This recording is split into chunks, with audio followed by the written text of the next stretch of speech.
last night to see if he was barefoot. Is that still the case? Is he barefoot? Because I know on Facebook somebody posted a picture of these could be his shoes, or is that so he is presumed to be barefoot at this point? What I can say is that his mom says all of his shoes are accounted for at the house. I'm not going to say that he's barefoot. All right. Allegedly! Hello everyone and welcome back to my channel. This is Lady Freedom here coming at you with another raw narrative. Here's a brief disclaimer for tonight's show. Let's watch. That's ignorant!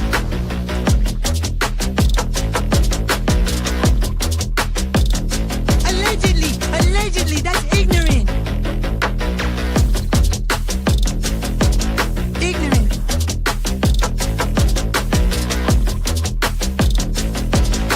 Judgment, Alfred. Oi, you read my thoughts. You've got the shinin. You mean shining? Shh, you wanna get sued? Judgment, Alfred. You just use that shin of yours to call me and I'll come a-running. But don't be reading my mind between 4 and 5. That's Willie's time. Hey, yo, boss. I love it when he does that.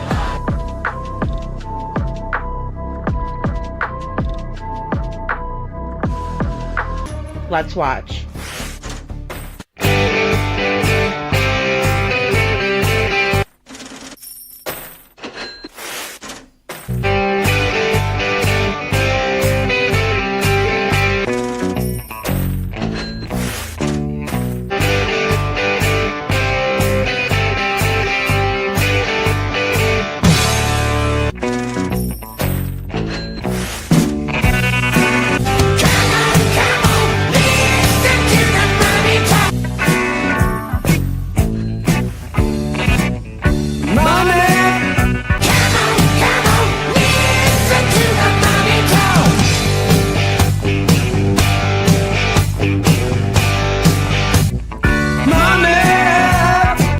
Don't get me back to good bullshit.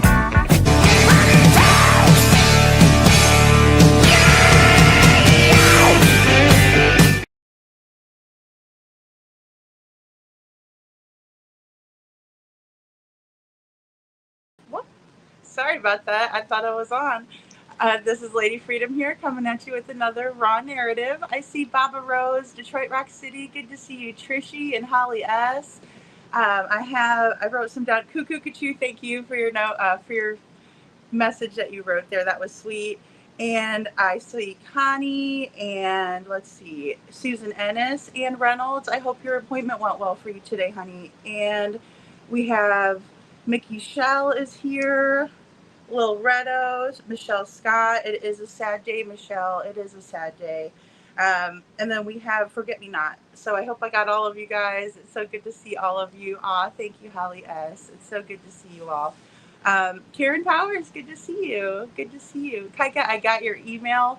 And I meant to get back with you and I didn't, so I apologize. I've been trying to get all these interviews today or try to see if I could find all of them. I know, hey, Mama Cedar Street, hey, Unnamed True Crime Channel, Crafting in True Crime, good to see you. Yeah, so I've been trying to get them all together, and then I went ahead and took the photo of the guy from the guy that was wearing, sorry, because there's a lot of guys or gals in the Texas Roadhouse video, the yellow jacket guy. Thank you. Thanks, Michelle Scott. And I found something pretty interesting when I just slowed the video down on that portion. So I grabbed that, and then I also grabbed the interaction. I am Two Bear. Good to see you. I did grab the interaction between Katie and the green hoodie just a little bit closer up. It's an older video. But first, of course, I would like to go ahead and watch. Oh, I didn't put my banner up. Sorry, guys. That's awkward. But I do want to go ahead and watch the Proudfoot interview because I have that for you all tonight. And then we have some updates from law enforcement. So we have this article that came out today.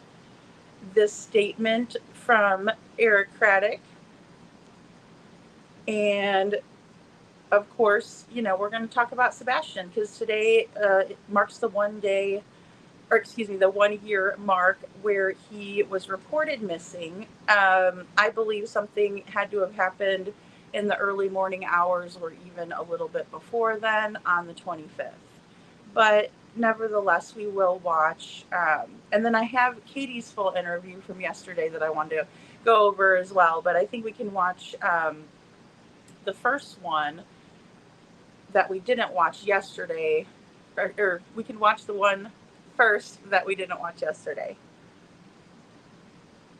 Hey Saturn, good to see you. Good to see you. And then I also have some updates on Crystal McCrory Jones. So there has been some new developments, and of course I want to go ahead and talk about that in depth. And I know that you guys don't like to wait till the next day or like wait till tomorrow, but for this I think it'll be worth the wait. It's just me trying to get together more just trying to put it together so that way I can present it to you all. So let's see here. I saw something. Unnamed True Crime Channel says me and Jason were on a panel this morning talking about Sebastian Rogers. It was pretty interesting. Well, that's great. Wonderful. I thought you were going to say something about Crystal. I'm sorry. Going back in reverse, we reverse. Hey, Sunny Days. Good to see you. Good to see you. Good to see you, Susan. I shouted you out earlier. I think that you left, though, because you said be right back after. So, yeah. So we're going to do that tonight. We're going to do that tonight and talk about Sebastian Rogers. And then tomorrow we will switch some gears. Unless there's some new developments, but I think maybe after today, I think I got everything. If we didn't, then we'll just go right ahead and talk about that tomorrow too a little bit. And of course, we are Sebastian Strong over here. We are Sebastian's Army, so we talk about Sebastian over here. That's what we do, right? That's what we do until he comes home. And so let's see here. Let's watch this first clip. And this is Katie and Chris Prodfoot. They are on news channel WSMV4 in Nashville. And they are, it's a Nashville affiliate. They are speaking with Holly Thompson. She is the first person who interviewed them mainstream media-wise. It was their second interview about Sebastian. So let's watch. So first, thank you both for taking the time to come talk with me. I appreciate you. Thank you. So here we are. So it's an entire year after Sebastian's disappearance. There's no really strong lead. There's no sighting yet. So tell me what you're feeling now. Here we are 1 year later.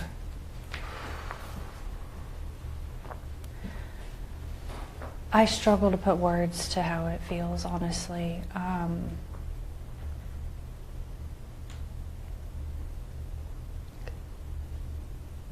The amount of ups and downs, the amount of like possible leads that haven't panned out. We every day, you know, it's like waking up to this reality that it's actually real. And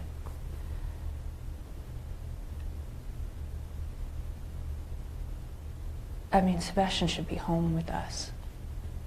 I mean, he should be in school, he should be playing, he should be learning, he should be experiencing life. And until we can find him and until we can bring him home, we're going to keep doing everything we can to make sure that people don't forget about him. We're going to keep making sure that we spread awareness for him, and we're going to keep searching, and we're definitely going to keep praying. You've told me you do want to stay positive. I know you both want to stay positive. That's all part of it. So in your mind, do you see Sebastian coming back through your front door? Do you feel he's okay, he's alive, he's out there? I dream about it every day. I dream that one day I'm going to wake up and this is going to be a nightmare. But yes, I believe that my son is out there somewhere. I believe that we are going to find him. We are going to bring him home. And we're going to find a way to recover from this. And I'm going to watch him grow into a young man and, you know, live the life that he deserves to have. What would you say to him when he walked in that door? Oh, God, I don't even know if I'd be able to speak. I'd probably bulldoze him down with hugs. Honestly, when I picture that, I just picture being able to hug him, to hold him, to smell him. I mean, just to be able to hear his voice, to hear his laugh, to see him just be with us and be okay is like I can't wait to see my son. I want to find him so bad.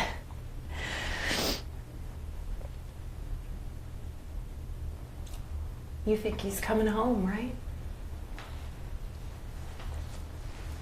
How would you describe what you all have experienced this last year with so many unanswered questions still? It's horrific, to be honest with you. I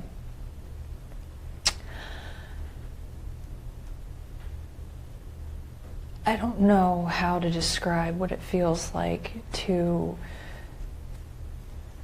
watch the news, to go hang flyers in every store, every business, every place that you go to, and still find that some people don't even know about it. To hear that there might be a lead, and then just to sit there and have to wait and find out that it's not him yet. And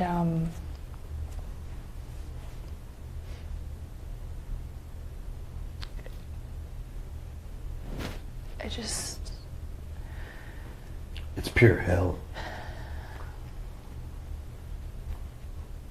I mean, there's nothing you can, there's no words, there's no way to put how this actually feels. And anybody that can, I don't see how. I mean, it's day-to-day life changes and you're stuck. It's almost like it feels like it's a Groundhog Day thing, where it's the same thing over and over. You wait and you hope a phone call may come in, you may get something, may get a lead. Turns out to be nothing. That's how it feels.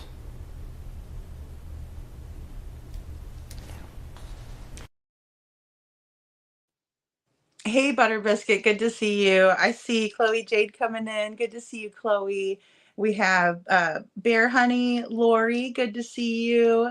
Anita Wilkinson, I share your frustration. And Jana, good to see you, Jana. And C. Taylor, I am really disappointed as well. I feel like she was very much like a Pollyanna, you know, kind of like, oh, keep hope. Oh, yeah, it's been a whole year. It's super frustrating, guys. I mean, I'm kind of at a loss myself. They're at a loss. I'm at a loss. One interesting thing that I thought Holly Thompson said just now was, you think he's coming home, right? And nobody said a word. So I don't think they think he's coming home. I think they know exactly where he is. My opinion. As humble as it is, it's still my opinion. they said in the beginning, Katie talks about how reality hasn't even set in a year later, and I think that's kind of strange because I would think the reality would have set in when they scaled the search back, or when they started looking in a landfill for Sebastian. Um, it's amazing to me. Um, I'm not as worried about her rosacea. Like, I could care less about like the way she physically looks. I'm more concerned with her speech, her body language, her choice of words. Um, Holly Thompson again, Pollyanna, trying to stay positive. There's not a whole lot that's positive when we have no information on what happened to Sebastian, in my opinion. Hey, Megan Els, good to see you. Good to see you. Yeah, they did. Yeah, they did speak again today. Hey, Roxy R, good to see you.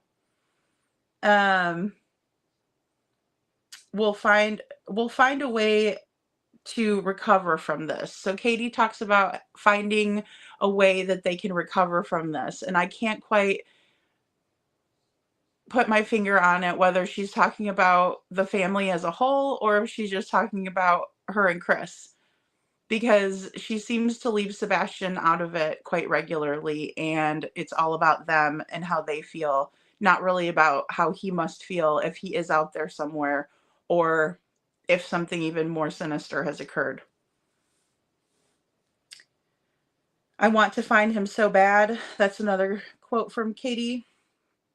And neither one of them knows how to describe how they feel. Chris still doesn't have any words. A whole year later, he has no words. But of course, if he was on panel with, one of his trusted advisors over here on the YouTube streets, I think that he would have plenty to say. But he doesn't. He's actually on his best behavior in this interview.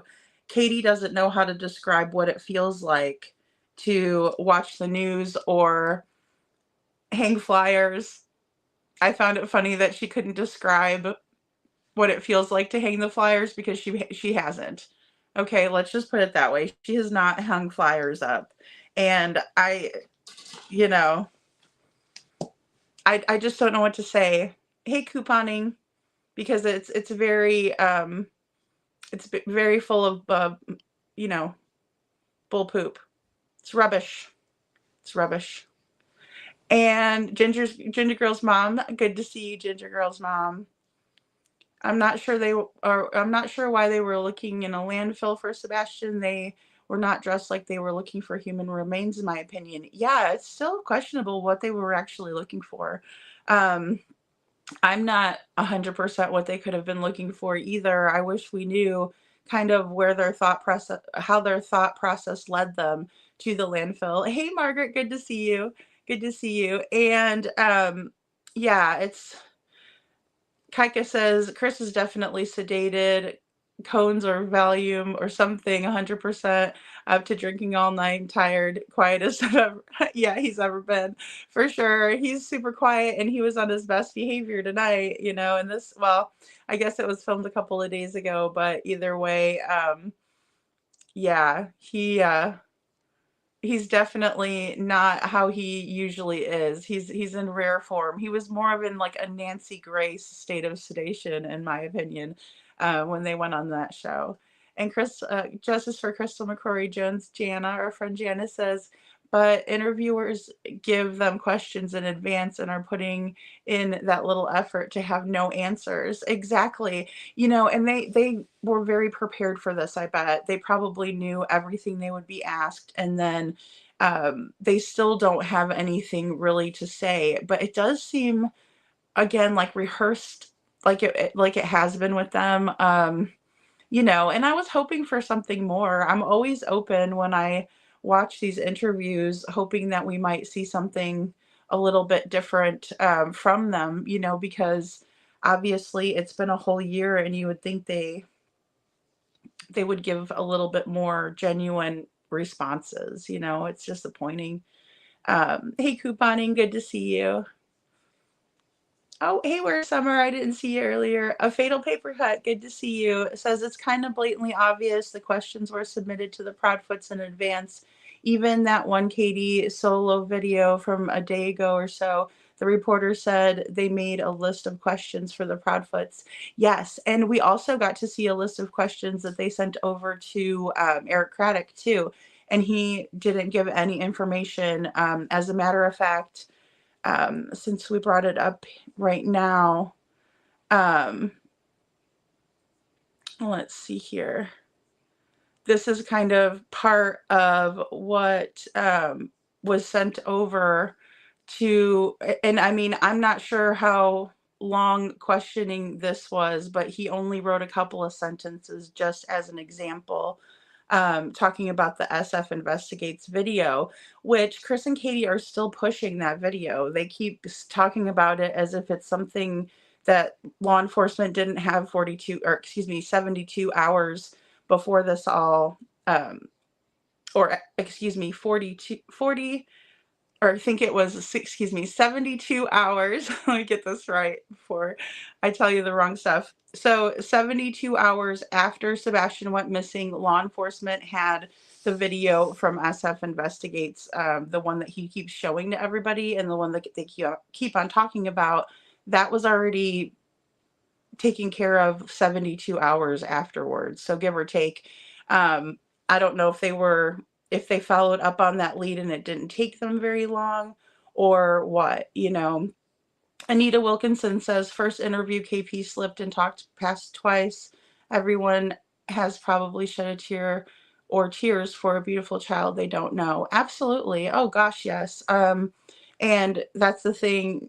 Katie was visibly crying in this interview, which was a little bit, shocking, just because we don't see her show emotion like that at all.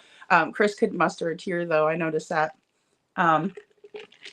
So there's that. I wish we knew too, Chloe. I wish we knew.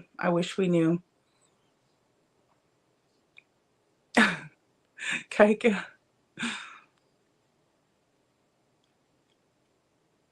Yeah, it looked more of like a material search.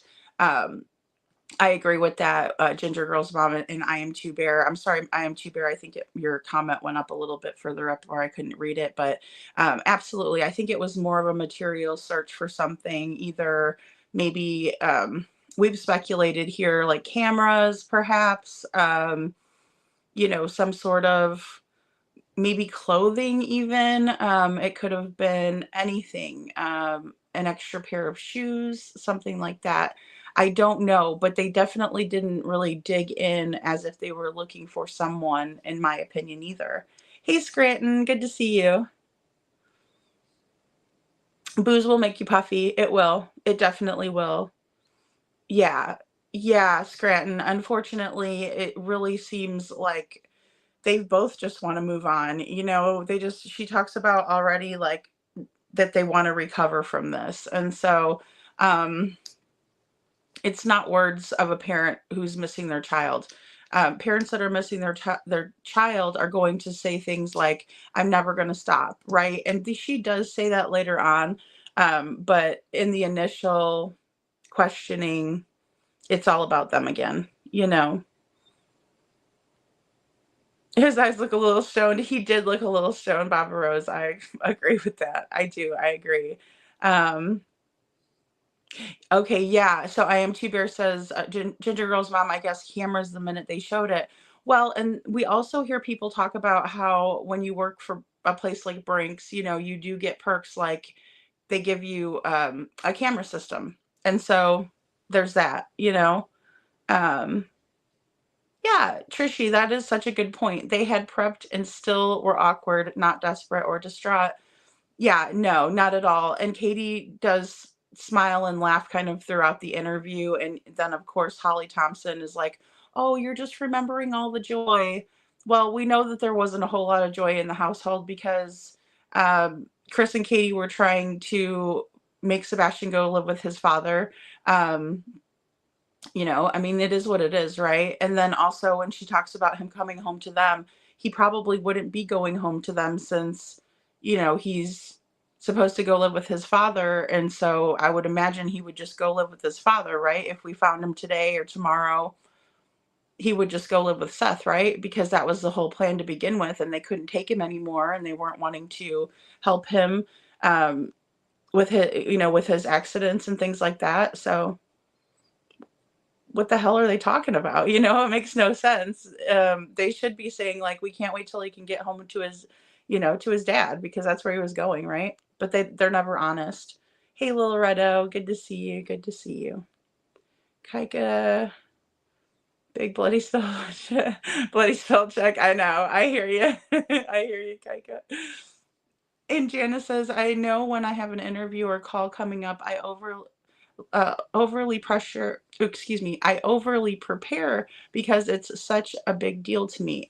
Absolutely. I mean, that makes a lot of sense. So thank you for sharing that with us, because that's kind of what anybody would do, right? Because one, you've got to be nervous. Like, I can never fault them for being nervous. I can't fault them for maybe not saying the right words exactly, right? Because it's a tough position to be in. But like you said, with you preparing for it because you're nervous and because, you want to do well, you want to make sure you communicate everything you need to. It is a short time period too. And so I completely understand that. But yeah, it doesn't seem like they took the time or effort. Even like at the end, you'll see them holding each other's hands. And I noticed that Katie's nails were not freshly done for the interview. So she had gotten her nails done for a different occasion and she needs a fill. So it's just weird, because you'd think you'd want to be like looking your best and there for Sebastian. And it's weird. It's just weird. And then Chris is wearing like a pig party shirt or something like that. Couldn't even bother to wear like a polo or a button up. It's just weird. They're just weird. They're not right. There's something not right with those two. Hey, Connie Lee. Connie Lee says they know. I'm sorry, that's my opinion. It's okay. You can have opinions here. It's all good. That's what we're here for. That's what the chat is for. And she knows you all, bottom line. Open your eyes, please. Yeah, I know. And that's really what's frustrating to me too, is the fact that nobody seems to want to look at what we're seeing here. I understand that after the fact, it's hard because the police are saying they don't have any evidence. Then again, we do hear from Brandon Carter, and he had something different to say, and he is at the TBI, which is on the state level. Sumner County Sheriff's Office is on, a Hendersonville level, and Gallatin, and, their stomping grounds. Hey, Criminal Med. Criminal Med says, I felt that she was holding her breath. If someone stuck a pin in, she might deflate onto the floor, in my opinion.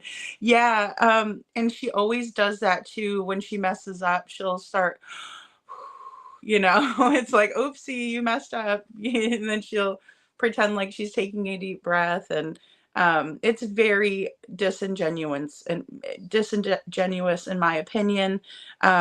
I think we can all kind of, feel Seth's pain, but then when we look at Chris and Katie, it's a very nonchalant kind of, it's all about me kind of vibe that I get. I don't get any type of genuine care for Sebastian or what happened to him or where he's at. And couponing, lady, can you send Sandy my email address? I need to share something with her. Yes, I will. I will do that to Sandy. I surely will. And let's see, Connie. Connie, you're preaching to the choir. We know they know. Yeah, I mean it is. It's just, it's so sad because it's something that, I think that's why I feel the need to talk about it so much too, is because it's maddening that other people are so blind that they don't want to see it, or they want to pretend like this is all normal when we all understand that it's not. It is very frustrating. So I definitely share your frustration, Connie. I do. Why did they allow a fake story? I know, Holly. I don't know. I don't know. And then they continued on with this like charade about this video, this 12:17 a.m. video. And then at the end they mention it as if, you know, law enforcement already debunked it and sent them. I mean, the proof is in black and white right to them in an email, and they still are like, oh, well, Chris and Katie they're going to hold out hope. Bull crap. Ugh, it's so sick. It's sick. It's just sick. Ginger Girl's mom said, I find it interesting that they won't answer for the video clip. Oh, they want answers for the video clip, but don't want answers about the flashlight video. Exactly. They are worried about a video that happened a street over, not worrying about the video that happened right near their house. And I think it's because they are worried about the video that happened right by their house. I think they're worried about the flashlight video, and I think that there is evidence of someone taking Sebastian out of the house at that time, and then someone going back to the house with a flashlight, as we see in the flashlight video. But the problem is that it's so dark that it's very hard to make out who is who. Obviously, I did the enhancements on it. Justin did many enhancements on it as well. And so the problem is that they are trying to make us look in a different direction and spoil everything like they have from the very beginning, in my opinion. That's their MO, because they're the ones that are involved, in my opinion. If they weren't involved, then they'd be more worried about it. They would say, who is near, coming from the direction of our home with flashlights and then going back in the direction. I would be worried about my neighbors at that point if I was them and I didn't have anything to do with any of the scenarios that may have happened to Sebastian. They're not worried about it. They want us to stop talking about it. As a matter of fact, they keep making fun of it and calling it fake. You know, and I'm not gonna sit up here and argue that point every single night, because it's not worth it to me. What is worth it to me is finding out what happened to Sebastian and listening to what they have to say a year later, you know, because it's very telling, some of the verbiage they use. It's very telling. Just if you really watch and listen, you can figure out, kind of reading between the lines, that they don't care. They just want this to be over with. They're just doing this interview so that way they can say they did the interview, right? I mean, Lil Redo says, I just wanted to contact the news station and ask them why they showed the interview knowing that LE had already said it was not new info. I know. I don't understand it either. It doesn't make any sense. And this is their town, right? So aren't they worried about these people that are living in their town? Or on the flip side of that, are they not worried that their children might not be safe in that town because one child has already been abducted out of that area? I mean, if we look at it from a couple of different angles, we can plainly see that they should be concerned. But apparently, they're just interested in getting the interview with the Proudfoots. That's all they care about, is getting that interview. Well, thank you so much for talking to me about it, you know? And Scranton Strangler says, Holly, they needed something to say to look like they are trying to find him. We know better. Yeah, I agree with that. CP looked bored and checked out. Yeah, I agree. I am T-Bear. So SF said on the third pass, they saw something in the video. Did he mean on the... Hey, Addie.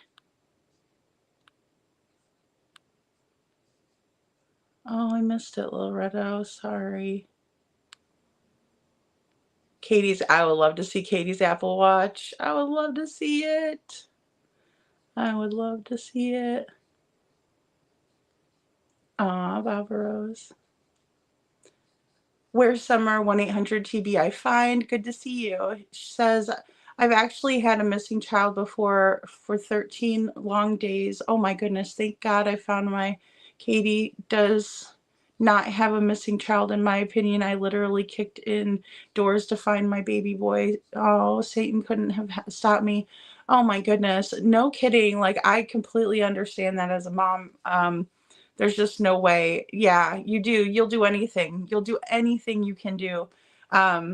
You know, just like Seth, they showed him, and every time they show him going in there hollering for Sebastian, it just breaks my heart, because he is really looking. He is really putting up flyers. Not like them. They're just saying they are. I would never say that if I didn't believe 150,000 million bajillion % that they're not doing that. Because if they were, then everybody in that small town of Hendersonville, which isn't that really that big in the grand scheme of things, everybody would know. Everybody would know. And Butter Biscuit says, I was shocked that Chris let her speak without cutting in. Yeah, they probably told him to behave himself. Maybe that's one thing they did do. Like, you're going to sit there and wait until we ask you a question. But Katie actually looks over at him, Butter Biscuit, and she wants him to jump in. You'll see. And Addie says, I feel like I'm watching students at the acting school practicing for a part. Oh my gosh, right? Exactly. And they're not very seasoned yet. They still need more classes, in my opinion. Yeah. Yeah, for sure. For sure. The big sigh of relief at the end of the video, like, yeah, F, that's done. It's over with. Yeah. Yeah. Mm-hmm. Oh, yeah. Yep. They moved on day 7. Little Red says. Okay, guys, let's go ahead and watch this next clip. Or C. Taylor says, I lost my son for about 10 minutes when he stepped into a full elevator where we were waiting on. Oh no, that's scary. I lost my mind. Security found him safe a few floors up in minutes. I guess, or maybe I just realized what happened and stayed with him. Yeah, well, and you know, those little things happen, you know. It's like sometimes kids wander off in the store, or, you know, like hide underneath like the clothes racks and stuff like that. Like, it totally happens. And like you said, 2 seconds is just like you look the other way and they ran into the elevator. You know, so things happen like that. And you like lose your mind. You don't know what to do all of a sudden. And it's scary. And for Katie to say that the reality is just setting in a year later is so fake to me. You know, they have looked in lakes, ponds, the caves. They have looked in the drainage pipes. They have looked everywhere for Sebastian, everywhere. And that's why when they say they don't have any evidence, it really worries me, because it's like, okay, well, if you don't have any evidence that he walked off or anything like that, like you haven't found him and you've looked and looked and looked, like they had horseback, it was a very large scale search, and they even had Secret Service come in. I mean, they did everything to try to find him, operating off the assumption that he walked off. But they didn't, in my opinion, cover their bases when it came to other things, like interviewing the people at the roadhouse where he was last seen with his mother, treating the home like it could have been a possible crime scene. They just didn't seem to do that, in my opinion.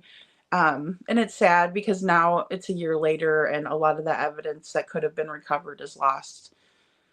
Butter Biscuit says, I took pictures of them. Chris had black eyelids, no sleep, and looks like blisters on his lips. Oh, I know. He was wearing like lip gloss. Ew, yikes. Hopefully it's not the Herbie Jerbies. Okay, so I'm going to go ahead and we'll watch this next clip. There's just like so much to discuss in here. Ugh.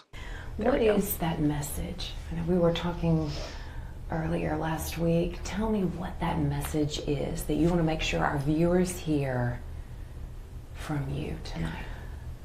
I want to thank everyone who is searching. I want to thank everyone who is spreading flyers, spreading awareness. I want to ask everyone not to forget And I want to encourage people to keep helping and to keep bringing awareness not only to our son but to all of the missing children, because they all deserve to go home. And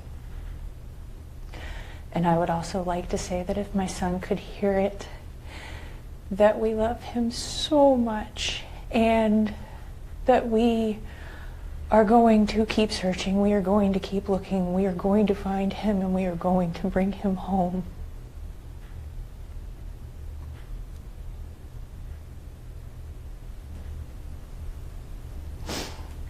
Describe your hope right now.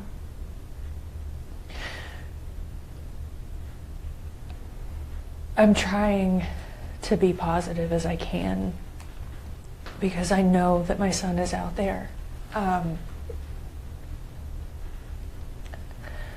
I struggle to find words to even describe how it feels anymore because it's a living nightmare, to be honest with you. But at the end of the day, it's not about me. It's about the fact that Sebastian is out there and that we are looking for him, and we're going to keep looking for him, and we're going to keep praying to God that he is okay, and we're going to bring him home.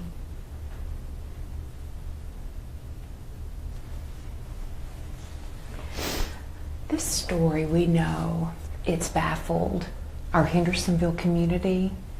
We know it's baffled the mid-state community. It's baffled much of the country as they hear about it. Is there anything that stands out to you that's the most baffling? Like you're just trying to understand? How we've gone this long and still haven't found him, honestly, is... I don't understand how we haven't found him yet. Why do you think Sebastian is still missing? That's tough to say. I mean, it was the largest manhunt in Tennessee history for a child. And absolutely zero evidence. There's nothing out there. Law enforcement's working due diligently. They are working hard over and over and over. You know, we appreciate everything they do. I mean, it is an active investigation, so I don't want to go into it. But it is mind-blowing at the same time that it's been a year, and the amount of people that still don't know about this, it's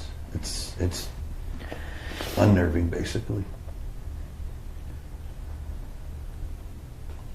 And I know you both want to try to get the word out as much as possible, and that's what this story, obviously that's what we're trying to do as well. There are many people who still do not know that you all have hired a private investigator.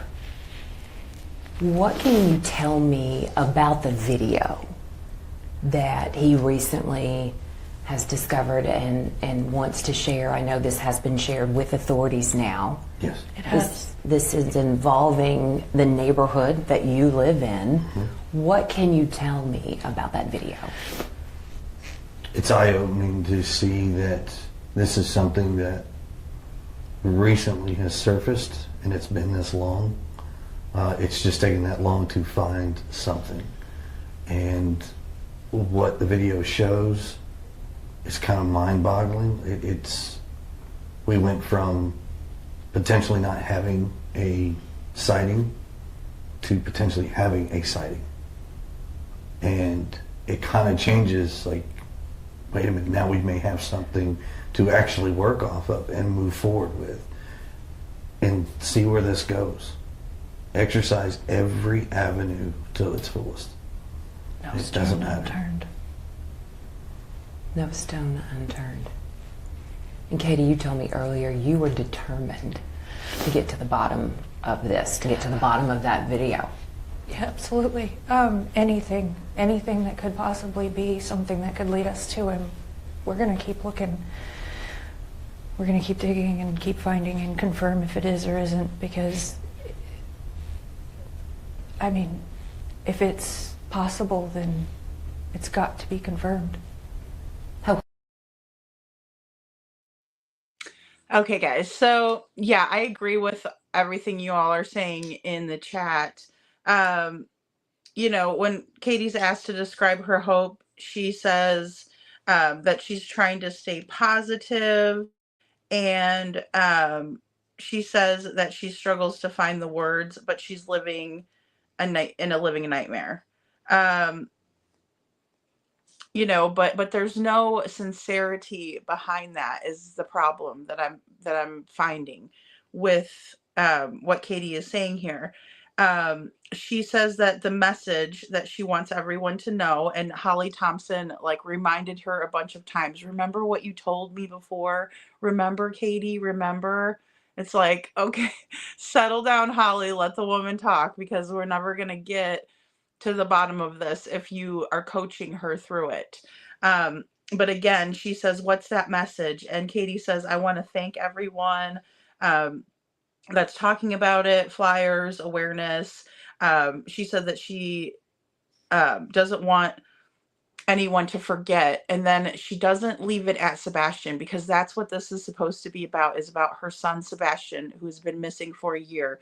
She talks about other missing children, and I really don't understand that. Maybe I'm missing something, but we're not talking about another missing child. We're talking about your missing child, Katie, the child that went missing from your home, and you are failing to recognize or read the room about what we're talking about. And that's such a problem for me, because again, it's like very insincere. Like, she doesn't care about Sebastian. She wants to change the subject over to other children who are missing. Not right. Nope. It's just, it reeks. She said that if Sebastian's listening, she wants him to know that she loves him so much, and that they're going to keep searching and looking and bring him home. Again, I find it to be really insincere. Limelight Girl, that was hilarious. I saw what you said about the Herbie Jerbies. Yeah, he kind of deserves them. And then they talk about how what's the most baffling thing to Katie is. So she's asked, what is the most baffling thing about this case, or what do you find the most baffling? And she says she doesn't understand why they haven't found him yet. Well, you can't find something or someone that you're not looking for.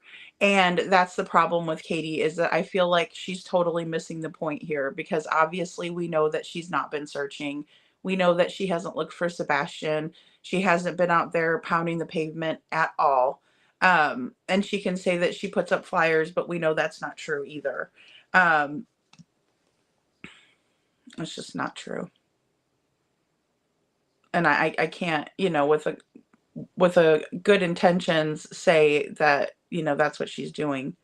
SF already called it a nothing burger during his interview with Laura Lodge. Now he wants to pretend he never said that. Exactly. Thank you, Limelight Girl. That is exactly spot on. Yeah. And that's the thing. We went over 100 hours of interviews and blah, blah, blah, blah, blah. Like, he could have told us this weeks ago and it could have been taken care of. Also, I want to point to this again. This is from Sheriff Craddock right here. And you can see, his email and all that good stuff. I didn't take it out of there, but it's from that Kelly Aurelio, I think her last name is, but she's the gal that did the interview just solo with Katie. And he says, good afternoon. Law enforcement has had possession of the original video since 72 hours after Sebastian was reported missing. After thoroughly investigating this lead, we determined that it has no evidence, or excuse me, it has no relevance, so it's a little bit tiny to read, to this case. Respectfully, Sheriff Eric Craddock. So there's that for you. But they're still maintaining in this interview that it has something to do with Sebastian's case when it doesn't, and that it hasn't been clearly vetted, and we just don't know, and we really want to know, and we're just no stone unturned, no stone unturned. Bull crap, Katie. All right, here we go. Here's more crap from Katie. It's really disappointing. How hopeful are you that this video truly has something that could lead to finding Sebastian? I pray that if there is anything even remotely in it that could help us find Sebastian, I pray that it is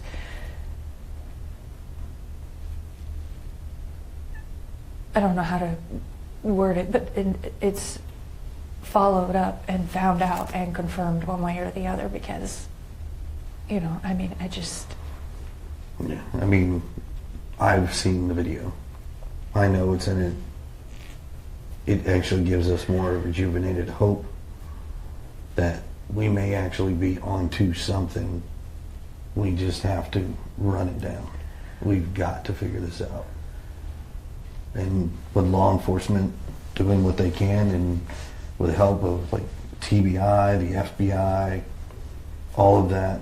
I mean, I believe Secret Service was involved in the beginning. Maybe they can look at this video as well.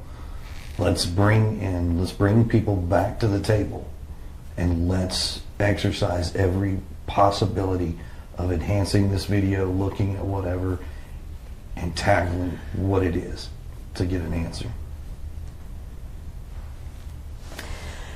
Now, this is your chance to respond, to speak out, to speak your mind, whatever it is that you want to say. But you know, no matter what the story is, there are always people who will point fingers. What do you want to say to anyone out there who wants to say that one of you could have something to do with Sebastian's disappearance? I would say to pause and to think, and I would say to consider the sources of information. Try to make sure that you're getting legitimate information. Avoid the rumors. And I would say that everyone should pause and remember why we all came together in the first place, and that is because Sebastian's missing, and because I'd like to believe that we all want to find him. And no matter what anyone's personal opinion is, that the most important thing still remains, that Sebastian needs to be found and Sebastian needs to come home. And I would just say thank you to everyone and anyone that is a part of that.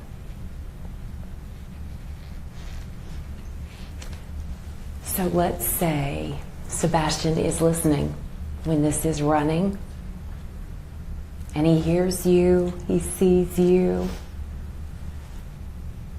What do you want to say to him? I would say that I love you so very much, and that I hope that you're okay, and I would say that know that we all love you, and that there are so many people that care, and so many people that are looking, and hang in there, and know that we're going to find you, know that we're going to bring you home.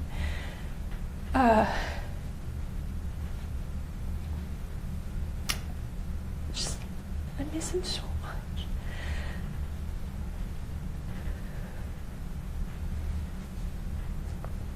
So at this point, it's keep searching.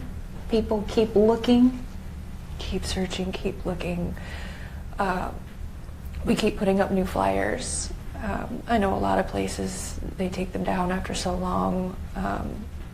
We just keep going back and putting more up. I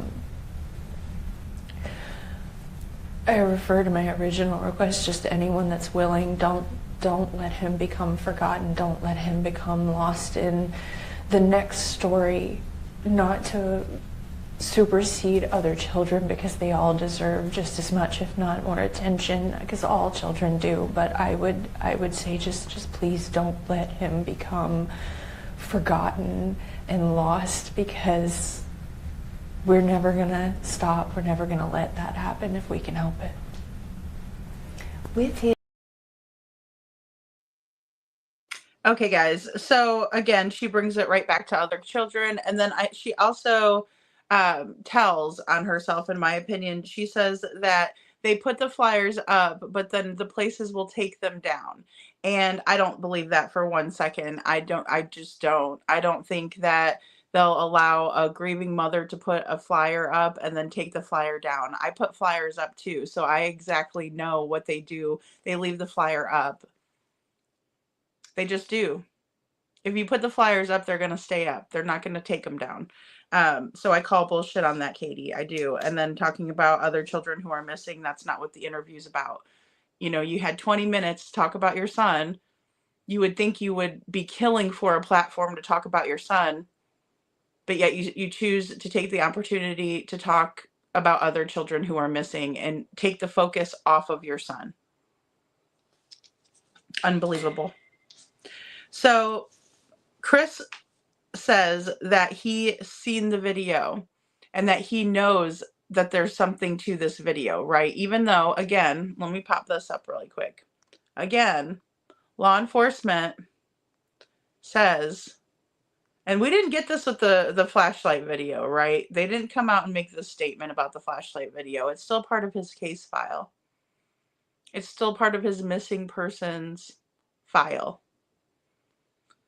But Chris says that it's rejuvenated his hope to see this video that's been out since 72 hours after Sebastian went missing, and the police have had the original video, and they know that it's nothing to do with this case. But Chris and Katie still keep harping on the video. And my question to them would be, have you sent this video to anyone? If you want the Secret Service to come back to the table and FBI and everybody to come back and sit at your table, then I think that you need to send them this video, because obviously this is something that they don't have, right? According to you. So why don't you send it over to them? Because it's all bullshit, folks. It's all a bunch of bullshit lies. So I would ask the same thing Katie is right now. And that's one thing I have been talking about very, very many times on this show. Consider the source. Consider how many times we've been lied to by Chris Proudfoot. But yet he wants us to believe that he's a reliable source. I think not. I think not. So we find out here that Chris Proudfoot really likes enhancements. You know, he likes to he wants people to enhance videos all of a sudden, and he wants people to change the video and explore the video more. It's only okay though if his bunk SF Investigates does it, or somebody that's on his side, as long as it's somebody who doesn't think he has anything to do with it. But then again, we know that a lot of them know damn well that they had something to do with it, but they want to make money. And so they're more interested in making the money than they are about finding Sebastian or getting to the bottom of what happened to him or where he's at. So he also says, oh, I'm sorry. Holly Thompson moves the interview forward and asks what they want to say to the public. And Katie says that she wants us to pause and think. Okay, paused. Thinking. Yep, you're a liar. And she wants us to consider the sources. Well, we already know that her source is unreliable because, again, I'm going to keep popping this up on the screen. Sheriff Craddock says that they've had that video 72 hours after Sebastian was reported missing, and they've thoroughly investigated this lead and determined that it has no relevance to the case. So there's that. Katie wants us to avoid rumors, but then again, she still won't accept this. Okay. And she wants us to pause again, so we'll pause for her. Yep, we know that Sebastian's still missing, Katie. That's why we're still talking about him, because we're not going to stop talking about him until he's found. So, she also says that people can have their personal opinions. I mean, this is all the same garbage that they've been touting for the last year. I mean, it sounds like basically like a time warp, like we went back to the first Holly Thompson interview. No hard questions. Let the Proudfoot say whatever they want. Let's focus it all about what people are saying about them instead of worrying about what happened to Sebastian. And if Sebastian's listening, Katie wants him to know that she loves him so very much that she hopes that he's okay. Again, that's really weird. Just to be like, well, I hope you're okay. Hope you're okay out there. Hey, analyst. Hope you're okay, you know? I mean, what the heck is that? So she wants him to know that we all love you. And I don't know who she's talking about, if it's like her and Chris, or if it's like the Bauer Sox and Melissa, the ones that would bully him and talk all the smack behind his back, and go to the break room and just rip him up and let everybody know about his personal issues. Those people, because that's not love. And let's see. She wants him to know that they'll bring him home. Again, it's just not genuine at all. She said that she misses him so much, and then she starts doing the rocking again, right? She's doing one of these again, and then she's like, stops doing that. So, you know, I know that that's a self-soothing type of a behavior. I understand that, but I really am struggling to understand why, because in my opinion, she knows what happened to him.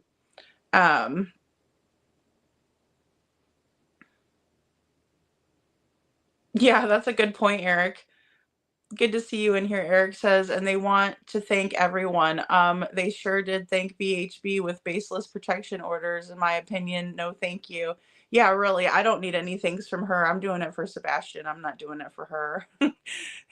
So that's a good point. Yeah.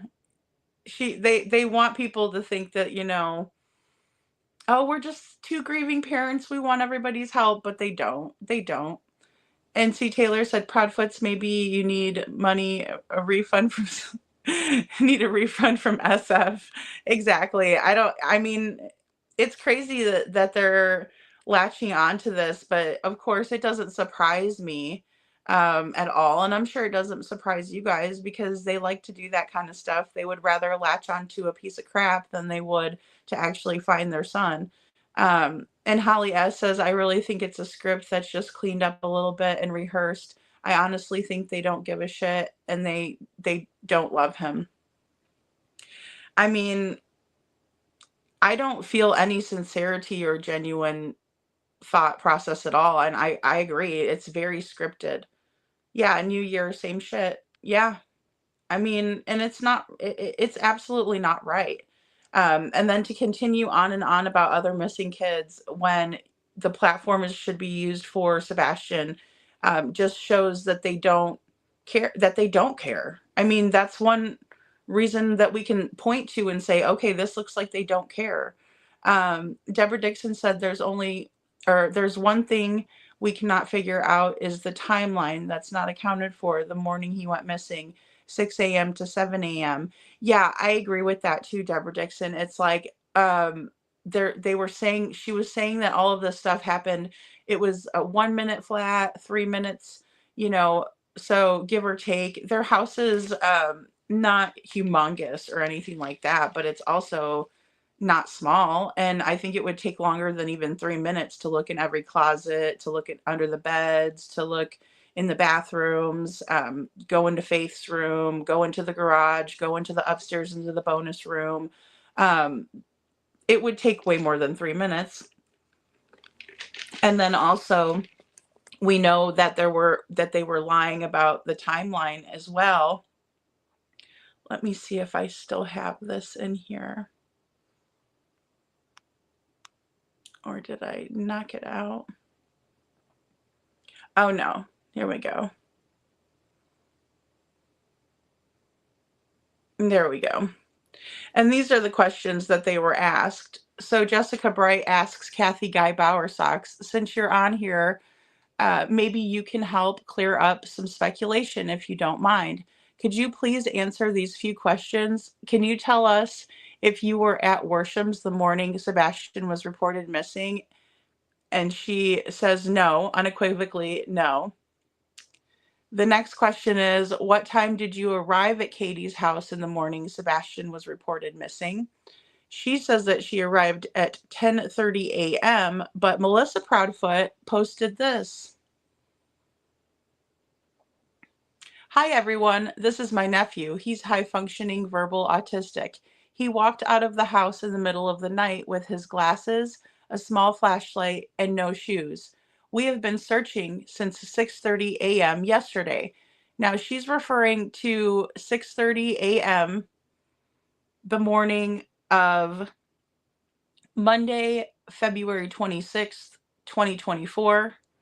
But her mother, Cruella, says that she didn't arrive. That she didn't arrive until after 10:30 a.m.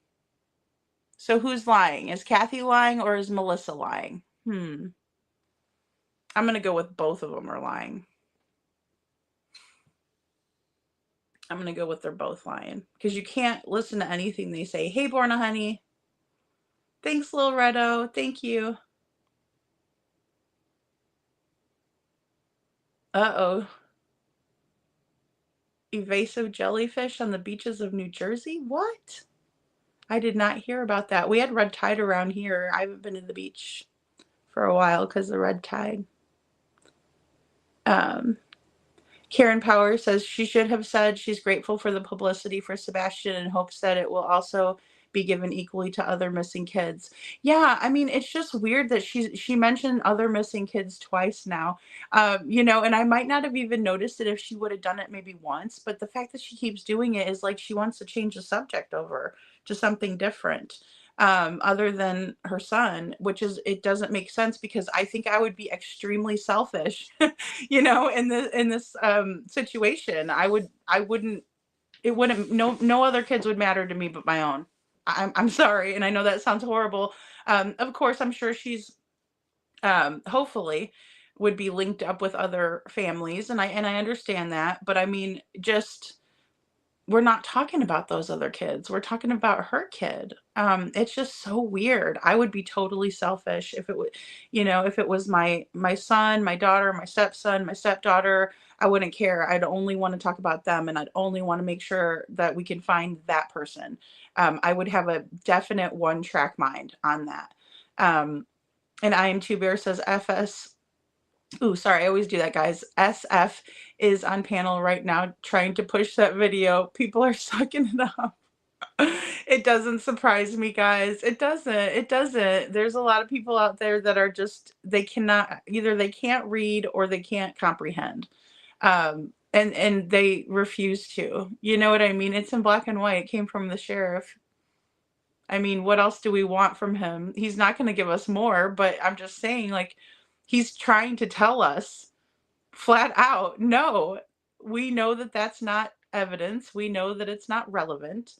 So stop trying to make yourself relevant, SF, because you're not. You're very irrelevant, and you're doing a horrible job in this case, in my opinion. Crafting in True Crime says Detroit, I know, right? Aliens and drones must be leaving them behind. Oh no, I did see all those. I did see all that nonsense about that. Detroit Rock City says KB was seen at Worsham's at 5:45 a.m. Bingo. She sure was. That's why she gave that big ol' no, you know, no, that wasn't me. That wasn't me, Jessica Bright. That wasn't me. Bullcrap. Bullcrap, Cruella. We know where you were. Freaking. Hey, Sammy. Yeah, I agree with that too, Limelight Girl. I think they all are pathological liars on that side, all of them. So how can we believe Chris? And when we consider that source, we're like, no. And then we consider the fact that he's seen the video. Big deal. Eric Craddock said it's nothing. Golly. And Seth said mom was there when he walked in. Yep. Were 4 people according to dispatch. I thought, absolutely. Yeah, they were there. They were there, and Kathy Bowersox is talking about how Christopher needs to buy her jewelry when they go on vacation. You know? Because they wanted to seem like they were just, these affluent people. When really, a lot of people know what kind of real shitbags they are. Princess Buttercup says that could be possibly too, Little Red. Sorry, guys, I must have missed that comment. Did you notice the pause after she said, thank you for spreading? No, I didn't. Couponing. I didn't. There's just so much in these interviews too. And I watched it like 3 times before I posted it up. But I also, guys, too, I did post the full interview. Okay, it does look like it went. So, I did post it without, of course, my commentary or anything. I just posted the video on my channel. So if you want to look at it, you can definitely go over there and just like watch the whole thing without me buzzing in. And yeah, that way you can get a better context too for yourselves, because, it's not all only about what I feel or think. I love hearing what you all have to say about it too. And Butter Biscuit says, so thank you, Couponing, for that comment. And Butter Biscuit says, I would love to see the picture she put in Seth's face and said, look, he was happy. We never saw a photo of him happy Sunday. Yeah, I suppose it was the one from Costco with him in the Optimism t-shirt, and she was putting it in his face and saying, hey, look, he was in a good mood yesterday.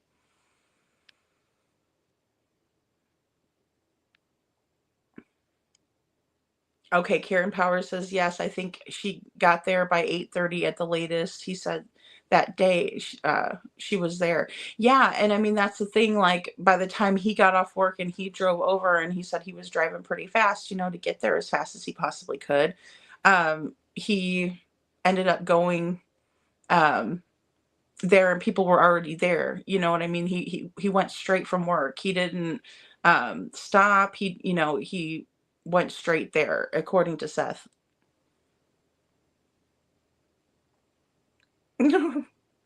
They love it. They love spreading the misinformation. They love it. They love when we're not talking about real issues. They love it.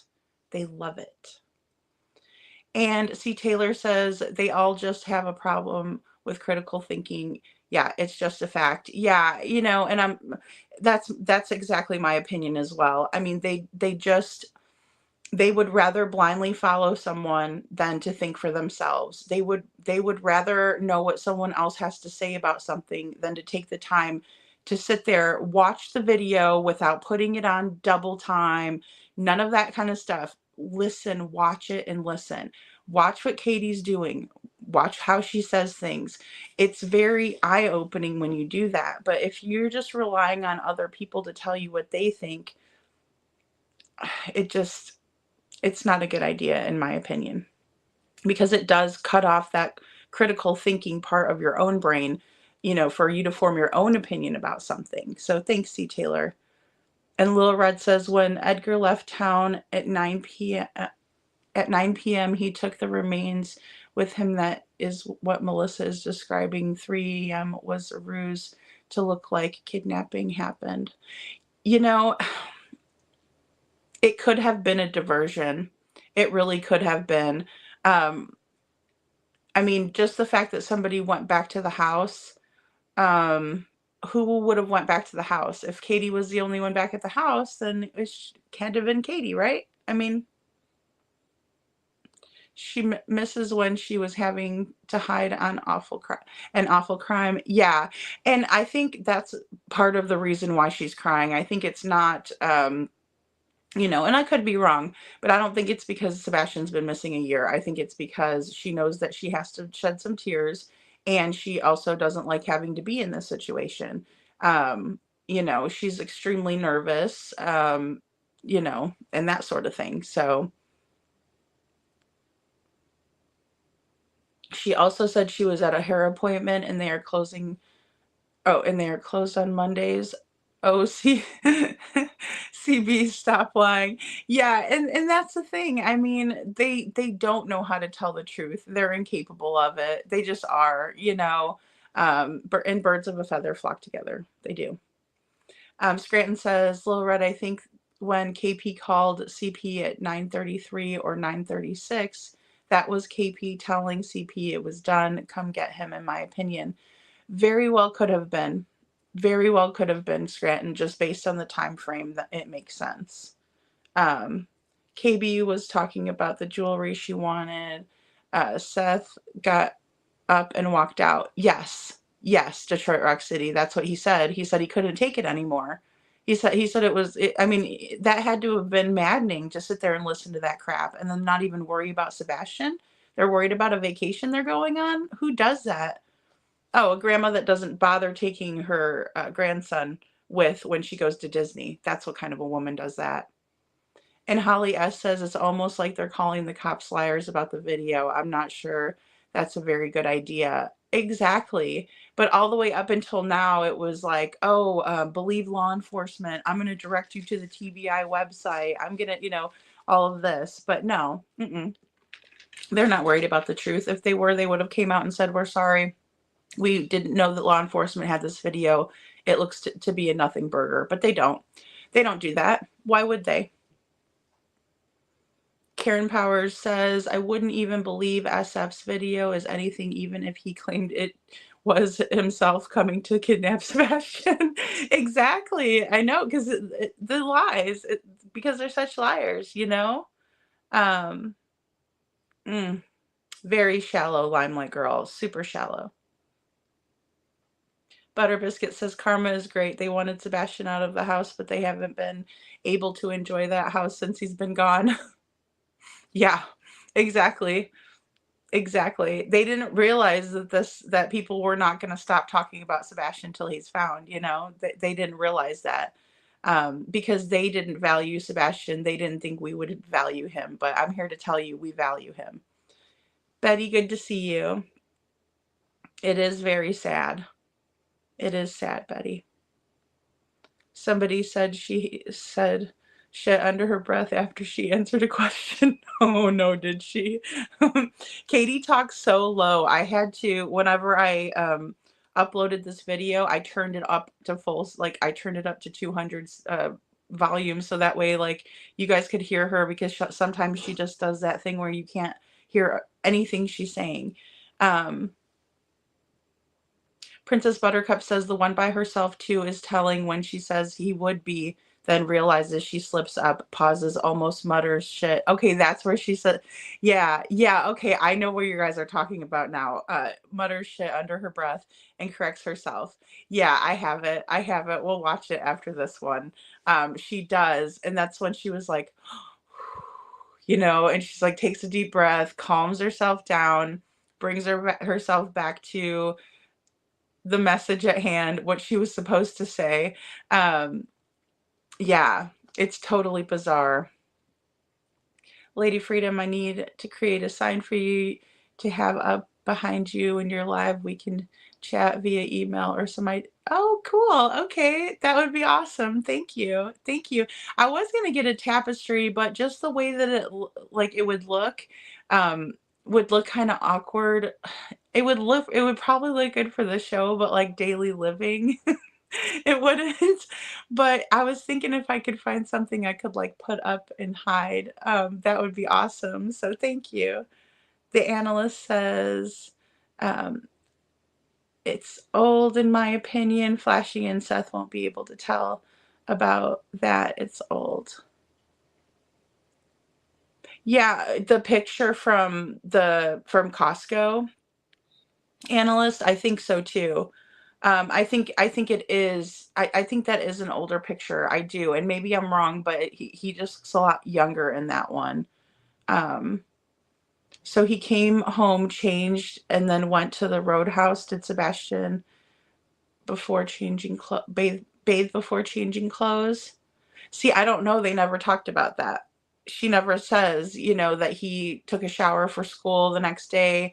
Never says, like, I went to go wake him up to, for him to shower in the morning. Like, weird, just weird. Yeah, Limelight Girl, that would be really cool.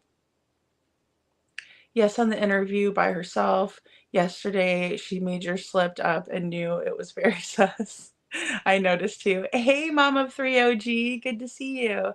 Hope everyone's doing wonderful today. She says, thank you for awareness. Of course. Thank you so much for being here. Yes, a lot of trouble sleeping. Detroit.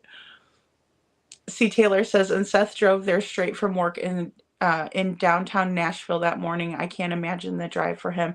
Oh my gosh, I'd be a nervous wreck. And all of this 911, don't be mad at me. Oh man, I'd like to have decked him in the face when I got there. Ugh. Baba Rose says, I'm still trying to figure out how Lori, her friend, was there that morning when she lived 6 hours away. Exactly. That is very curious to me as well, Baba Rose. Like, how did that work? Someone yesterday said she possibly was staying at a hotel, but I don't know. I don't know about that. Hey, Brandy and Indy. Brandy and Indy says, Detroit, yes, right. When she caught herself about the say he and then would, and she's like, yeah, he turned 16 December 7th, something to that effect. Yeah, she's like, December 7th, he would have, and then she's like, took a deep breath, and then I think she almost did say it. We'll watch it.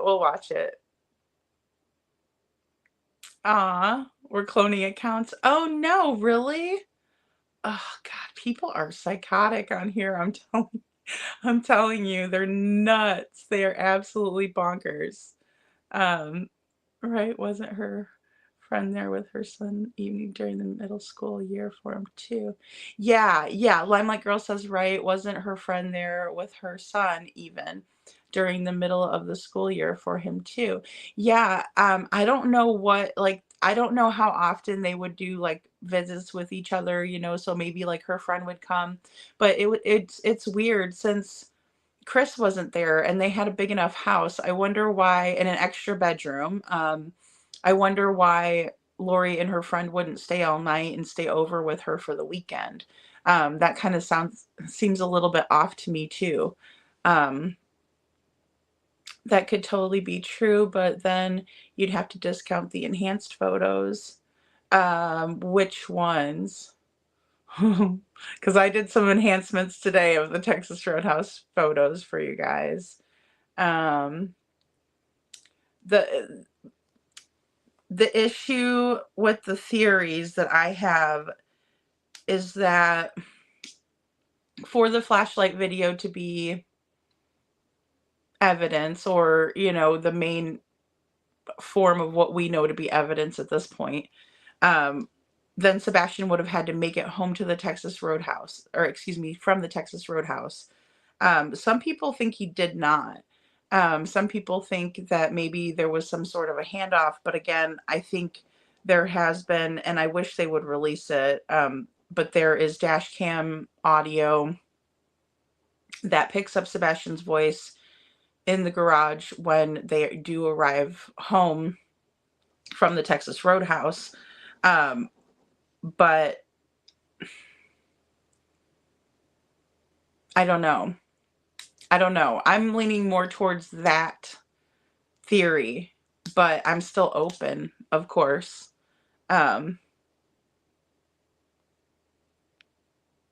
What if the 3-hour call was them discussing where to put him?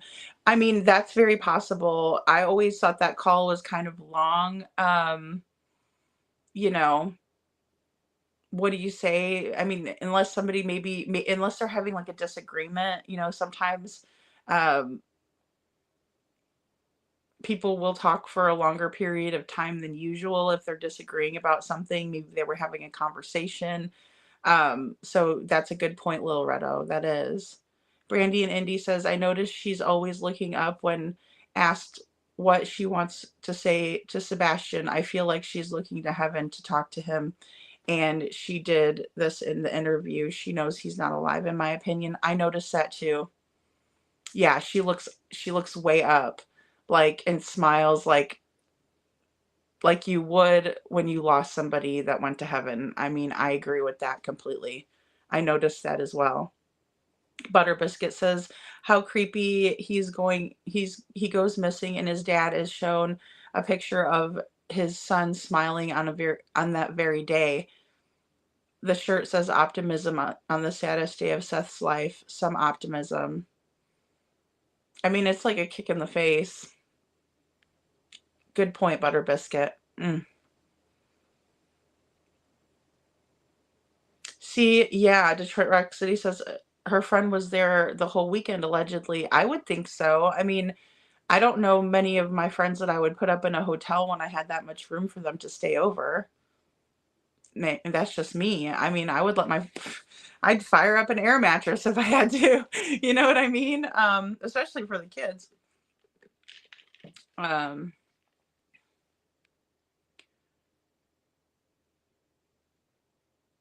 Yeah, why was he missing school to visit Katie? No special occasion at all. That is really, really weird. And then also, I just don't know about that whole hotel thing. I mean, because that could be something, but Princess Buttercup says she feels like impending, looming feeling she could be locked up yeah, locked up any day now, especially if she slips up. But KP just confessed before all of God, and you will feel so much better, in my opinion. Still time. Oh, absolutely. It would be a huge relief if she was to come clean and tell the truth. Absolutely. Um, you know, Mom of 3OG says Katie says he should be enjoying life. That tells me she knows he's not living. Oh my gosh. Sorry for my comment, but I feel it's true. No, it's okay. Everybody has, opinions on it. And, there are a lot of things when Katie talks like that makes me think negatively. I know that they tried to do a positive interview, but I understand what you're saying, Mom of 3OG. I do. I do. And Karen says, I'm going to be big mad if they haven't checked her place in Chicago for Sebastian. Yeah, yeah. Okay, so her friend lives up by Chicago. I see. So yeah, that is quite a ways from Tennessee. I know that for sure. Brandy and Indy says, Butter, do you remember when in an interview Chris said optimism is at its highest? Yeah, he did. He did. He did. Hey, Carrie Star. Carrie says SF talked about having that video when he was on Lore Lodge, and way before that saying it was neighbor Bobby's kids. Yeah, luring out Sebastian. Remember, he had it months before putting it out. Yes, yes. And Limelight Girl said that earlier too, that it's been out there and that he said that it wasn't anything on the Lore Lodge, but he has had it out. He's had it. And then also, yeah, I feel like they were just retaliating against Bobby for coming out and trying to be truthful about what was going on. Sammy says it's not the cops they have to impress now, it's the potential jury pool. Of course, all of my flippant comments are allegedly and in my opinion. Sammy, that is so true though. Oh my gosh, that is one way to that is one way to look at it that I agree with, in my opinion, allegedly, of course, as well. What is their end game with this video? To buy more time? I don't know. I think it's to confuse the situation. I think they love it. I think they love putting information that's false out there and seeing how many people believe it. I think to them it just is a big ego boost for them. I really do believe that. And let's go ahead and watch this next bit. Let's see. Sorry, I have to scroll down here. How hopeful are you that this video truly has something that could lead to finding Sebastian? With his autism, is there anything else that we should add that you want the public to know right now? I would say that he is what they would consider high functioning. He's not, he doesn't struggle with verbal communication, but he does, he does struggle sometimes with expressing himself is, I guess, the best way that I could put that. But he's so smart and he's so capable, and that I think the initial image of him that was portrayed was misleading to an extent, and I think that in the chaos of trying to get the initial information about him out, that various things got taken and misconstrued. So I would just tell everyone that he's smart, he's capable, he's funny, he's able to speak to you and to recognize things. You know, he's a teenager, and you know, so he's a young man. Honestly, he just had a birthday, and I'm sure that his mustache is coming in more. I mean, he really is a good kid. What do you miss most about your son? Oh, God. I miss his smile. I miss his laugh. I miss going and doing fun things with him. I miss taking him to get a haircut and him saying, "Mom, feel my head." I miss cooking dinner with him. I miss game nights. He would play Uno until the sun came up if you let him. You know, he goes through phases of which games he's into, but, you know, I miss him. I miss everything about him, the good, the bad. I miss his attitude. I miss, you know, him trying to eat all the sweets instead of dinner. I miss him stealing my Brussels sprouts while I'm trying to cook them. Oh. I sense lots of joy that's being missed right now. Green tea.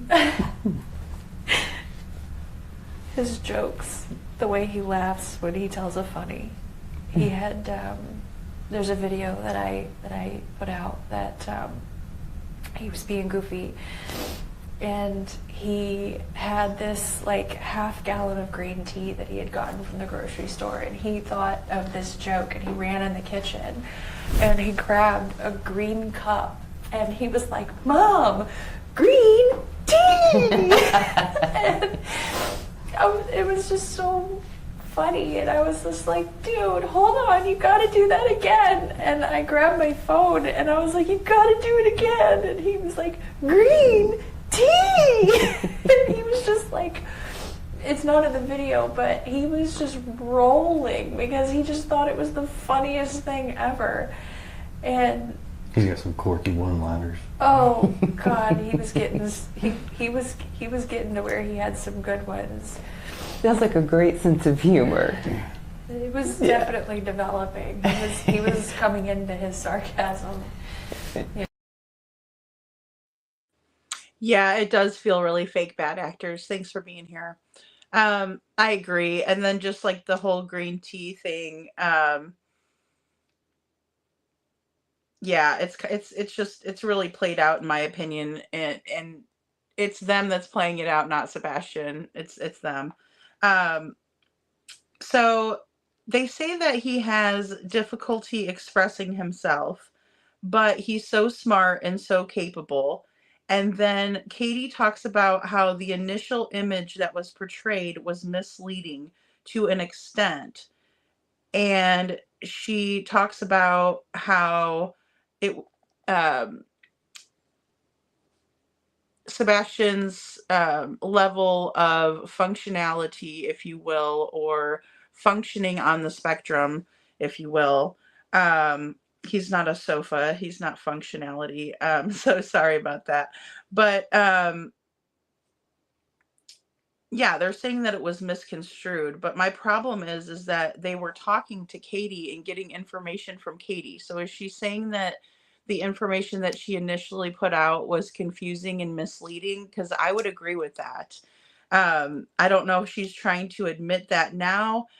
She starts talking about, again, with his mustache, and I don't understand why she does that, because according to Katie, that was something that he wasn't sure that he even liked, that he was kind of embarrassed about it. He really didn't like it. He didn't know whether he wanted to shave it off or leave it, that sort of thing. And so, just another, again, very awkward. I agree with what you said, Karen, about just the way that she puts that out there is just very bizarre to me too. Um, she's asked what she misses the most about Sebastian, and Katie says his smile, his laugh, going and doing fun things, um, taking him for haircuts, and then him saying, "Mom, feel my head." She always does kind of like a weird voice or kind of mocking Sebastian. That hasn't changed. Again, she's been doing that the whole entire time, where instead of, saying it in just a matter of fact way, she's always has to um, do an impersonation of Sebastian, which is not ever a flattering one. It's always kind of a high pitch, um, awkward, weird thing, and I mean, I get that's her son, so I'm not trying to be an ass, but um, it's just very insincere. She also says that she misses game nights with him, that he can play Uno all night, and that she misses the good and the bad, and that she misses his attitude. Um, so, again, it's just weird. It's just weird. No Southern accent. I am too bare. No Southern accent. Megan L says CP says largest hunt for missing child in the history of Tennessee. Summer Wells. Yeah, absolutely. Absolutely. Hey, Lolo. Lolo says, notice how Chris didn't interrupt Katie. At least I didn't notice it this time. Yeah, he didn't. She actually looked to him for answers. Like, she looked over at him at a certain point. She did the whole thing that she did in the first interview with Holly Thompson. This time she didn't laugh, but she just kind of looked over at him like, help me out here, or something like that. He's young in mind. Yes, he did. He told, well, Chris and Katie both told Duchess for the Missing that Sebastian is very young in mind, and that his mind has not caught up to his body. So even though he is 15 years old in his body, his mind is still that of a younger child. Those are his words, not ours. So thanks, Crafting and True Crime, for reminding us. Yeah, always making fun of him, Natalie. I know, and it's terrible. It's cringe. It is. It is very cringy. And Lori says, I don't think she's taking responsibility for being misleading. I think she's just trying to blame all the people, all the people forward. Yeah, I do too. I do too. It's like they're trying to say that we made this up, that we misconstrued something, when clearly it was the things that they were saying that was leading us to believe that. um, you know so I agree. Thanks, Lori. Where's the Southern Belle? Detroit Rock City says. I don't know. She didn't bust her out this time, did she? With all of that, why did he need to go to a boys' home? Exactly. And that's another thing. That's why, it's kind of it's very disingenuous when they talk about how they want him back home, but they were trying to, and there's email proof of this, that they were trying to ship him out, right? For lack of a better way to say it. I don't know. And that's another thing I thought of too, Crafting and True Crime. who says that when your kid's missing? You know, it's kind of like when someone, and I don't want to be morbid or anything, but it's like when someone passes away, we don't really say bad things about them, right? We usually will be like, gosh, they were such a good person, and we were, you know, we're really gonna miss them. And you know, you think about the good times. You don't really ever say anything like, but gosh, their attitude was real shitty. You know, you just don't ever say stuff like that. But it's like her little way of getting a dig in on Sebastian, because it's like you could tell that they'd never talk good about him. And so it's her little way of getting that dig in. And we all know people like this.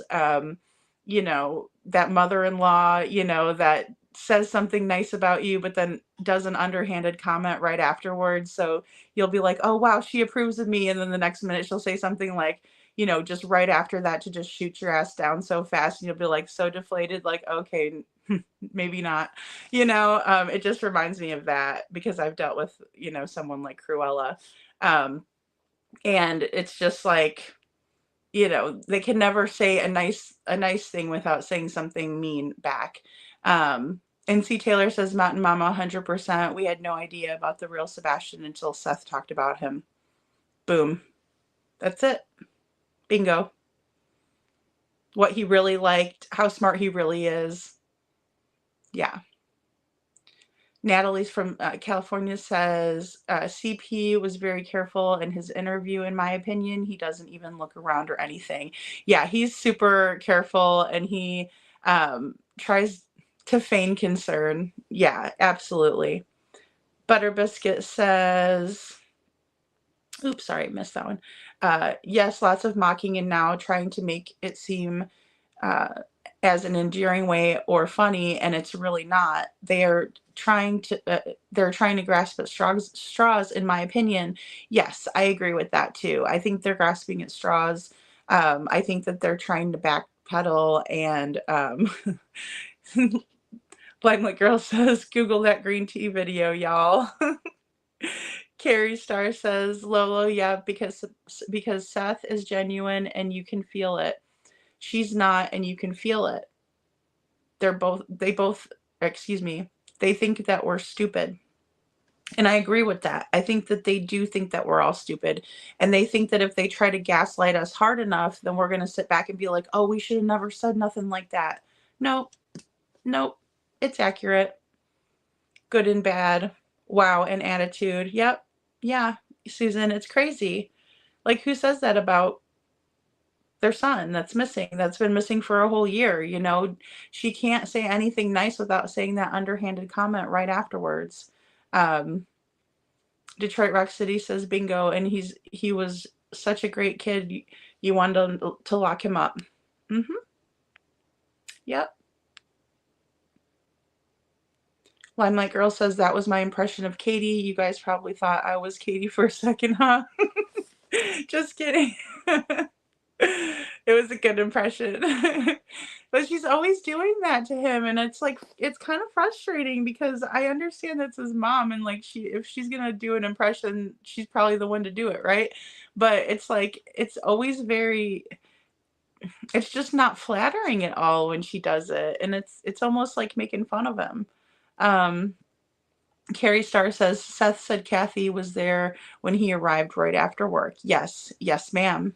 Yes. Oh, that's okay, Susan. I totally get it. And Mountain Mama says, see, Taylor, it was like it be two different young men. Seth has not said one derogatory thing about Sebastian that I've heard. I haven't heard him say anything either. You know, just basically telling us about, you know, who he is, what kinds of games he liked to play, that sort of thing. No, he always seems to be advocating for Sebastian, you know, which I don't see that with Katie. She's too busy advocating for other kids. And Natalie from CA says, I'm not even joking when I tell you I remember being in chats early on after C and K first came out, and we all seriously thought he couldn't speak. Yeah, C&K made it out as if he was severely disabled. Yes, I agree with that too. She did it in the first interview with Holly Thompson. She told Holly Thompson that Sebastian sometimes won't talk, but if you call his name, he'll look. Did that thing where he'll look, but sometimes he won't talk. So I don't know if, I think maybe that's what she was referring to, or I am too bare, bless her heart. Bless her heart. Holly S says exactly. They act like everything was hunky-dory with game night and nothing but love, but they were trying to lock him in a facility. Yeah. Yeah. Well said, Holly. You know, and that's the problem here. That's because we all know this. You know what I mean? Hey, Star. Dag nabbit. And Butter Biscuit says, Seth said Sebastian wanted him out of the house and he wasn't going anywhere. That's his house. So they are planning, they're playing smoke and mirrors. They're playing smoke and mirrors for sure. They want us to believe something different than what they've been telling us this whole entire time. And even what their words are. It's their words, you know. Glad you're here, Star. Star made it. And Brandy and Indy says yes until Seth said he was high functioning on Pascal. Exactly. That's where we heard that he was high functioning, Brandy and Indy. And I remember that because I was in Pascal's chats for that. I was. And I remember Seth saying stuff that was completely different from what Katie and Chris was saying. And it was like red flag, red flag, red flag. Absolutely. And that's why I was following what Seth was saying more than what they were saying, especially when we go into the Duchess for the Missing interview and we know it's just like a complete nightmare of crystal clear and let me help you out. And, you know, we go into all that nonsense. Detroit. Scary thing is there's people who believe this. Yeah, it's sad. It's sad that they don't see it for what it is. It is, because it's a disservice to Sebastian, even though they might have good intentions behind it. They're forcing a lie. Yeah. Oh, absolutely. And they'll never come out and say it. You know, they should have come out and said it already, but they don't want that. They want people to run with this narrative. They want people to waste their time. Because if they're wasting their time, then they're not finding Sebastian, right? They're not actually talking about what could have happened to him. They're just talking about this video. Oh, look, he walked out. Oh, well, then where is he? Because they searched the area around Sebastian's home multiple times with multiple different people and agencies. And there's been people that have gone down to Hendersonville and searched. There's locals that have searched. We know this. Star says, in my opinion, Kay was pissed about Seth talking about D&D and and brought up Uno. Yeah, and Magic, the Gathering. Yeah. Oh, totally. Yeah, I felt that vibe. Oh, well, we want to say that he's smart too. Well, it's too late, Katie. You already made him seem like he was incapable of stuff, and now that we know that he was fully capable, you're going to come out and tell us he was? Come on. Again, consider the source, Katie. Consider the source. And Holly says, I don't see the point of them doing this. LE already said the video is nothing. Yeah, there is no point. And I mean, I don't know whether to feel sorry for Holly Thompson or if she just really is that much of a Pollyanna where she just has her head in the clouds and everything's rainbows and unicorns and let's stay happy and positive, because I can't stand that. I really can't. Like, if I'm being negative about something, it's because it's upsetting to me. And I'm not going to sit here and act like it's not upsetting to me when it is. You know, to me, that'd be a lie. And so, yeah, I can't stand people like that. Like when things are like shit hits the fan and they're like, can we be positive? And I'm like, no, we can't be positive because there is no positive in this. We can find a solution and that would be positive, but I'm not going to sit here and act like everything's perfect when it's shit. And Star says, Detroit Rock City, I live in a constant state of trouble. Yeah, she does. Lori, Star's a hot mess. No, I'm just kidding. I love Star. Lori says, I noticed how he was soft-spoken also, definitely on purpose. Yeah, oh yeah. He's like trying to pretend, oh, look at me. Oh, I'm Chris. I'm a nice boy. Kind of like that crap in his first wedding photo, in his dress blues. Carrie says, Natalie from CA, not only that, she only put out old pics from years younger and not one recent pic until much later. Exactly. Thank you, Carrie. I mean, it's like there was so much misleading information. Where was the Texas Roadhouse picture day one? That was the most recent picture of Sebastian. I don't care if, he was eating food or something like that. You still had a full frontal view. Oh my gosh, we got 119, guys. Thanks so much. All right, we'll do a party real quick. We'll do a party. And then I'll go into this next clip. Because we are on number 5, I believe. Yes. Let me just double check. With his autism, is there anything else? Okay, yeah. All right, so we'll do 5 after this clip.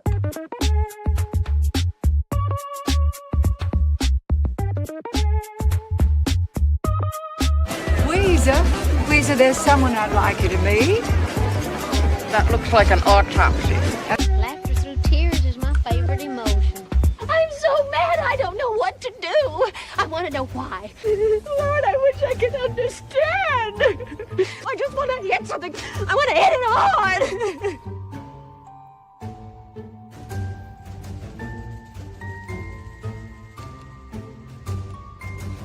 Here! Hit this! Go ahead, Malin! Slapper! Are you crazy? Hit her! Are you high, Clary? We'll sell t-shirts saying I slapped Weezer Boudreaux! Hit her!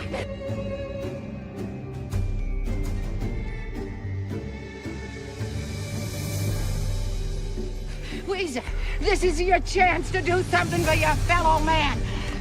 Knock her lights out, Malin! Let go of me! But y'all don't say that. Malin, you just missed a chance of a lifetime. Have a chickapin parish and give the eye teeth to take a whack of Weezer.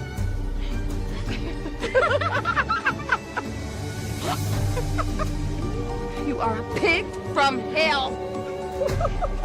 Weezer, I was just kidding. Come back. Oh. Weezer, what brings you here? Shut up. Not a very Christian thing to do. Oh, and now you gotta lighten up. If you can't say anything nice about anybody, come sit by me. Looks like 2 pigs fighting under a blanket. A girl is fair game until there's a ring on it. And I mean a wedding ring. An engagement ring just means she's ready for one more mistake. Okay, this is perfect. Watch this. Sometimes I wish I was smooth like Zahid. Of all the people I know, he's the best at girls.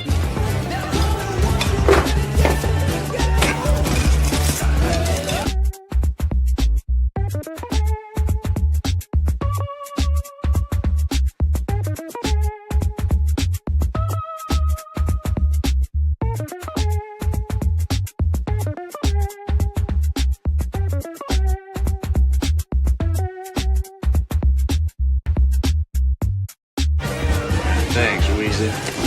Nothing like a good piece of ass. And that's how you do it.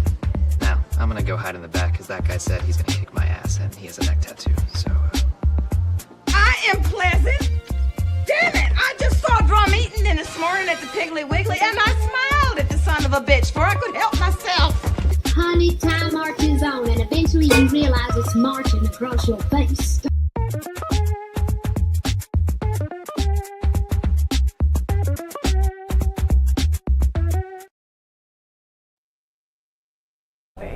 He was coming into his sarcasm, like one of the other videos I released when it's hard to hear, but we were bowling, and because he has a lot of fun with it. He actually was getting a lot better without bumpers, but he like rolled a good roll, and he turns around and he's like, "You got wrecked, Mom." And I was just like, what is happening right now? But I mean, I miss that, you know. I miss being able to hang out with him, you know, because he's not little anymore, you know. Which we had a lot of fun when he was little, but when they get older, you know, you start being able to do different things with them, and you know, game nights are, God, they're a blast sometimes. We didn't have pool days this year. Yeah, pool days. It's big in the summer. He loves to go to the pool as much as possible. Swimming. Swims. Oh God, he loves to swim. He's, I don't know if I put that picture out or not, but there's one that I took of him. He has on this like giant, I think it was a flamingo, and he was just like, just being a cool guy. Being a fun kid. For our viewers, before we end this, I guess your message for them is just keep hope alive. Yes.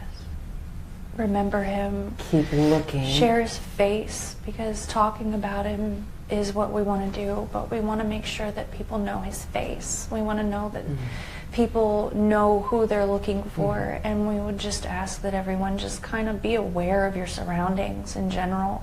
You never know, and all it takes is just one person that could make a difference. And go ahead. I would say, if anything, constantly being vigilant, just looking out there, aware of what your surroundings are. Please, if you see something, call 911. Call TBI. I know there's a lot of other things out there, but we would encourage. We just it needs to be segregated, like just a single point of right back to law enforcement. That's where it needs to go. Anybody that sees anything, just report it, please. Do you feel that there's someone out there right now that knows something? They're just not saying it? It's hard to say until we can run down this video and figure out what we're seeing. I don't want to speculate. I don't want to, because it's an active investigation. I don't want to add any more rumors, chaos that's already out there. We just want to keep this to the core, Sebastian.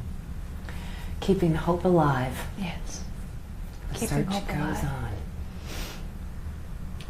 We are hopeful, and we are praying for you. Thank you. We appreciate your time. Thank you for talking with me. Thank you. Which is to viewers. My message would be, first and foremost, thank you. Thank you for helping spread his flyer, his story.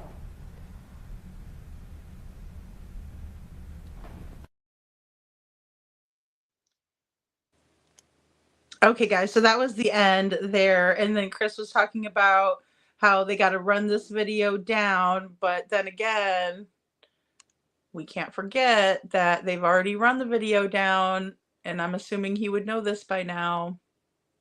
But obviously he doesn't. So we'll just show it for him in case he's willing to open his eyes, or anybody else out there that is speculating on a video. So... And then this next clip I wanted to show you really quick is where Holly Thompson does debunk the video. So here we go. Street has baffled people all over the mid-state and across the country. Yeah, 1 year ago today, Sebastian Rogers vanished from his Hendersonville home without a trace. Hundreds of tips have poured in, but still no Sebastian. Sebastian's mother and stepdad sat down with our Holly Thompson, who joins us now with how they're handling everything 1 year later. Tonight, in my one-on-one with Katie and Chris Proudfoot, you'll hear about the unwavering hope this family is clinging to and their message to you as they vow they will never give up in the search for their son. It's a living nightmare, to be honest with you. The teen with autism disappeared from his mom and stepdad's Hendersonville home in the overnight hours of February 26th. What would you say to him when he walked in that door? Oh, God, I don't even know if I'd be able to speak. I'd probably bulldoze him down with hugs. Honestly, when I picture that, I just picture being able to hug him, to hold him, to smell him. I mean, just to be able to hear his voice, to hear his laugh. The teen with autism disappeared from his mom and stepdad's Hendersonville home in the overnight hours of February 26th. We do believe there's a chance it is Sebastian. We're just trying to find out if that could be the case. Steve Fisher, a private investigator hired by Katie and Chris Proudfoot, says this video that first aired on WSMV4 could be a new lead in the ongoing search for Sebastian. Video from the night Sebastian disappeared. We went through over 100 hours of surveillance, and it wasn't until the third pass through the surveillance that we even spotted this person. And there's a person at 12:17 a.m. in the same neighborhood that Sebastian's from, that walks southbound in the neighborhood, goes behind a vehicle. It appears that they're trying to stay out of sight of another person that's walking their dog, and then doubles back after it's clear. Fisher says he's working to learn if that person wearing dark clothing in the video is accounted for in the investigation. It actually gives us more rejuvenated hope that we may actually be onto something. We just have to run it down. Over the last 12 months, emergency responders and volunteers spent hundreds of hours searching for the missing teen. Drone mapping, ground searches, scent dogs, and the scouring of surveillance video. Why do you think Sebastian is still missing? That's tough to say. I mean, it was the largest manhunt in Tennessee history for a child. And absolutely zero evidence. There's nothing out there. Law enforcement's working diligently. They are working hard over and over and over. What do you want to say to anyone out there who wants to say that one of you could have something to do with Sebastian's disappearance? I would say to pause and to think, and I would say to consider the sources of information. Try to make sure that you're getting legitimate information. Avoid the rumors. Katie and Chris say they're determined to bring their son home and want the community to stay focused. I want to ask everyone not to forget, and I want to encourage people to keep helping and to keep bringing awareness not only to our son but to all of the missing children, because they all deserve to go home. And if Sebastian's out there listening, I asked Katie what she'd want to say to him. I would say that know that we all love you, and that there are so many people that care and so many people that are looking, and hang in there and know that we're going to find you, know that we're going to bring you home. Investigating agencies say Sebastian's mom, stepdad, and biological father have fully cooperated, and there's no evidence to support foul play. Now, we also contacted law enforcement about the video in our story. The Sumner County Sheriff's Office told us that law enforcement had possession of the original video that the private investigator says is new since 72 hours after Sebastian was reported missing. And after thoroughly investigating this lead, they determined it has no relevance to the case. Now, you can watch my full interview with Katie and Chris Proudfoot on our WSMV4 app. Holly Thompson, WSMV4. The Amber Alert for Sebastian Rogers is still active, and the Sumner County Sheriff's Office says they're still looking for him. The sheriff posted on Facebook that his team is still following every lead and analyzing all evidence. The sheriff's office says there have been no confirmed sightings of Sebastian, but they haven't stopped trying to find him. They ask anyone with information to call TBI tip line.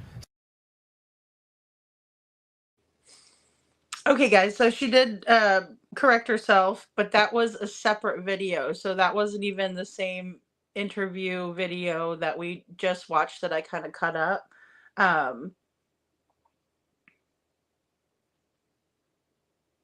Thank you, Star, for posting that. Detroit Rock City says, how about you remember the truth? We aren't forgetting anything, believe me. Exactly. The analyst. He's wearing a pig run or pig party shirt or something. Yeah, how about we have nothing to do with it? That would be nice, bad actors. That would have been a straightforward answer. Yep. Yep. The analyst says you pause and think about telling the truth. Exactly. Exactly. Deborah Dixon says at Lady Freedom, they questioned the B Sox couple yet? They said they have. They said they have, but I don't know. I do not know. Hey, Emmy Joe. Let's see here. Very weird answer, Susan. Very weird. Very weird. Super weird, Natalie says. I would be sick thinking someone was hurting my child. There's none of that. No urgency. Exactly, Brandy and Indy. She tells him to hang in there. And then she says that she would bulldoze him down with some hugs, which is kind of a strange way to put it. She talks about how they want only legit information, but they're putting out this bogus crap. So really quick, let me get this over here.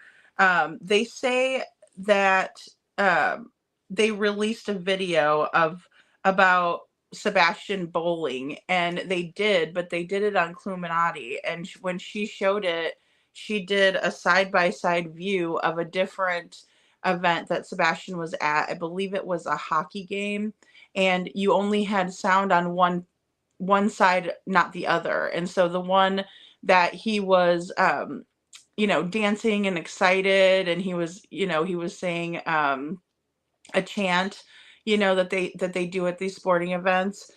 You can hear that side, but you cannot hear the bowling side. And so I don't know if Katie just doesn't remember what she's shown or what, but yeah, the reason why we never heard him say that was because there was no sound on the one video. The other video that was played had sound on it, and that's all we heard. She also says that she misses being able to hang out with him, which was a weird choice of words there. Chris says pool days. And then Katie says that she released, and she's talking as if it's like you wouldn't just give out Sebastian's picture. If you want his face out there and you want everybody to know his face and what he looks like, then why would you talk about how you released this? Like it's some kind of a top secret thing when it's not. It's a picture of your son that people need to see so we can look and see if we see him out there, right? But then again, I don't know. I think they know where he is. Holly Thompson asks if there is a message from viewers, and then she answers for Katie and says, keep hope alive, right? What a crock of crap. And then Katie says that she wants us to share his face and be aware of our surroundings. Well, Katie, I think that you need to take your own advice, and I think that you need to share his face, and I think that you need to be more aware of your surroundings, because don't forget that your son went missing or walked off from your house. So you obviously weren't aware of your own surroundings if that could have happened. Sorry, not sorry. And let's see. Then she looks over at Chris and she says, go ahead, because he's just itching to say something, right? Because he's got to be in the spotlight, because if he's not, then he's got an issue, right? His little ego is so fragile. And so she tells him, go ahead. And he goes, this needs to be segregated. I don't even know what he's talking about. I have nothing for that. Nothing. Because it is segregated, because you won't go to the vigils, because you don't do anything to help Seth look for your son. You don't have anyone out there actually doing anything to help. So it is segregated, Chris. It is segregated. And Holly Thompson again comes in, says the search will go on. Oh, bullshit. So yeah, that was the interview, which, it is what it is. That's what it was. Carrie Starr says they need to do more than question the Bauer Sox. They need polygraphs and their phones pinged the works. I think TB's whereabouts will lead to Sebastian's location. You know, that is a very strong possibility in my book too, because I don't think that Chris and Katie were the only ones involved. Living nightmare, he's alive and still, yeah, alive and still a nightmare. Yeah, well, and it's, you know, it's all about them, you know, the analysts. That's what frustrates me too. It's like, what the heck, you know? Yeah, Butter Biscuit, CP wore a perfect shirt for this. He just likes to think that he's like some badass Harley guy, and he's not. Those kind of guys, the real badasses, they're for kids. They don't hurt kids, Chris. And Scranton Strangler says, I'm sure the hater channels are gloating over Nick BS posts in those interviews. I know. That's why I was like, I'm not even going to play what Nick Barris said, because he's such a liar, and all he does is recycle and regurgitate his own old stories. And C. Taylor says, so Holly, why'd you run with it when you had that knowledge? Editing is a thing, and you have editors. Exactly. No, because they love it. They love pushing that false narrative, because she wanted that interview. Did you see her at the end? She's like, Holly Thompson, WSMB4 exclusive interview. Yeah, shove it up your bum. The copy / paste went poorly. Pig fest, thank you. Thanks, Brandy and Indy. I was like, it said pig party or something. Something like that. I am Two Bear said I have a hard time with that Alaska trip. Oh yeah, definitely. Definitely. You know, apparently it was something that he did regularly for work, and Kathy did attend, but who knows what to believe with those two. I like barbecue bacon. The analyst.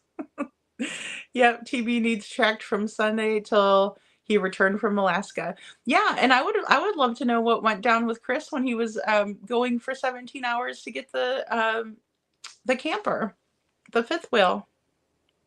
Scranton says, see Taylor, actually I'm really surprised that with as heavily edited as last night's interview was, that they kept in, yeah, would've. She slipped up with that. Yeah, I'm surprised too, because they did edit her so badly. Like, I'm sure there was tons of other things that we just didn't get to hear, because Katie was by herself in that one, you know. And Natalie says, Brandy, right? My mind would automatically go to the absolute worst case scenario, and even thinking of something happening to my kids makes me hypervigilant. Absolutely.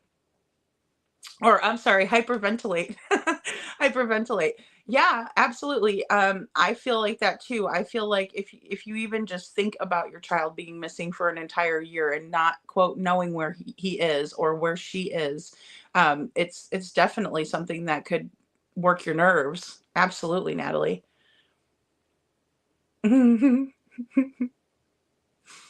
Carrie Starr says all the harassment, bullying, stalking of the searchers and YouTubers didn't start until the Sox returned from Alaska either. Oh, that's a really good point. Yeah, that's interesting. Yeah, and we know that that's the kind of people they are, you know. Pig roast, the analyst. Carrie says that's what made me know TB is involved to his eyeballs. Yeah. Yeah, that makes a lot of sense now that you've said that, because it really did ramp up. I'm trying to think back, and I remember it did really ramp up when they came back from that trip, you know, and I'm sure he was paying people to do it like he likes to. I am Two Bear thinks so too. Scranton, yeah. Natalie, it's so strange. Also that pic on the flamingo, like he's 10. That was a really old photo. Yeah, and I mean, I think it again was a dig at Seth too. Like, oh, that was my picture that I released, but yeah, he's the only one making flyers and posting it on a flyer. Where's your flyer with that photo that you released, Katie? What a crock of crap. And Princess Buttercup says the go silent after she says keep hope alive, then barely muster up, of course, yes, etc. Yeah, it's crazy. Yeah, they go silent. Yeah, absolutely. Chris started the disconnect, in my opinion, Brandy says. He meant aggregated.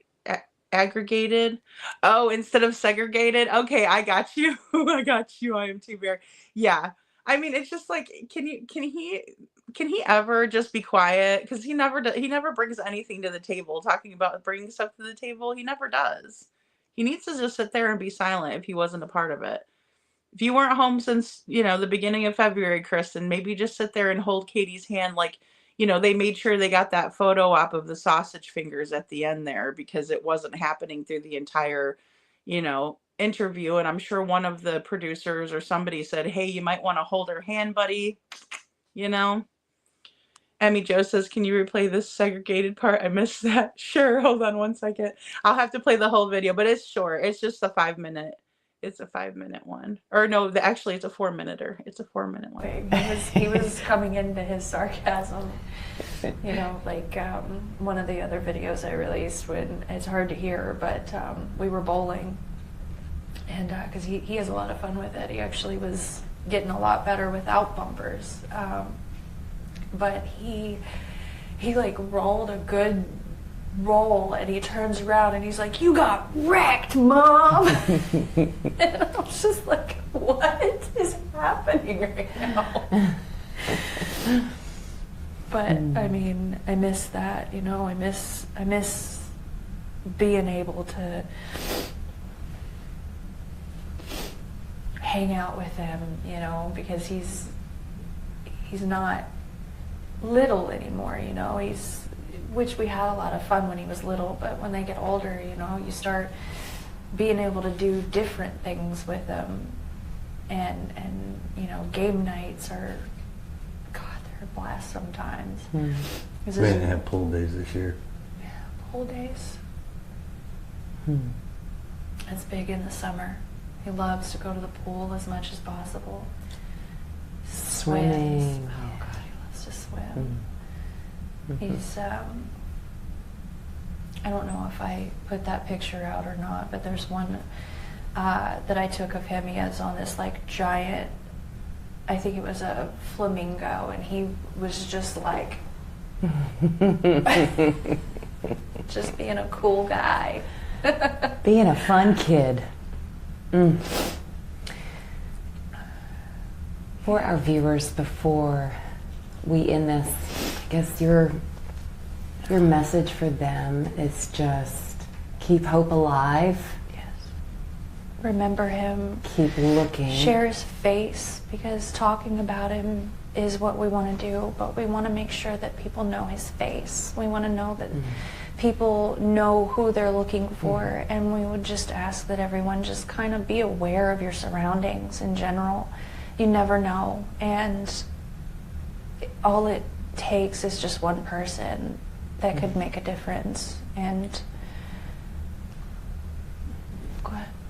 I would say, if anything, constantly being vigilant, just looking out there, aware of what your surroundings are. Please, if you see something, call 911. Call TBI.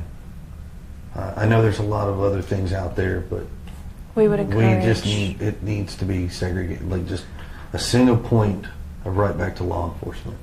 That's where it needs to go. Anybody that sees anything, just report it, please. Do you feel that there's someone out there right now that knows something? They're just not saying it? It's hard to say until we can run down this video and figure out what we're seeing. I don't want to speculate. I don't want to, because it's an active investigation. I don't want to add any more rumors, chaos that's already out there. We just want to keep this to the core, Sebastian. Keeping hope alive. Yes. The Keeping search hope goes alive. on. We are hopeful, and we are praying for you. Thank you. We appreciate your time. Thank you for talking with me. Thank you. Which is to viewers. My message would be, first and foremost, thank you. Thank you for helping spread his flyer, his story.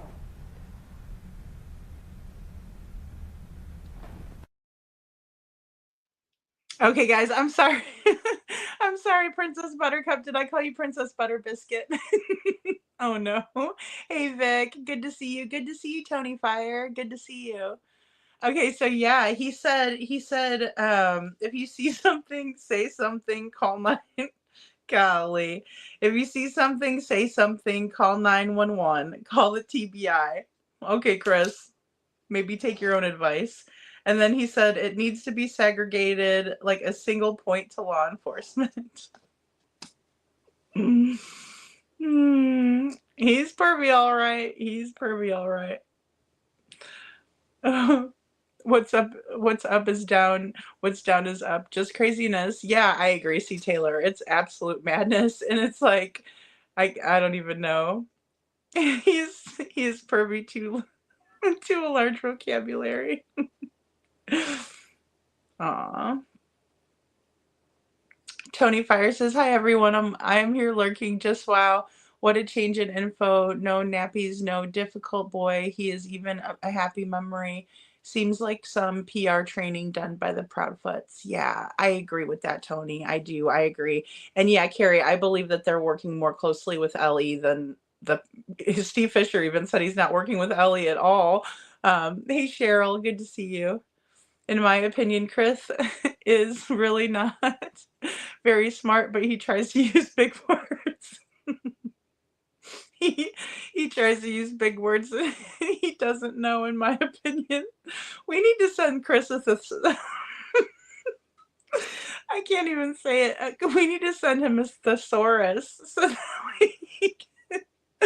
he can brush up. He needs to Google it. He needs to Google it. The irony star. The irony. Oh my gosh.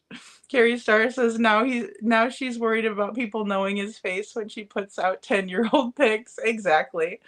Yep. And then she's like, "Oh, that was my picture that I put out of him in the flamingo." Well, put it on a flyer, Katie, and then start passing them out. Come on. And she says it only takes one person. Yeah, it takes you. You're his mother. Hello. Hi. Katie. Hi. Golly. Susan says, "Just my opinion. Is this supposed to make them look not guilty?" Not. I mean, they had Duper's delight. I forget who said that, but they did. From dusk to dawn, good to see you. That reporter is so cringy and fake. For real, she is. She's awful. I'm sorry, Holly Thompson. I thought it was just like the initial interview. This one was way worse. She would do anything to get that interview. I mean, smooching that behind big time. Both of their behinds. She smooched both of their behinds. And Cheryl says, "I don't know a lot about this case, but the mom is lying." Yeah, I'll tell you, I've told other people the story, and I didn't even add in any crazy details that we all kind of know. And the person's like, "The parents did it." Every time the parents did it. I didn't even like say my opinion, it's just plain to see. I'm glad you're here though, Cheryl. Thank you. Sebastian is an amazing kid, and we talk about him a lot here. Um, Scranton Strangler says, like, keep food for him, not let him into the RV, let him play in the pressure washer. Laud, please. Exactly. Pool days in an institution, question mark? Yeah. Exactly. He wasn't even gonna be with them in the summer. So what are they talking about? It's so ridiculous. Mama Cedar Street says, "You want us to keep his face out there, but KK, why don't you put the magnet poster back on your car?" Boom, Cedar Street. Boom, boom, boom. Yep.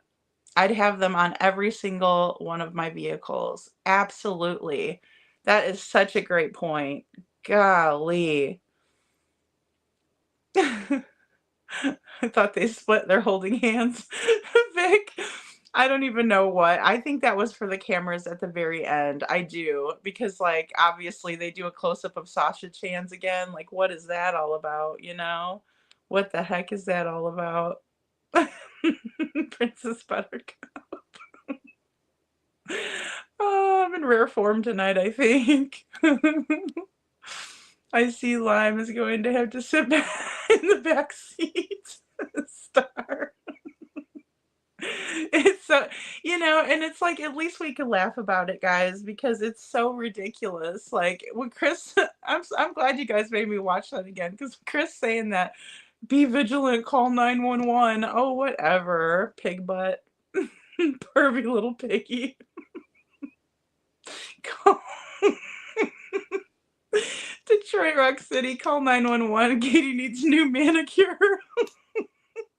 It's like she couldn't even bother to get her nails did for the interview. It was like something else that they probably went out to a bar or something. Maybe they went to the pig run, the pig fest, and she had her nails did for that, but she ain't gonna do them for Sebastian. God. What is her problem? See, Taylor says pervy pervy and the vigilant segregated, seems he needs to go back to the books. I agree. Lisa, opinion, good to see you, Lisa. Lisa says, I just got on, so I have a lot of catching up to do, but have you noticed in both those interviews, not once did she say Sebastian's name? In the second one she did, but it was very brief. It was. I'd have to go back and watch. Oh man, I have to watch that again. The first one, though, we're going to watch that one again, and we'll check it out, but I bet not. I bet not.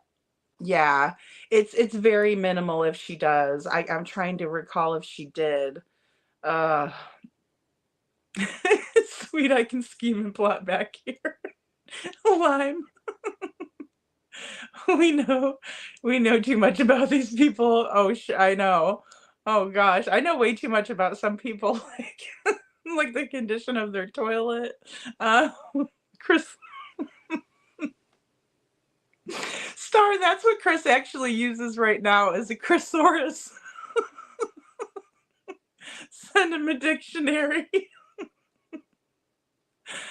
Oh my goodness. Scranton says, Natalie, I've totally invested, and it's crazy because I have been following true crime, and this is the first time I've been this invested.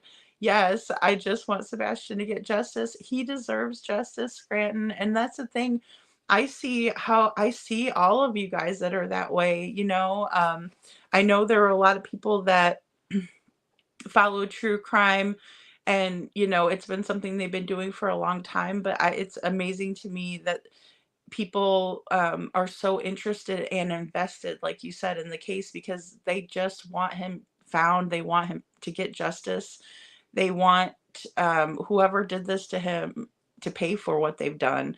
And it is amazing to me, so thank you for saying that, because it's so true.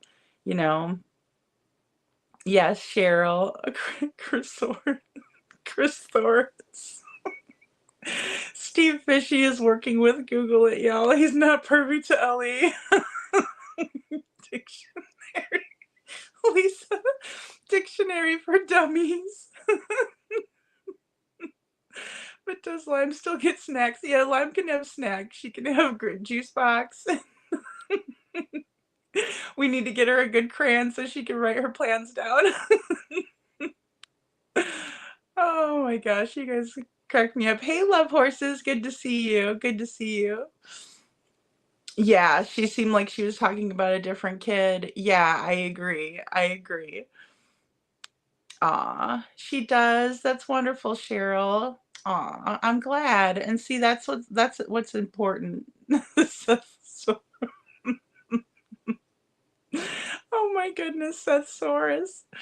I told I told Cheryl to come in and check out. Oh, wonderful. Thanks, Vic. That's wonderful. Well, thank you, Sharon, for being here. That's amazing. I think that you'll like it here. I do.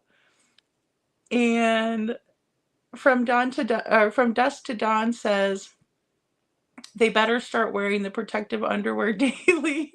They're going to need them when SWAT shows up anytime. I mean, it's just so ridiculous. Oh no, that's okay. You're fine. Hey, CB. CB says, love to see a psych evaluation at trial on both the feet. Oh gosh. A hot mess is all I gotta say for those two. Oh, a hot mess. Hey, Adam Forever 21. Good to see you. Now you're early. Only man hands. Oh, goodness. Hamburger interview. Oh, no. Okay, here we go. Here we go. Let's watch this Just Katie. Here's Just Katie from last night, because I know you all had to watch it on my phone and it was awkward, but here we go. The last time I saw my son was when he went to bed. Tonight marks 1 year since Sebastian Rogers disappeared from his home near Beach High School in Sumner County. He's 16 now, but there are still no confirmed sightings or leads in the case. Fox 17 News' Kelly Avellino sat down with Rogers' mother, Katie Proudfoot, and the search for her son and the ongoing public scrutiny surrounding this investigation. Green tea! A voice and an exuberant smile that have been missing for a year that Sebastian Rogers has gone without his favorite things. Cats are the number one. He loves animals, almost all animals. Animals, video games, books, and any chance in the pool. He loves water. He swims like a fish. Sebastian also missed his birthday. December 7th.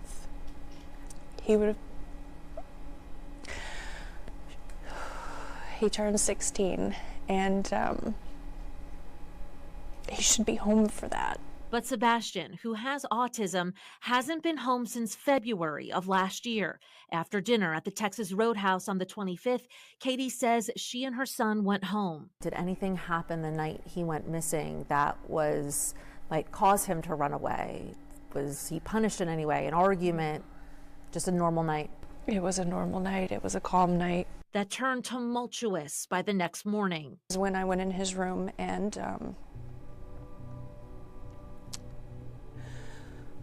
he wasn't there. He wasn't in his bed. Katie says she frantically searched the house and drove around the neighborhood at 6:30 a.m. until she and Sebastian's stepfather, who says he was away for work at the time, called police. We need you to search your properties every day. But an Amber Alert and an extensive week-long search didn't yield one significant lead or even a glimpse of the boy on any doorbell cam video. Days later, investigators combed through a landfill 2 hours away, still saying they had found nothing. There is no evidence to support foul play is involved in the disappearance of Sebastian. But at this point, you don't rule it out? We're not ruling anything out. For the next year, any activity involving Sebastian's case would fuel droves of online followers and even a restraining order against one YouTuber. There were quite a bit of people that were, sending some very threatening and hateful messages to us. What would you say to those people? Stop. Fox 17 News sent the Sumner County Sheriff's Office, the lead agency in the investigation, a list of questions in anticipation of this story, including asking if there are any new leads, what kind of evidence detectives have vetted, and if investigators still believe there is no indication of foul play. Sheriff Eric Craddock responded in an email saying, "This is an active and ongoing investigation. We continue to work with our state and federal partners. We will continue to seek a resolution in this case." What do you believe happened to Sebastian?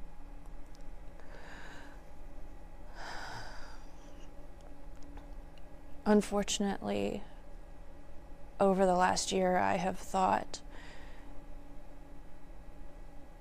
every single day, night, every moment of every possibility of something that could happen to him, where he could have gone, if he had gone with someone, if someone took him willingly, unwillingly, if he'd run away and got lost, if he'd a million different things. And unfortunately, I don't know.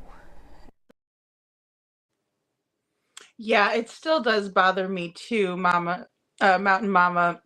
The landfill still bothers me. I feel like they thought they were clues in the trash and they didn't search long enough, in my opinion. Yeah, something was out there. Something was out there that they were looking for. I believe that too. And CB says, why don't any interviewers ask why photos of him were taken when he was half the age and he is now? So many red flags. Yeah, so many red flags. I agree. I agree.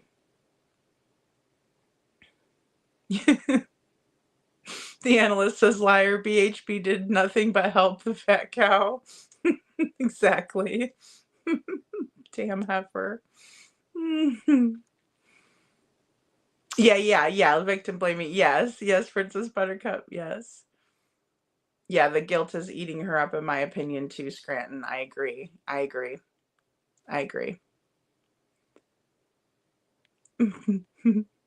Couponing. Vic, what I do now? Fed on greed. Yeah, absolutely. Princess Buttercup says, just stop. No blaming Vic. Nobody blame Vic. Hey, Tanya, good to see you. Tanya says bullshit. She's full of it. Yeah, absolutely. I bet CP tore her up after the interview where she would have slipped up. Oh, yeah, in my opinion. Oh, yeah, definitely. Because she did. And it did look like she was about to say, oh, shit. I will say that. In the beginning, you could tell that investigative journalist, I guess if that's what we want to call her, news anchor, she obviously has not done her research in this case. Otherwise, she would know that it has been way longer that Sebastian has been without his favorite cats. It was like 7 or 8 years ago whenever Chris decided to move in with Katie and said that they had to get rid of the cats. So he's been living a long time without his cats. And according to Chris, he told Terry Lynn that he never was able to live that down with Sebastian, that he had to get rid of his 2 cats. So that's what he told Terry Lynn. And Sammy says, LF, I just went through all of my screenshots of Sebastian related case things all the way back to the beginning of March when they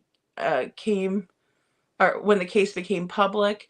There are definitely some gems in there, but I bet I was going through some of them too. I'd kind of like to rewatch the Duchess interviews. I would kind of like to revisit some of those. And Butter Biscuit says Bullhorn Betty never threatened them, and she was getting the darn bushwhacked long before Sebastian went missing. I remember the live where she said she needed one, and it was on her wish list. Yeah, and she just went out there and was putting out flyers and things like that. Chris had threatened her back in May when he was on the Queen Bee channel, and said that he could, roll her over in his vehicle if she was standing in the street. So yeah, he did that way back. I think it was May 27th, if I'm not mistaken. I have my little list here. But yeah, he said that way back then. And I think I turned it into a short, if I'm not mistaken, because I was like, hey, that's not cool that you did that. May 23rd, Queen Bee. Yep, May 23rd, 2024. Sebastian was missing for 88 days, and Chris was talking about, and he brought up Bullhorn Betty and JLR and the whole lot of them. Limelight Girl says she had to do that imaginary blowing smoke rings thing, doesn't she? Yeah, she does. Yeah, she does. No snacks for Vic. Poor Vic. Aw. I'm dieting, I don't need snacks, she says. Sammy says, I just caught something about the landfill. The quote from law enforcement to news people, the quote was something along the lines of nothing leading to his whereabouts was found. Okay, so apparently they were looking for evidence, not a person. That's interesting, Sammy. Thank you for letting us know. My crayon's and glue stick. Cereal can be a snack. Yes, it can. No, Marines get crayons. Couponing.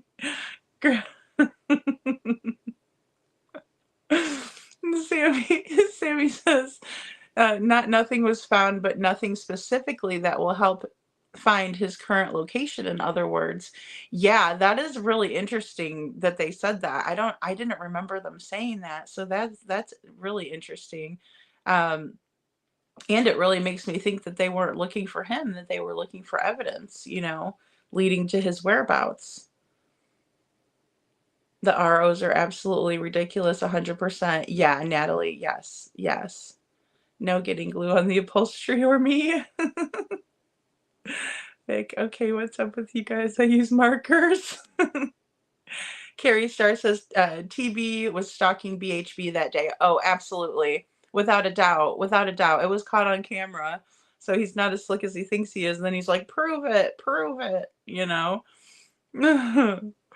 Natalie says BHB never met or made contact with any of them. No, she didn't. She didn't. I know that she said that she went over and met Mr. and Mrs. E, and then, she was putting flyers up, and it was, June.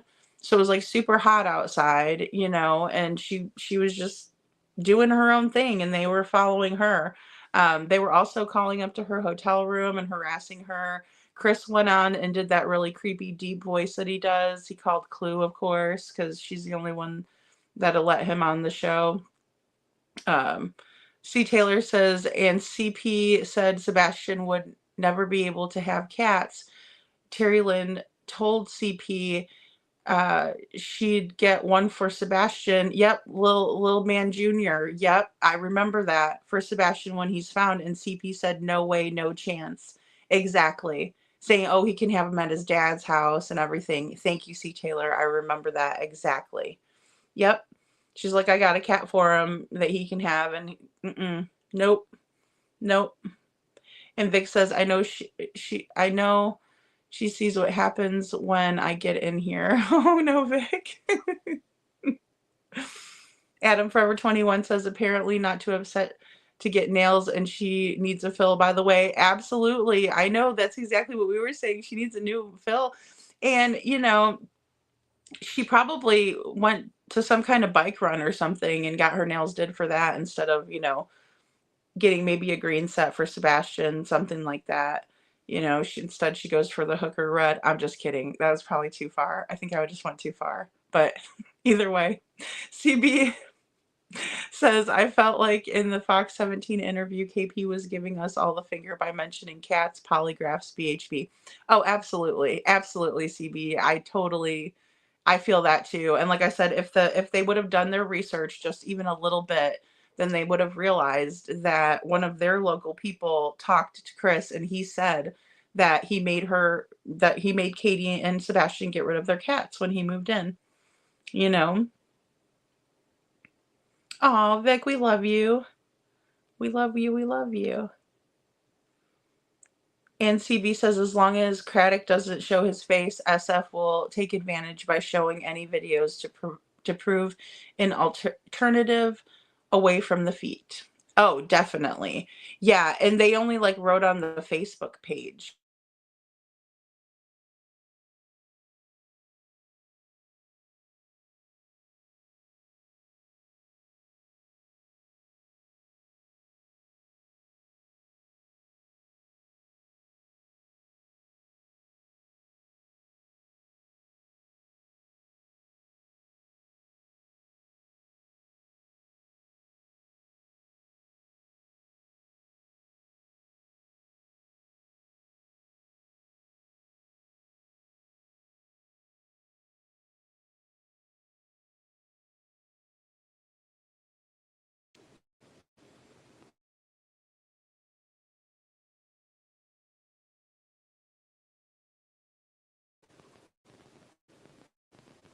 There, I'm back. Sorry about that, guys. Sorry about that. Sorry about that. All right, let's see. Where are we at?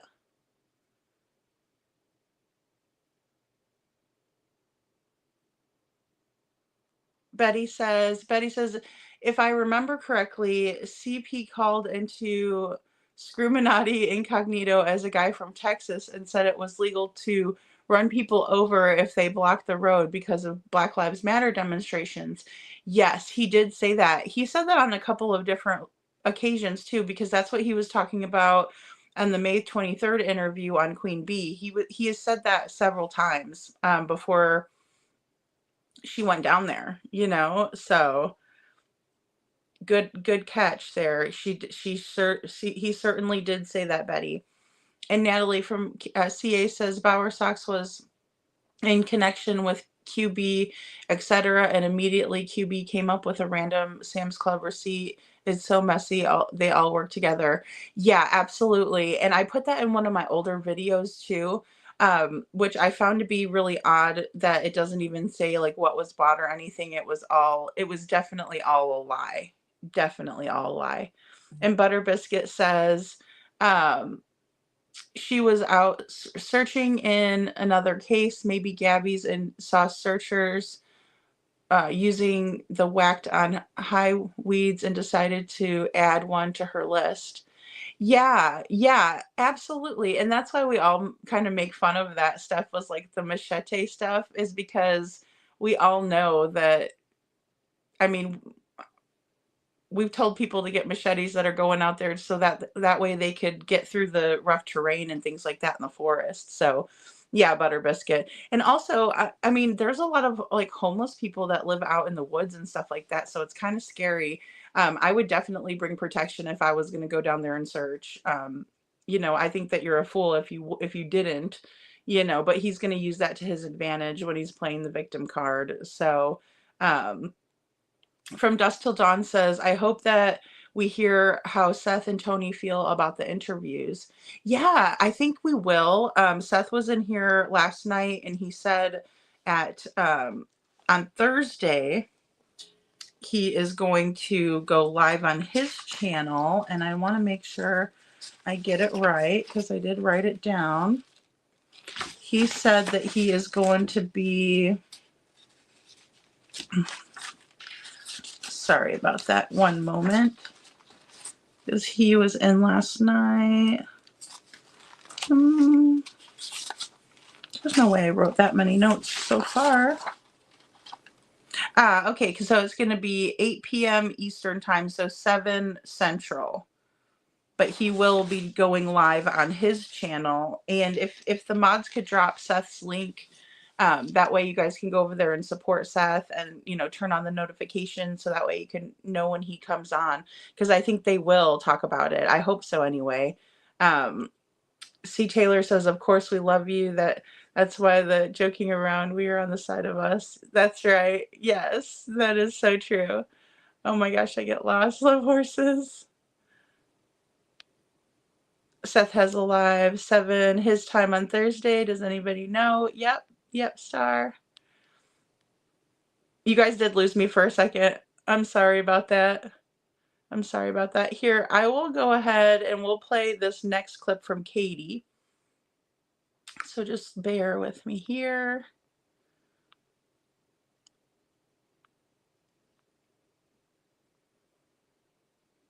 Okay, there it is. What do you believe happened to Sebastian?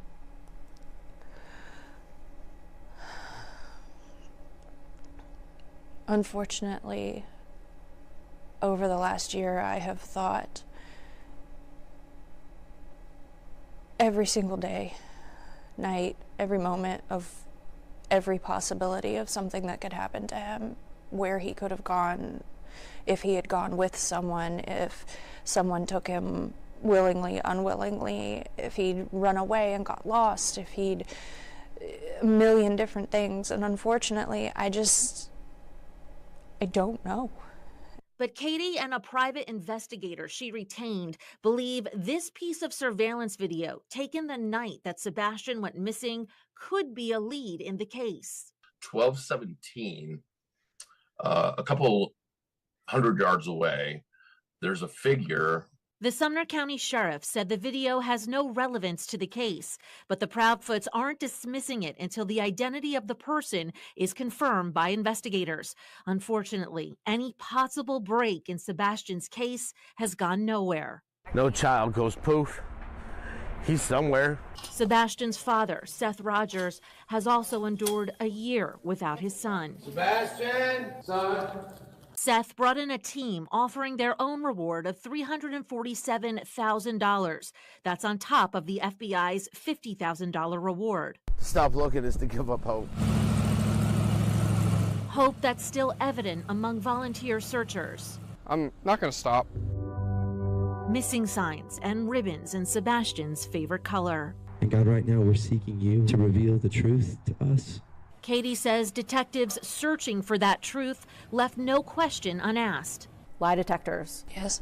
For yourself And my husband. Which Katie says they passed. We don't know what investigators say about the test, but Katie says they have searched her home. Thoroughly, many times. Cadavers, searchers. What do police tell you at this point? What do they think? Unfortunately, that they have zero evidence. Zero trace of the boy with a smile that's imprinted on countless hearts, especially, Katie says, on her own. I would just like to tell my son that I love him and to know that we are never going to stop searching. So a lost smile can be found.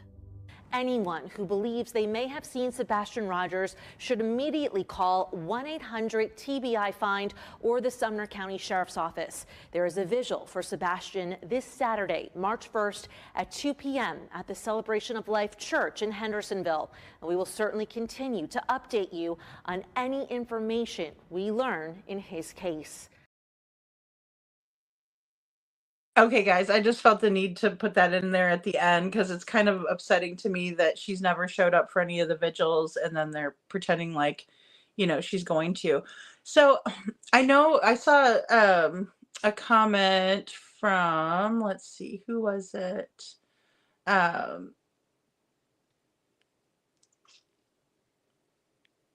believe it was Love Horses. And it was about what we've been kind of talking about that Carol sent over, and I went ahead and I took yeah, very telling, Holly. Yeah, and honestly, in my opinion, Betty was just doing what she does. She was trying to help out. She was spreading awareness, and they didn't like that. They don't want that kind of stuff in their neighborhood. You know, we've heard people say that a couple of times, you know.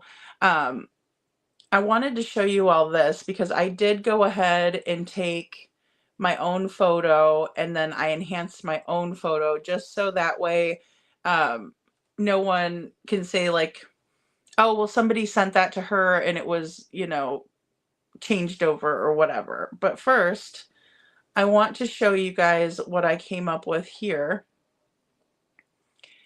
in this clip. So this is the video that Dog just released, the one that I had shown and we had went over, and this is of the yellow jacket guy.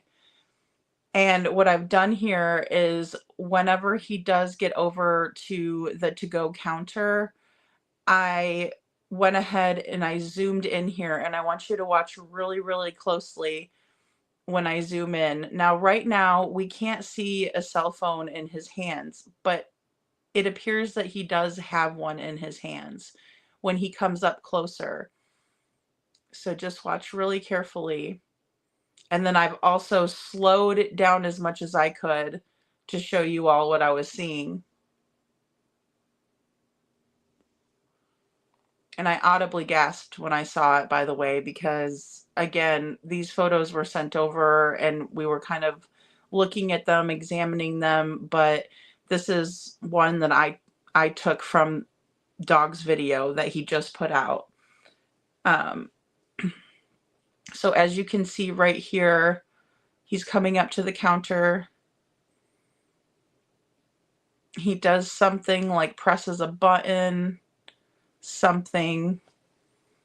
Let me take the banner down just so y'all could see it better. So he kind of goes over there, presses something by the counter.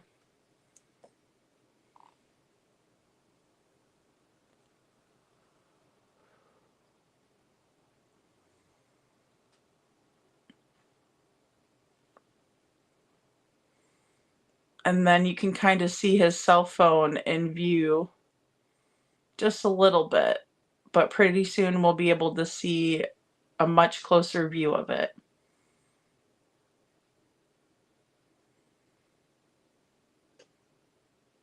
And I don't know if that was like a call button that he pressed or not, but see, his cell phone comes into view.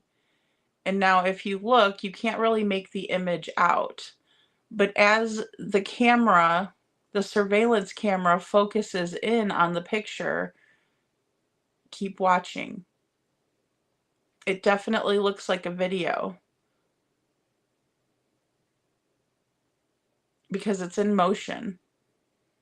And this is where you can see a young man form, and then it's done.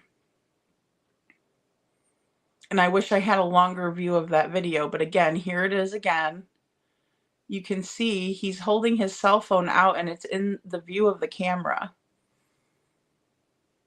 When he turns over, you can see what's on his phone, and it appears to be an image that's moving. And then it actually turns into a young man when the camera focuses in and the image comes together.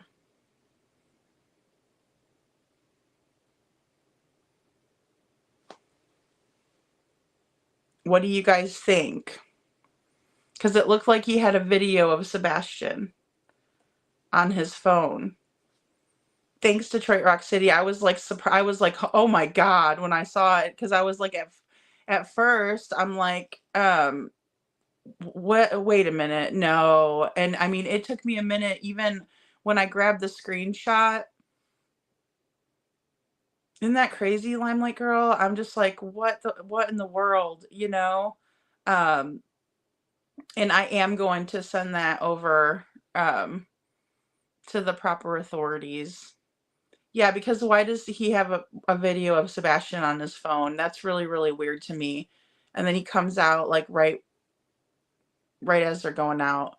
It is scary, Susan. I was like, why does this guy have this? You know, who is this yellow jacket guy? They're saying he was cleared, but what? CB says, I think it's a yellow coat guy. Theory is nothing burger. We need real evidence. Look up CP because KP won't give up the feet or money from the socks. Yeah, I agree with that too, CB. I do. I just wanted to investigate this video a little bit more thoroughly because people were sending it to me. And I was like, I wanted to go directly to the source. So I went straight to Dog's video and pulled it from there. And that's what I saw. NC Taylor says, I thought he was something like an Uber Eats pickup person and he'd gone inside first and then went to the pickup window to get food. I was thinking the same thing too. Or I was thinking he was just like the to-go guy for the restaurant. But it appears that the guy in the black hoodie was that guy. You know, and maybe they had two workers, but Carla says, yes, it does look like Sebastian. That's what I found last night when I looked. Yeah, that's why I kind of wanted to revisit it tonight again, guys, because I was just like so floored that that's what I was seeing. Yeah, the face mask is a little bit sus to me too, because it's like, you know, why are you wearing that when it's like way post pandemic, like, you know, 3 years later per se, after pandemic. And Lem says, like the same posture as when he got out of the car and was plugging his ears. Yeah, I'm wondering when he took this video because it's clearly a video. It's not an image, because it changes the way it does. And I'm going to show you all again. Because at first I thought it was just an image that wasn't in focus of the camera yet, but that's not the case from what I'm seeing. Carrie Star says he's a creeper. That's why Dog keeps posting this video. See, that's what I was wondering, if that's why Dog posted it again. I mean, I know that we were supposed to be focused on the interaction with the green hoodie, which I also have a close-up of that. I got lost again. Love Horses says, yeah, last night you freaked me out with the phone. This one is even more freaky in my opinion, just because of the way that you can see it come into focus. Sammy says, oh, I missed it. I couldn't see anything. And people were saying he was like FaceTiming with like some black guy. Are we looking at the same video? Yeah, this is the same video. This is from outside the Texas Roadhouse, 1823. So it'd be about 6:20, excuse me, it would be about 6:24 p.m. Because the timestamp is using military time, so it says 1824.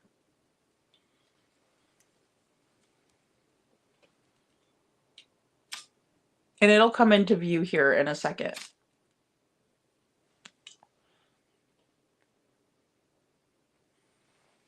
And I just really zoomed in. So he comes over here, he pushes like a button or something. He's doing something at the window, at the counter. And then he's waiting. And of course the guy in the black hoodie knows him. So I'm assuming obviously he works there, or maybe he is an Uber Eats driver.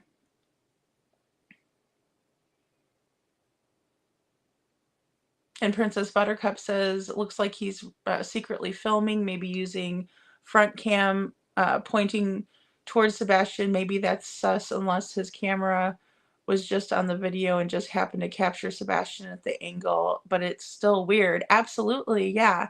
And see, now his camera comes into view. And if you watch, you can't really see what the image is. It's so bizarre. But now it's forming into what appears to be a young man, a person.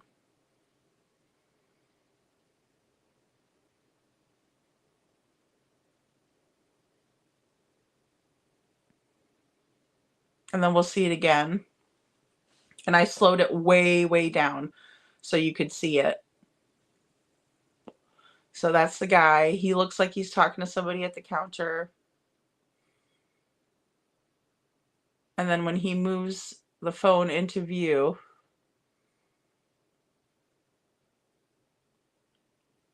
the image is moving and the camera is like going to focus in on it. You see Grogu, and that's what was originally what we see, but then as it's coming more into focus, you can see a whole kid. And it looks like the same stance and stature of what Sebastian was doing. Carrie Star says, plus the way the handoff with the green hoodie is very visible. Yeah, it is. It is. And I'll show that to you guys real quick too right now. So this is the interaction with the green hoodie.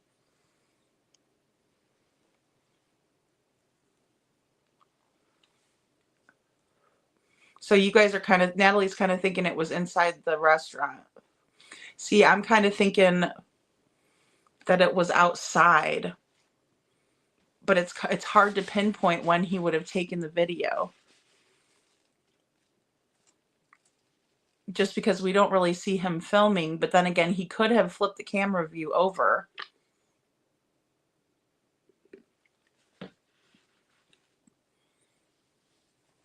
Yeah, they were Vic. They were mentioning him a lot. The raincoat in the very beginning. Crafting and True Crime says on the dispatch audio, it talks about a guy in a yellow jacket walking around the neighborhood. I remember that.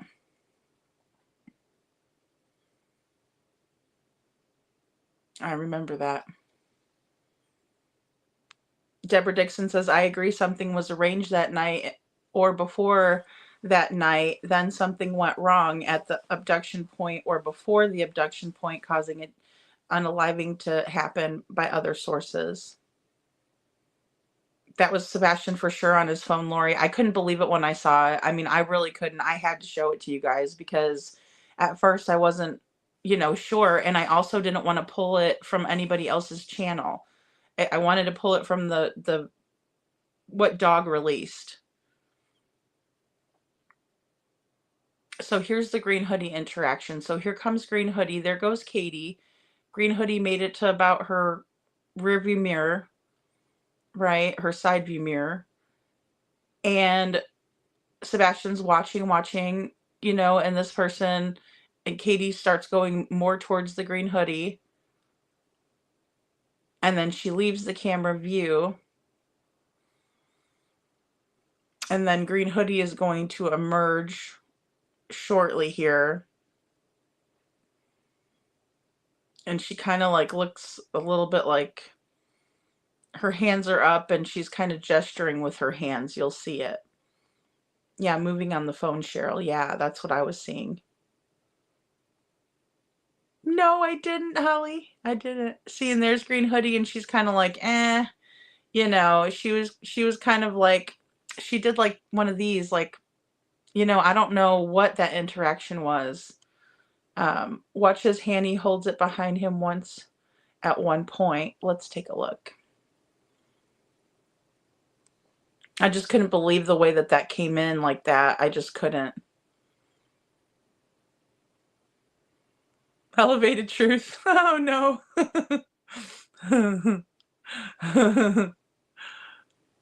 Gary Starr, he could be recording while he's pushing that button too. Oh, that's true. That's true.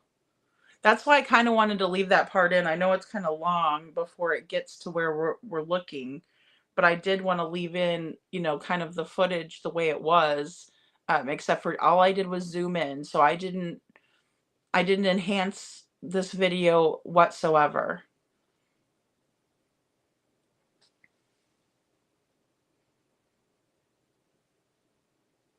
Carla, you think it looks like the guy at Hong's? C. Taylor says, I thought the black hoodie was on the outside window employee manager. A yellow coat guy talked to him about a pickup. They both look around at KP's car. Yes, they do. Black hoodie and yellow jacket guy at the same time. They sure do. Hey, Billy B for you. Good to see you. Thank you so much. Oh, I'm glad you made it for the live. Thank you. I'm so glad to have you. See, he kind of messes with something over here. I don't know if there's like a slip of paper or if he's just kind of pretending like he's doing something. Nobody else is wearing a mask. Exactly. Detroit Rock City. Exactly. Vic says, good point, Natalie. Crafting and True Crime says it doesn't seem to be Black Hoodie guy knows him. He probably is trying to figure out who the yellow jacket guy wants. Yeah. Yeah, like what he wants. Yeah. When they heard something at KP's car, C. Taylor says. Makes you wonder if something suspicious happened. Ingredients. Ooh, okay, Star, yeah.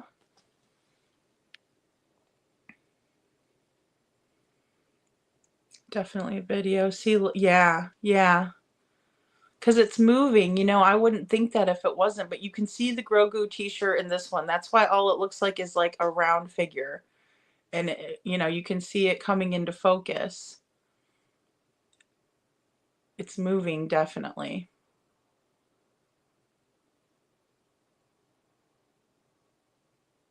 See, as if Sebastian was looking the one direction and as he was turning towards the car is what I'm seeing. You can see the left arm of the person in the video, dark shirt, hand in pocket, just like Sebastian was. Yeah, that's why I'm thinking it came from outside. It's hard to pinpoint when he took that video. It's very hard, but like as you're looking now, and I zoom in, we got Grogu. I mean, you could see his green, and then even the ear. And then as it's coming in, you know, to focus, it's moving, so it's got to be a video. And then we see Sebastian, or what's perceived to be Sebastian.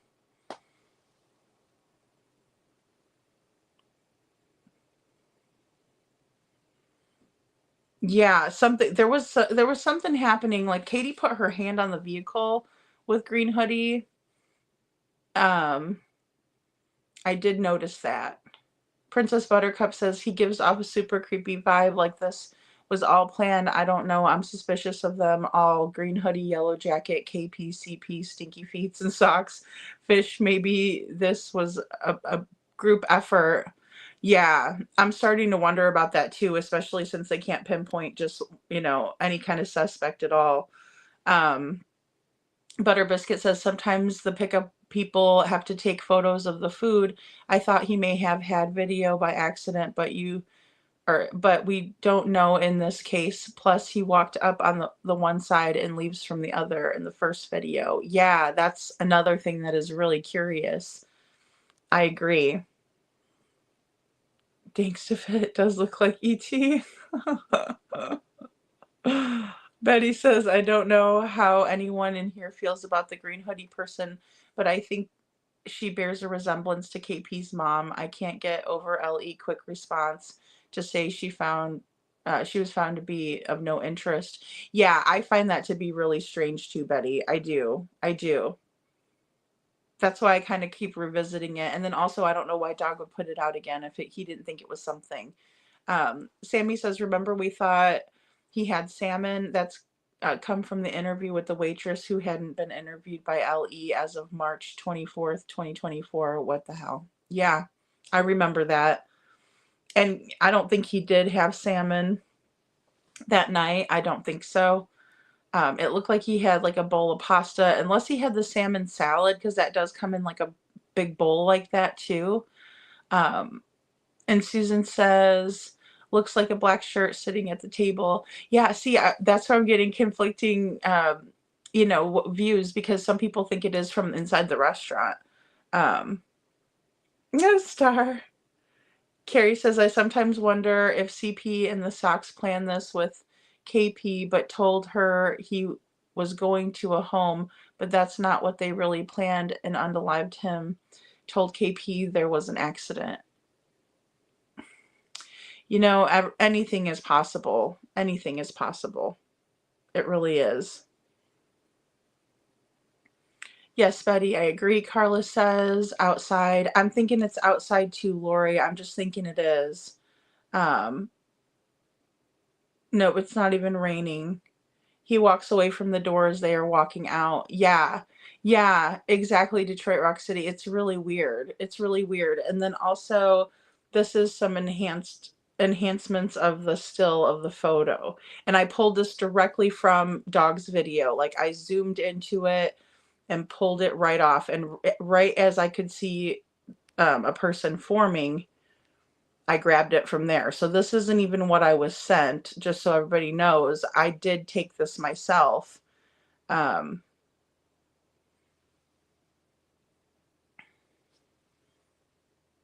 I did some enhancements. We'll just have to kind of watch till they go through. Yeah, you never left with any food, Butter Biscuit. That's true. Yes, I think it was taken then too, Suzanne, like whenever Sebastian was watching what was going on with his mom, is what I'm thinking. It's such a weird interaction. No one can deny it. It's so weird. Looks like a setup, Lori says. It's just so strange. Is there a cam in the parking lot looking at Sebastian? Well, that was the camera that was looking at him in the phone. So I wonder, there's got to be different angles, analyst. I'm pretty sure there would be. And Carrie says it was definitely premeditated to give Katie the benefit of the doubt. Maybe she was lied to also about their true intentions for Sebastian. Well, that very well could be. I just find it really weird. And why there's got to be a reason they went to the Roadhouse. There just has to be. Star says it's a view of Sebastian's left side standing with his hand in his pocket, in my opinion. Yeah, that's what I was seeing. Sammy says, remember the people said that the yellow guy was local and he was a temp worker at the restaurant. I do remember that. I thought the East talked about him. I thought Dog was posting because you see those vehicles disappear and reappear. That's what I was thinking. I was focused on something completely different. But then whenever the photos were sent over, I was like, oh, okay, that's weird. And so today I just figured I would go ahead and pull that in. And sure enough, when I slowed it down as much as I could, like all the way over to zero, as slow as I could, that's when I seen that form. And I Am Two Bear says, well, yellow guy and the other turned out, so Katie must have been loud. Yeah, exactly. Yeah, or excuse me, turned to look, and so Katie must have been loud. Something was going on with that interaction. I'll play that one again as well, because it is strange. But the whole scene out here is strange to me. His coat has deep pockets, Cheryl says. Yeah. I know. And he doesn't have a jacket on, Natalie, and it was supposed to be pretty chilly that night, too. Yeah, how is Sebastian in short sleeves and the yellow guy is wearing 17 layers and a mask? Exactly. Yeah, it seems like he was trying to hide his identity, in my opinion. I have not watched it, Lisa. I just wanted to take this for myself because of all the crap with that other photo. Um, because I know how that photo originated. I'm very aware and I stand by it. But I didn't want any more like crap over this, or people being like, "Oh, she got that from so and so's channel again and she's enhancing it." I wanted to pull it myself and deep dive into it myself, because that way I could say like 100% this is from Dog's video that he posted. But I'm sure she did a good job. A lot of people have been saying she did a really great job, and honestly, I wouldn't have looked at it further if it hadn't been for her. I think it was her screenshot. Good night from dusk till dawn. Thank you for being here. Yes, I'll see you tomorrow in Seth's for sure. If you guys could drop Seth's channel again, that would be great too. Pretty please. Pretty please. Because we do. His name is something Bishop. That's what they were saying. They were saying that that guy's name is Bishop. But it's like, what is he doing, you know? Why does he have... I was thinking that too, Star, that he might be a germaphobe. I was thinking that. Looks exactly like the guy from Hong's. Wow, Holly. See, I didn't see him. Look at the yellow jacket feet. Might be the pixels, but almost like he's wearing socks. See, and the hoodie person, when she walks away, she does like this at Katie. Like this, you know, like, get away from me. You know what I mean? I thought that was weird at the end there too, and I guess I never realized that. Looks like the dude at the front of Nick the Hat House. Don't remember his name. Hong, Vic. Yeah, Hong. That's what people are saying. Susan says, yes, Natalie. Star says, Sebastian in a t-shirt. This guy is in a sweatshirt and a raincoat. How cold was it? Let me get an exact.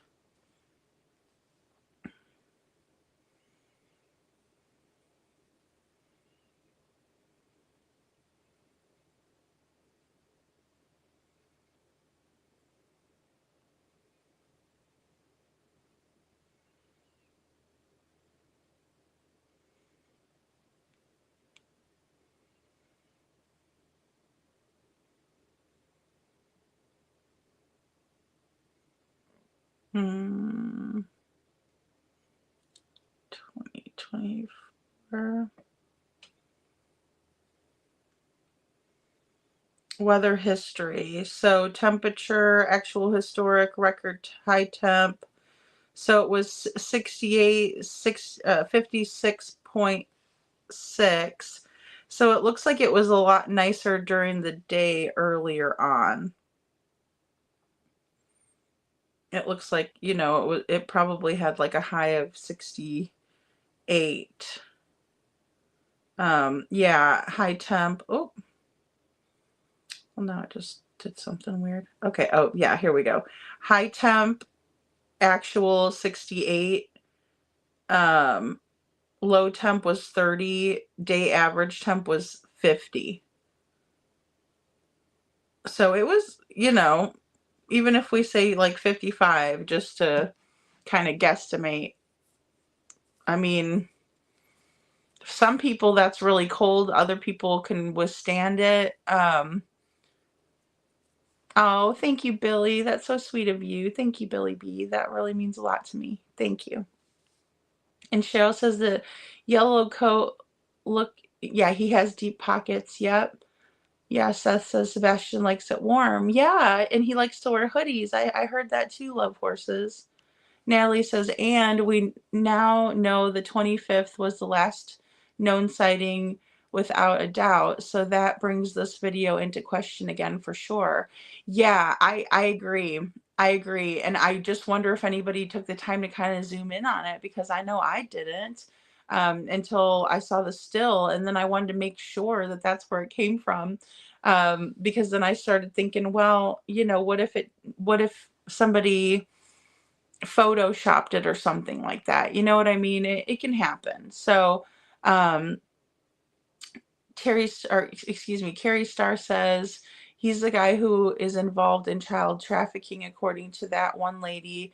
Could have hired by the socks. They pay people for kids, but things went wrong, and I believe he was seriously injured, I think. Oh gosh, Carrie, you know, it really makes me wonder. It really makes me wonder. Billy B says, I really think it's Sebastian. I do too. It looks just like him, and it looks like the t-shirt. That's what's really getting me too, is that t-shirt. Hey, The Path, good to see you. Good to see you. She says, oh yes. Oh yes.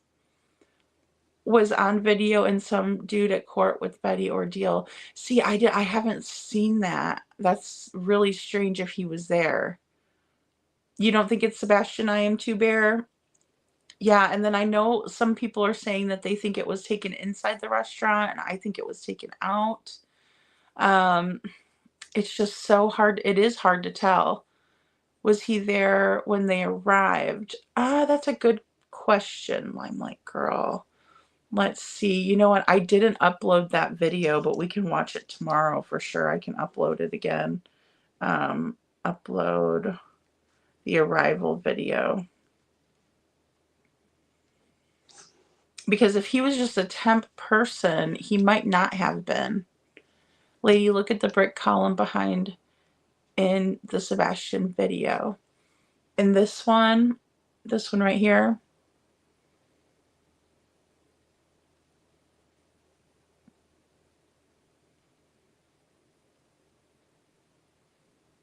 Carrie says, At Night has been telling us for a while now it was a premeditated group effort in emoji clues to shake the players involved. I agree with that. I agree with that, Carrie. I think it might have been macaroni and cheese too. Detroit Rock City. Yeah, it had to have been either a pasta, which that's the only pasta they have on the menu from what I looked at, or a salad, but I don't see him eating the salad. Yeah, it looks like ragu to me too, Star. It does. It does me too. And you can't even barely see that he's got a phone in his hand until he gets close to the counter.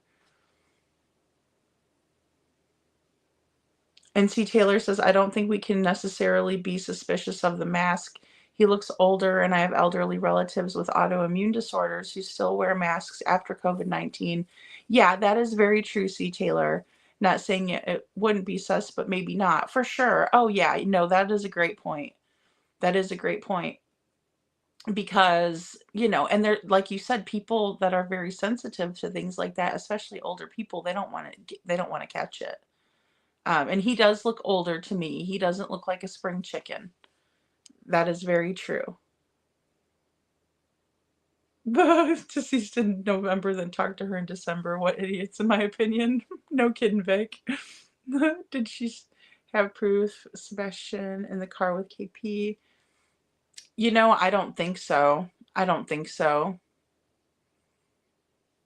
Yeah, agreed mostly considering it could also be to hide the features. But yeah, a lot of people do a lot of people do that. Would still wear a mask. See, right there just looks like the t-shirt to me. And then as it's moving, it's not as if it's an image, you know, it looks like it's a video to me. And then and then he turns, and that's where you could see his arm and his side view really, really well like that. And I did nothing to this video besides zoom it in and slow it down.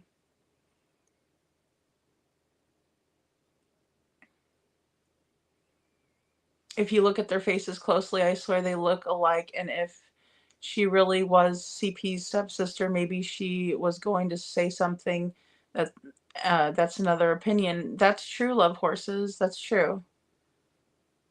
She definitely has like that red hair, you know, like Katie has that reddish color hair. I don't know if she, you know, dyes her hair or what. Um, but yeah, that is not an image in my opinion. That is a video because that's movement on there. Sammy says I basically stood on my head to see interaction between the cars. I enhanced the video of the handoff, but I can't make it out the shape of the object. I think LE wanted people to stop looking because they're impetuous in the video. Yeah, well, and it's just very weird, that interaction with Hoodie. We'll show that one again too. There's something, either Green Hoodie was asking for money or something like that. That's one thing it kind of looks like, because when she walks away, she was like, it looked like she was mad at Katie. You know what I mean? It looks like she was kind of like, get away, kind of a gesture. Yeah, it feels like all of the socks and feet will just turn on her at any time. Oh yeah, she knows that. She knows there's no loyalty in that family. I agree 100%. The minute they think she will crack, she's gone. Yeah, absolutely, Carrie. And I've been in a situation, I've been in a family like that, and you just know that you're not of value at all. That they'll do anything to keep their own family's name's sake, you know, looking good, and they don't care what happens to anybody else, you know. And Carrie says, Suzanne, I agree 100%. The minute they think, oh, she will crack, she's gone. Maybe a germaphobe, analyst says. Very well could be. Very well could be.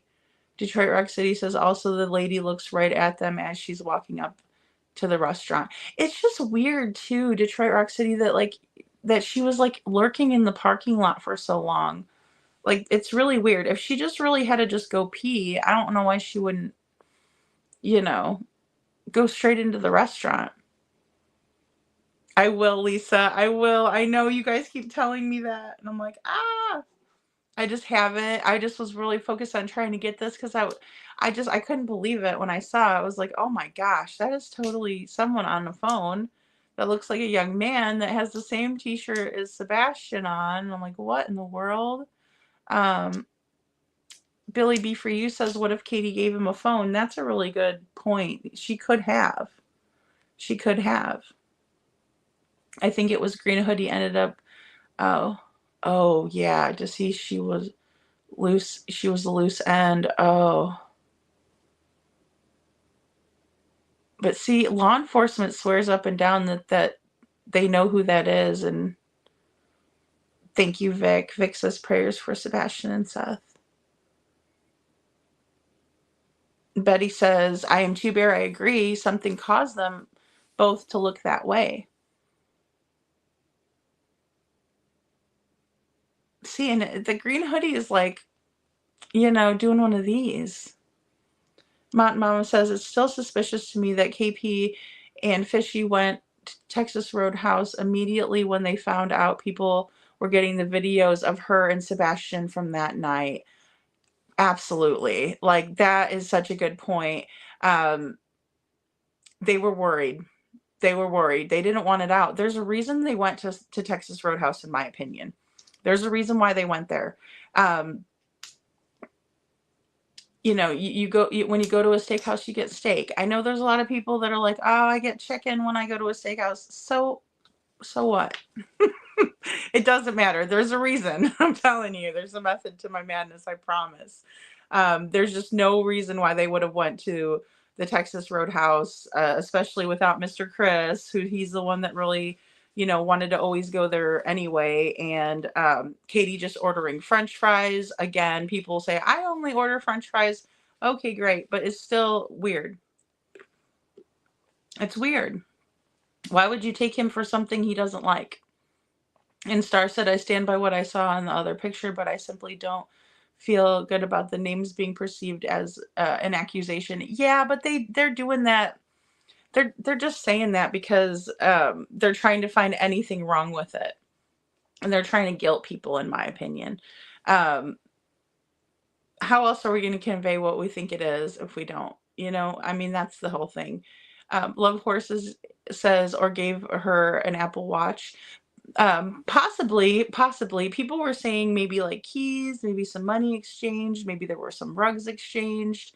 And then also, they keep on showing the picture. All of like the people that don't want the picture out there are showing the picture over and over and over and over and over. They've showed it more than I have.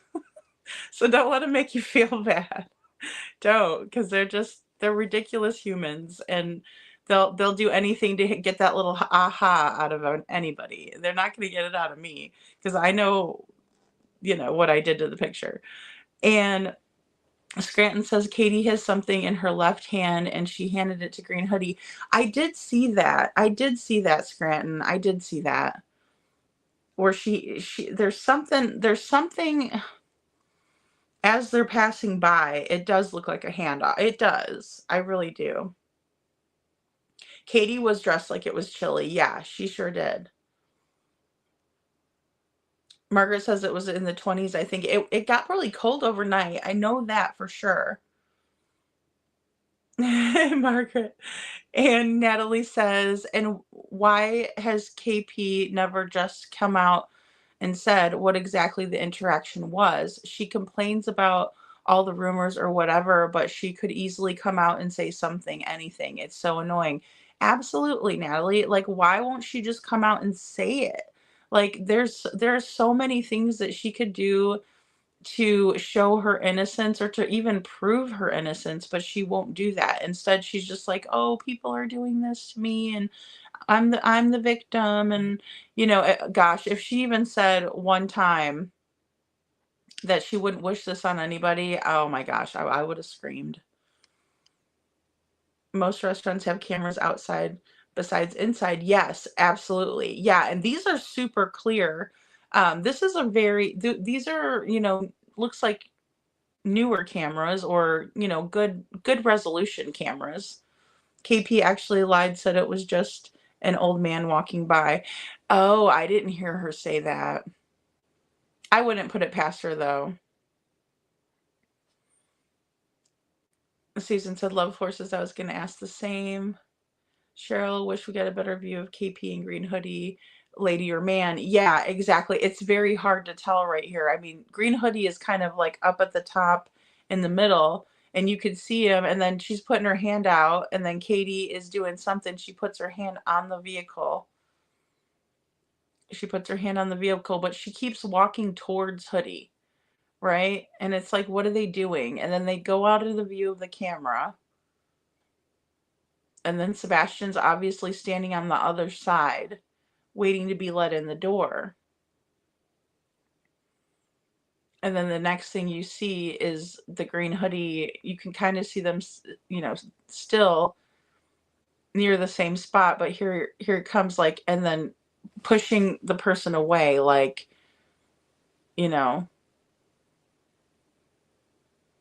like they were mad, like they're going like this, like, stay away, or go away. It was pretty mild early evening. It got a bit colder later that night. There has been lots of rain prior. Yeah, and I don't think it was like super duper cold, but then some people get cold easily, so it is hard to tell. It's hard to tell. I mean, everybody else was kind of dressed in hoodies and stuff that night. We have the black hoodie guy, we have the raincoat guy, we have Green Hoodie, we have Katie wearing a hoodie, but Sebastian is just wearing, a t-shirt. And the analyst says maybe he recorded Katie being loud and was telling someone. That's why the video. Oh, okay, that's possible. Like, there was something to the interaction. I see what you're saying, analyst. Like, there was something to the interaction with the Green Hoodie. Like, there was kind of maybe an altercation that got loud, and so he was recording that. That could be. Let me see. This timestamp is 23, and then this one is 23. So it's about the same as they're walking out. as they're walking out.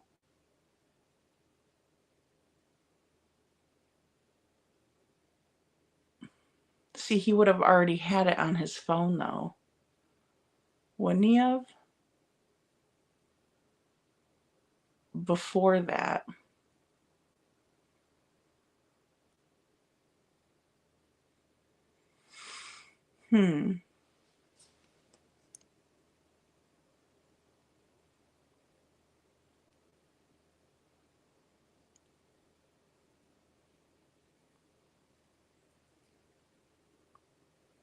Yeah, he would have already had it, I think. I think.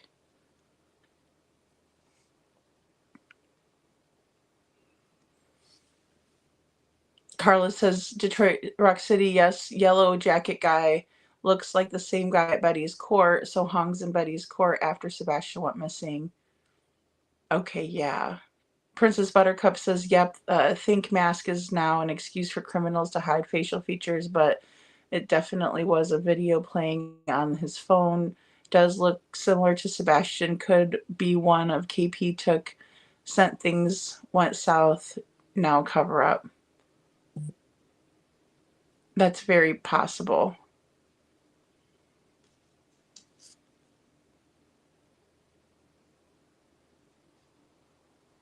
Oh, I think I got an email here. Hey, Anne. Good to see you, honey. Thanks for coming back in. Katie would have too much fun in this video talking about a kid she didn't want, in my opinion. Yeah, she was having a lot of fun. They were really enjoying that Duper's Delight, in my opinion.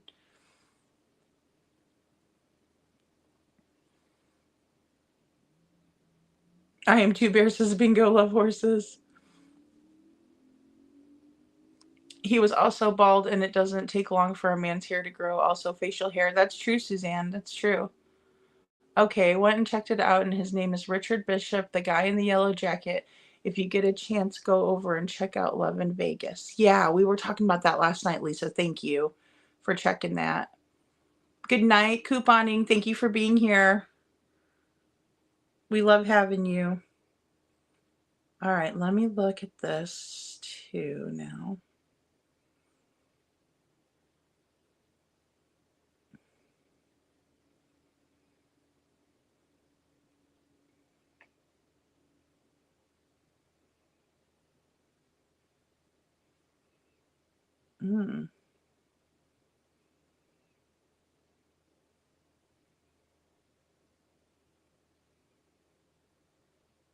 Okay.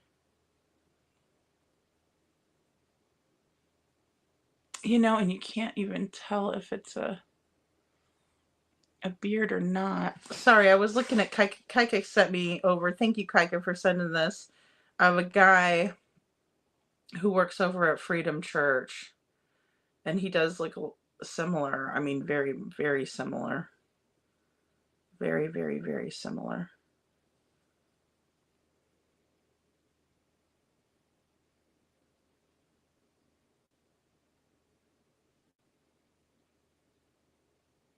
Thank you, couponing. I'm not a robot.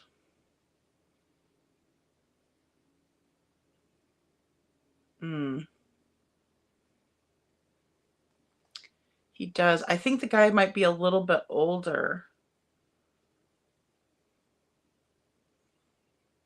But that doesn't mean, you know, it's so hard because of the mask. It's so hard to tell because of that mask. It was taken outside for sure, you think, Billy B? C. Taylor, Sebastian Strong. Great point, Suzanne. Detroit Rock City says you can see Sebastian's shoes behind him when they are walking out. Yes, you could just see his feet. I agree. I saw that. I did see that, Detroit Rock City. Does he have gloves on? It does appear that he has gloves on. It's very strange. Like the whole thing. And Carrie Starr says he's holding the phone behind his body, walking. There was so easily could have been videoing Sebastian. I think so too. I think he really could have gotten him before he came to the counter. because they were, you know, the way he was walking for so long, and then also you couldn't see his phone because I think it was facing the other direction, is what I'm thinking. I am too. Bear says this is a bad video to use dogs. It has been AI enhanced. I think Mob Crew said that.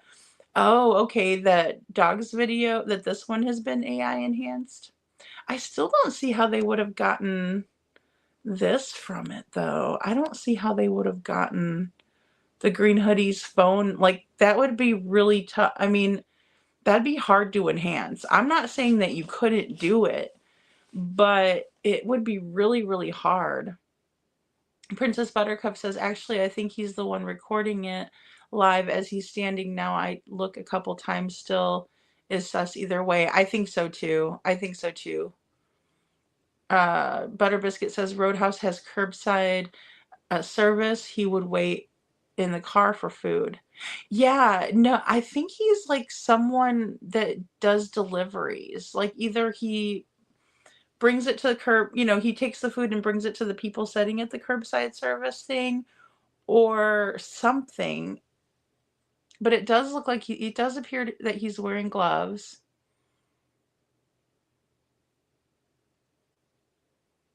Love Horses says, I thought so, and it wasn't a waitress. Star says, Carrie Star, not the same person. Betty says, definitely looks like Sebastian's hairline on that Yellow Jacket phone video. Kaika says, I still swear a mask. I have an I still wear a mask. I have an autoimmune disorder. Oh, lupus. Okay, Kaika. Oh my goodness. Plus, I didn't have the vaccine trap poison and don't trust no vaccine these days or government. I don't blame you. I don't blame you there. I don't. And, you know, and the mask could be just, you know, it just could be him wearing a mask, or it could be something. Carrie Starr says she waited for KP. She got a text, then rushed Sebastian out. Same time, Green Hoodie walked up beside her car.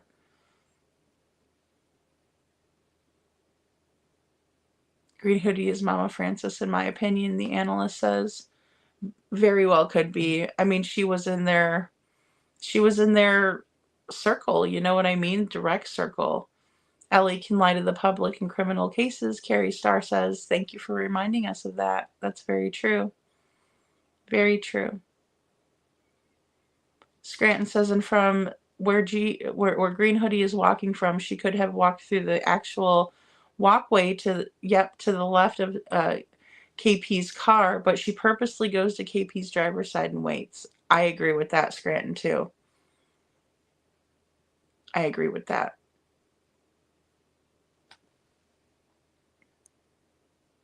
Thank you for the green heart star. Lisa says, also, if you look in the car next to Katie's, you can see someone in the passenger seat beside her car. Yeah, I can pull that photo up because we did pull it up yesterday. Stepsister had, see? Yes. Yeah. Looked a lot like, I mean, the Green Hoodie looks a lot like Katie's side of the family. I do agree with that. Vic, why else would Baldy take a photo of Sebastian less involved?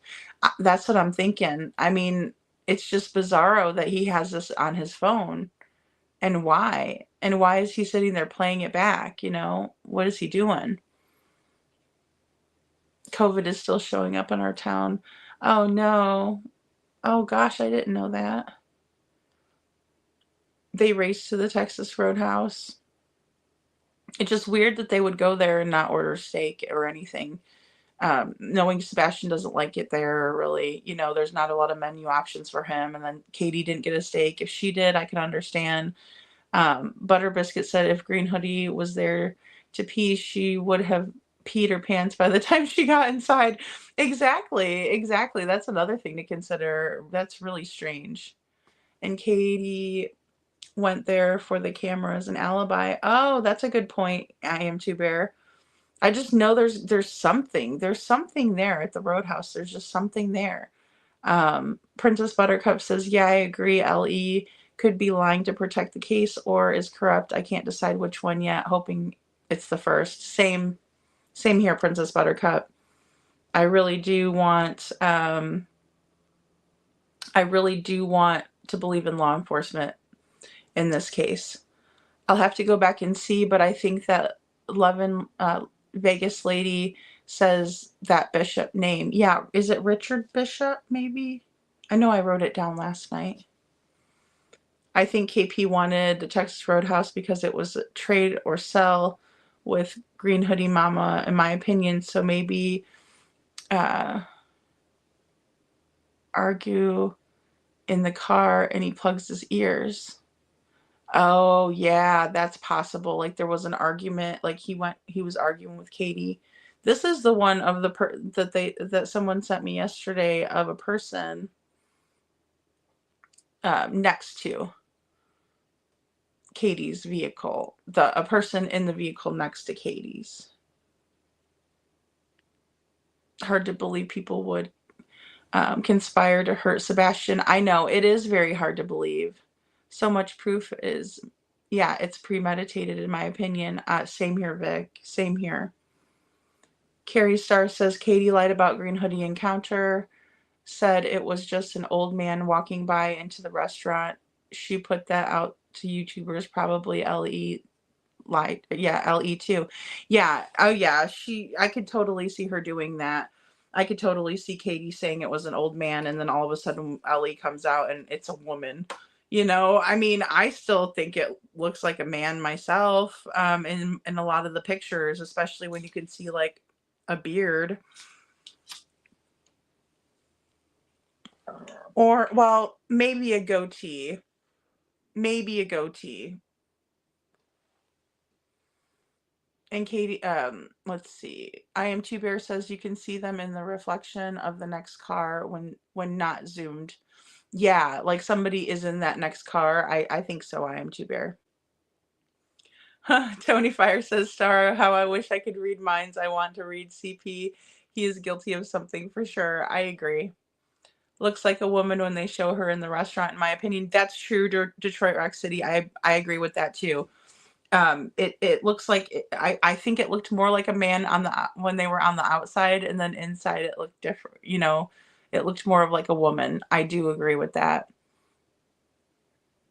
Voni Sanchel, good to see you. Green Hoodie has the hands of a man when you let it go slow.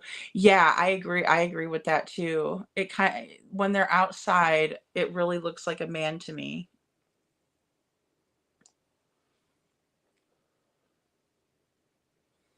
He's guilty of being a POS, in my opinion. Star.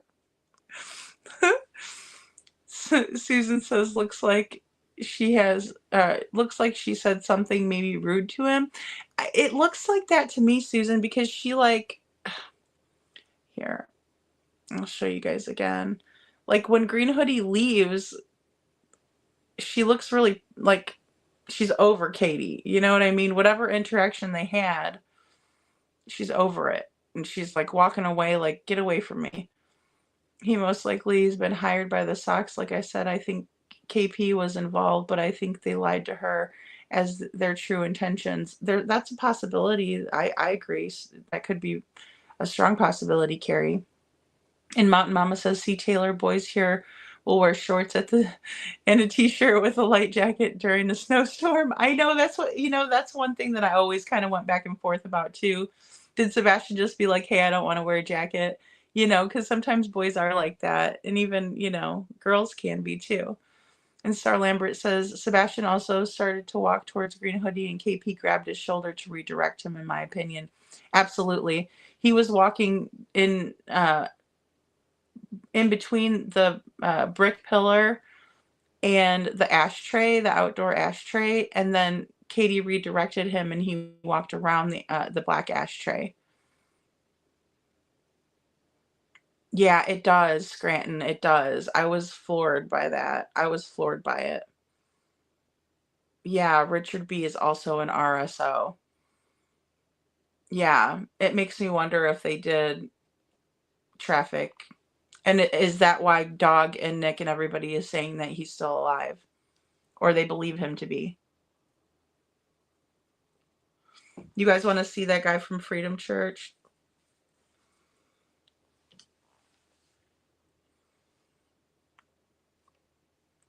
Hang on one second.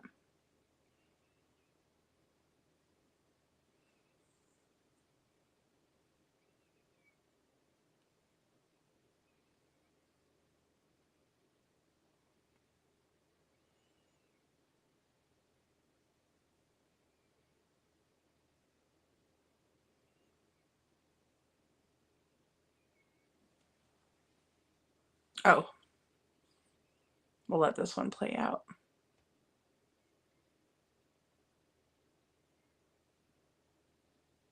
Yeah, I think so. I think so too. Vane Sanchel, I do. Yeah, that is Sebastian in that phone, has his hands in his pockets with the same slope of his shoulders. Yeah.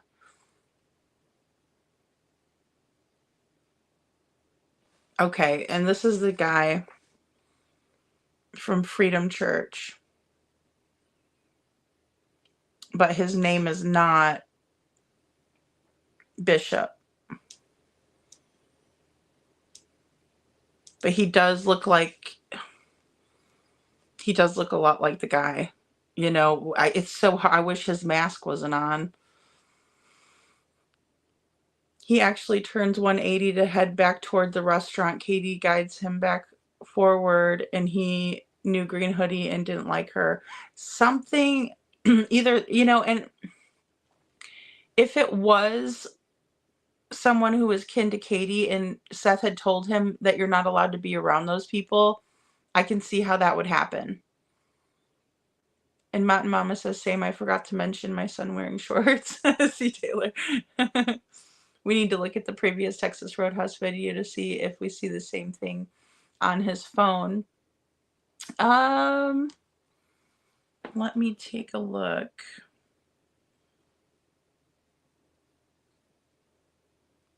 That one came out on X to begin with, I think.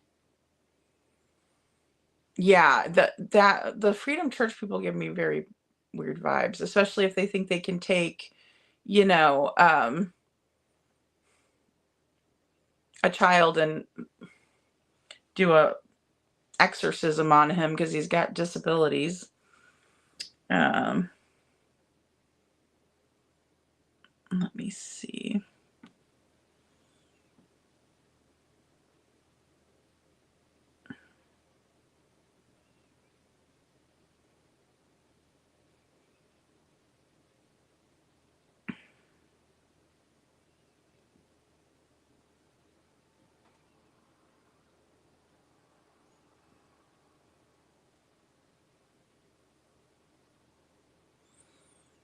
Okay.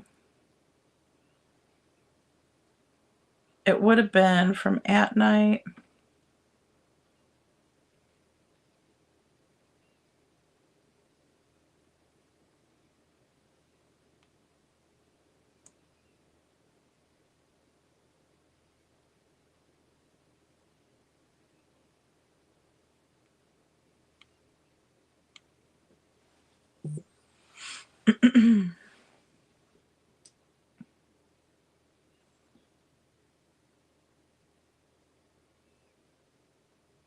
Just bear with me, guys, because it's going to be a while back.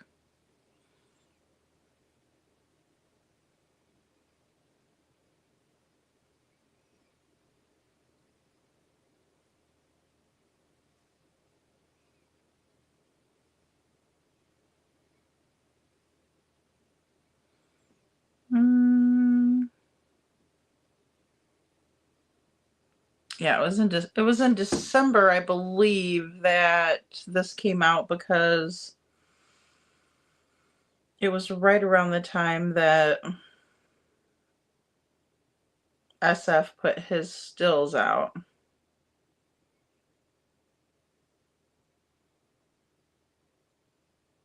12:30.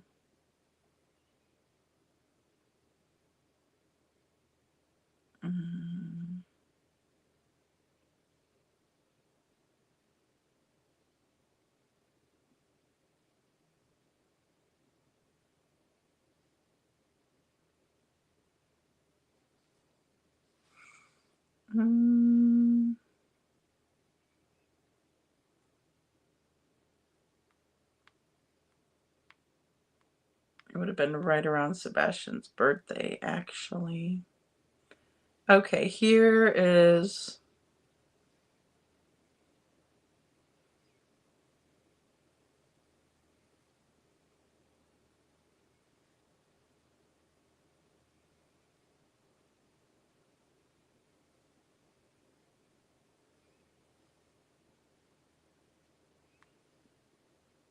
It's not that one.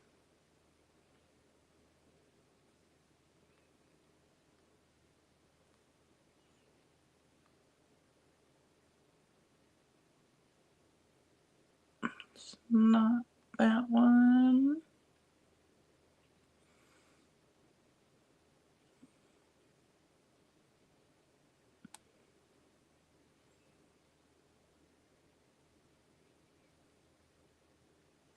Okay, here it is.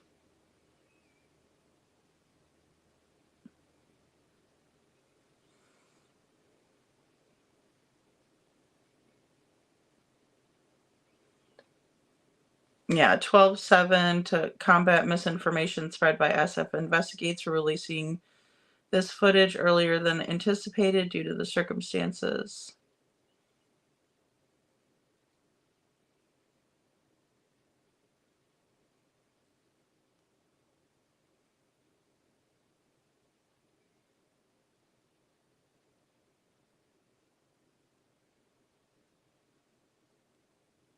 Oh, I can't zoom in on this one.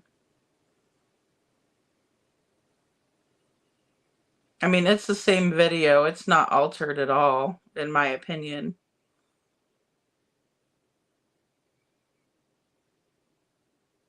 He does something at the counter.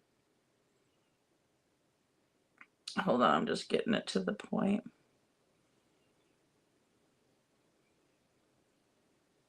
Yep. It's the same. I just like stopped it, but it's the same exact video. It's just if you zoom in, you'll be able to see it. So it wasn't altered at all or enhanced. It's the same video. I just can't, like, it won't let me zoom in on it. Let me see if I can't.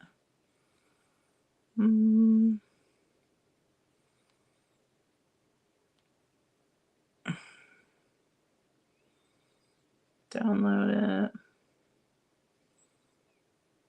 Oh, okay. Yeah, it's the same one that I pulled in, though, from months ago. Well, from December 7th, and it's the one on X that says, due to the circumstances of Mr. Fisher's reckless misinformation campaign, we ask everyone across the country to remain vigilant. If you see someone who matches the description, let them know. But yeah, it's the same one that I was just showing you guys up on the screen. It's just, yeah, you could even see the timestamp is 18:30 something. Sorry, I don't know if you could see that timestamp. So yeah, it's definitely the same one that came out.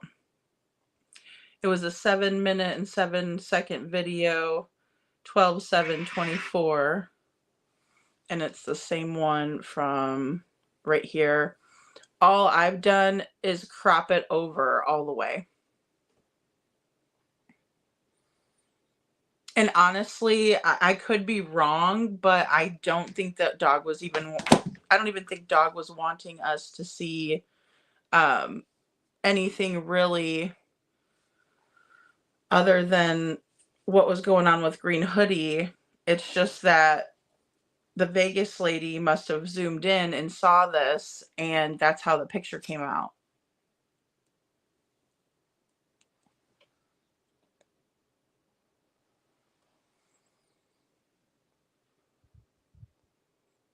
Detroit Rock City says there's also a picture of a man who looks like him sitting in his truck when people were being harassed while searching. It's very early on. Might have been JLR. Yeah, I know JLR was harassed by Terry Bowersox. Oh, good, Anne. That's good news. That's good news. Carrie Starr thinks the green hoodie is Chris's stepsister. He might be a DoorDash person, Betty. Yeah, he might be a DoorDash person. I don't know, Cheryl. I thought it was working there. Maybe. Dumb criminal lets his phone video run. Exactly, Cheryl. A flu also took down a lot of people early this year. It did. It's creepy if that guy does do Warlock like Sebastian. That's what is mentioned in Facebook. Yellow Jacket never left. Oh, that's interesting, Butter Biscuit. A meetup place, maybe, Vic says. Possibly. I don't think it's the same person either, Betty. I don't. Just because, well, a couple reasons. One being that person was deceased in November and law enforcement said they talked to him in December. Yeah, Cheryl, I'm thinking that something like that is what happened. Lori says looks like organized crime. I agree.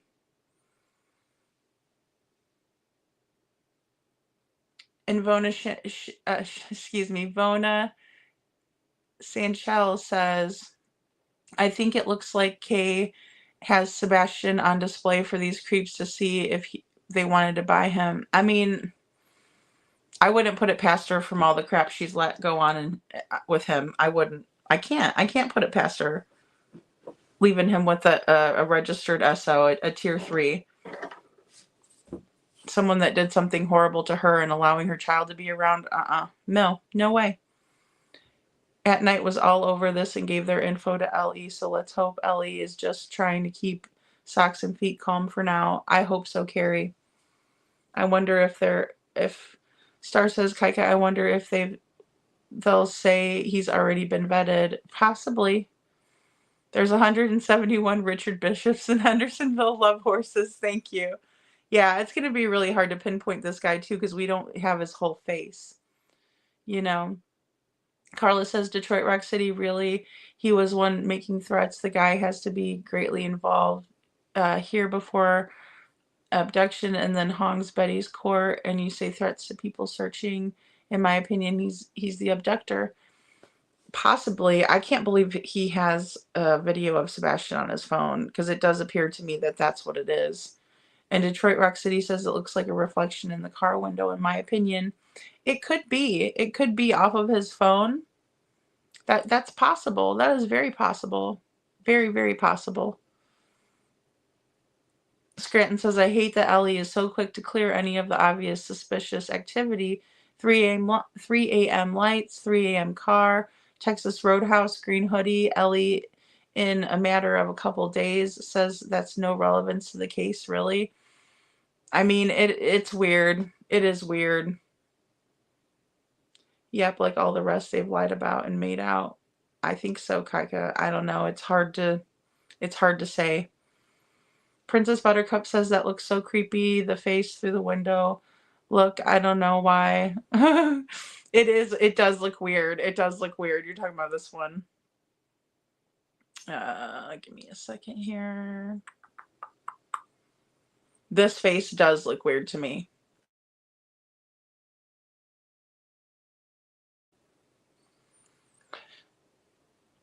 If you look like, how do I say it? If you look in the middle, a little bit to the right of the screen, it appears to be a face in there. CP is guilty of jackass. Margaret, probably some guy, Lori says. Sammy says, OMG, you just disappeared the whole video. I have to search and re-find this live right in the middle of watching. So bizarre. Now I have to rewind. Oi, elevator is not going to the top floor tonight. Sammy. Never been to Texas Roadhouse. They have really good food. They have good steak there. They have an awesome Caesar salad. Betty says green hoodie did not go into the men's restroom. Right, right. Yeah, Green Hoodie went into the women's. Yes, absolutely, Margaret. Investigator Ellie throws the public off. Yeah, any info. Yeah, they do. They do. And they do that, strategically. I agree, Cheryl. And Sammy says, Carrie, yes. X video then released had something new unblurred. See, and I wanted to get that other one. I need to look for the other video where Sebastian is coming into the restaurant.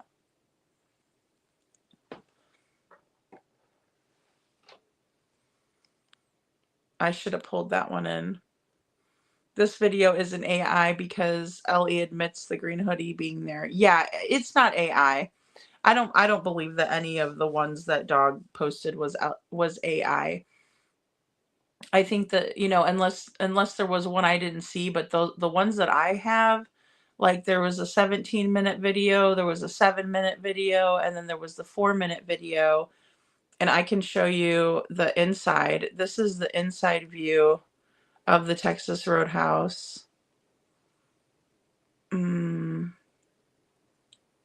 Right here. And I just cropped it.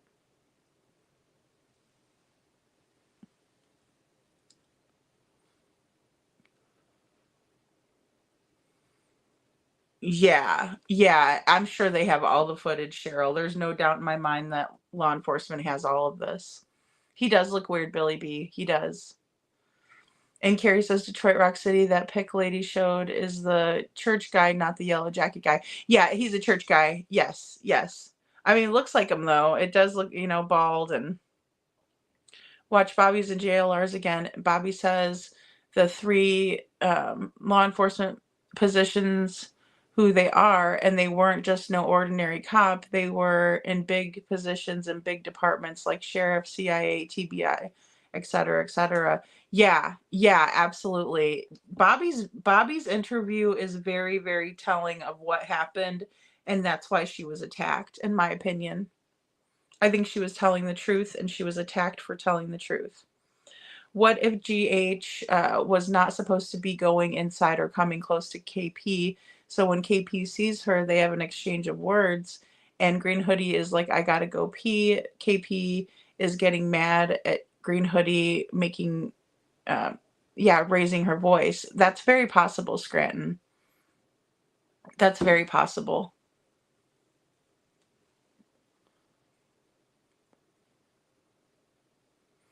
And then here it's weird that Katie's looking all around. Yeah, bald and glasses, Kaika, exactly. Everyone turns. SB's Green Hoodie puts hand up like, oh, okay, just wait a minute. Yeah. Yeah, like wait a minute, or like, leave me alone. I can't tell which one. Deborah Dixon says, I believe they abducted Sebastian and tried, but he retaliated against it and then hurt him to the point of no return. Oh, that could very well be. That could very well be. Love Horses says, I read where some of those churches up there are pulling away from doing some of that stuff.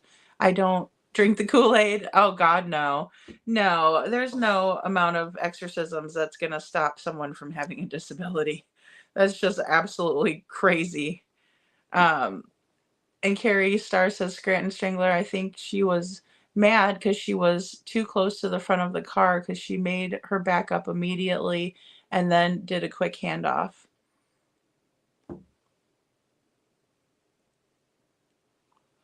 I definitely see that. I see what you're saying. Yeah. Whatever it was, the interaction was not a positive one with Green Hoodie. I'm starting to kind of realize that.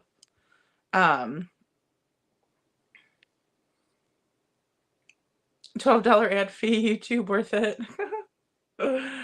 Carla says, I believe Ellie cleared these people so fast because they know CP and KP did it and helping to cover it up. Sheriff Snuggles struggle.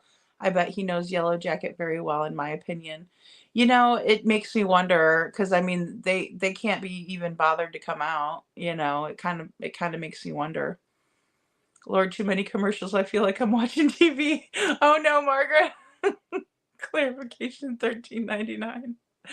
Lots of criminals use burner phones. Could have been a phone handed off. That's very true. That is very true. I can see that. Carla HH could be. I just hope he's doing his job and bring justice for Sebastian. Thank you, Scranton. I do too. I do too. That's all we can really hope for. Sheriff gives me the heebie-jeebies. He does me too. I can't lie. My commercial came on in a different language. What what if I was interested in the product, Rick? Oh no. And then here is another inside It's going to be a very view. quick session. I lied. I lied. It was the other video that because I just saw the thumbnail. So yeah, that's all I got for the inside. But here's the green hoodie interaction again, just in case people missed it.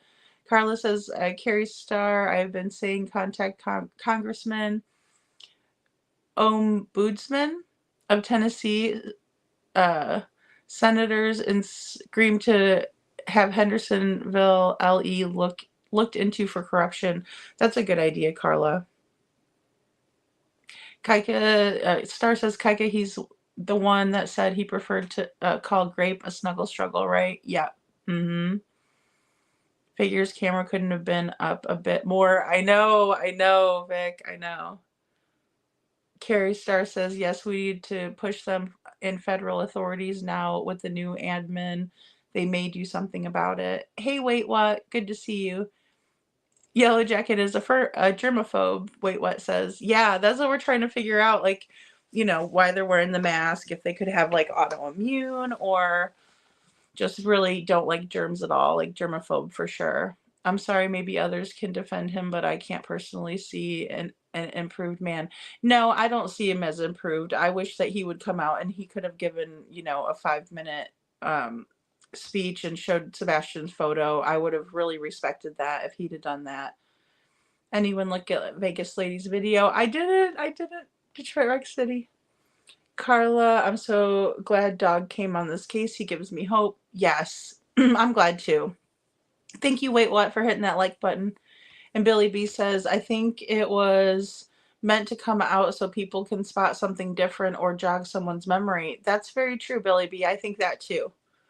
CP's stepsister and KP's mom at times both look like Green Hoodie. I agree, Sammy.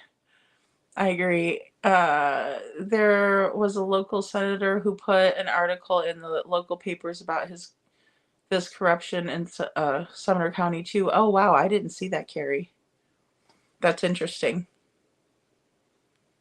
Cornbread Mafia, Detroit Rock City. Oh, some of my research points that way on my conspiracy video that I was going to put up, and then I decided, maybe not. Cheryl says that stuff was going on all those years I lived near the border in Arizona. Yeah. It's like a huge trafficking, rug ring, whole thing. Don Wells loves horses. Yeah. Yep. Vic says Detroit maybe. Carrie says, I know if Sumner County does nothing, Dog and at night will advance info to FBI and U.S. Marshals probably to go after Ellie for corruption. I would hope something's got to happen soon in this case. I mean, there's no way they don't have any information. I just don't believe that. Remember, an RSO said he had Sebastian, but later Ellie said he didn't. Yes, I do remember that, analyst. Betty says, don't say Cornbread Mafia, too. Oh no, I know. I did look into it though. I did, and it was just a rabbit hole that I went down. It was. Cheryl, welcome to the snow. The pants discredited within less than 24 hours. Yeah, they were too small. According to them. Yeah. It's either someone or something looking like a creepy face in the back window. LOL. Either way, it creeps me out. Very dark vibes. Like, yeah, for sure. Oh, kind of look like the Munster kid I see now. It does. That is it. It's a weird angle too. I agree. That's why it's so good to bounce ideas off each other. We all have different perceptions. Exactly, Star. I agree. Mountain Mama says, personally, I don't think he was trafficked. This is in no way a slam to Sebastian, but he does have medical issues. Right. Mountain Mama, I do agree with that. And I said something really similar. Autistic and a problem with his head, so probably wasn't a fit for trafficking. I agree. I agree. It's just that you don't think of like criminals taking on more responsibility than um, what they would have to take on, kind of a thing is the way I look at it. Um, yeah, no, they're not AI. They're not AI. No, no, no. I still don't think Sebastian made it to, yeah, on the 25th. Yeah, I don't know. I don't know for sure. I wish I could say that I did know, but I heard there was some audio of Katie's dash cam. That would have been nice for her to actually put some of that information out, but that would advance the case, and she doesn't want to do that, in my opinion. Did all these did y'all see the video on Green Hoodie going into the restroom, and didn't Jen Koff say that she saw a video of the rest of the restaurant? I haven't seen that one either. Yeah, she did. She said that there was more video. She did, Scranton.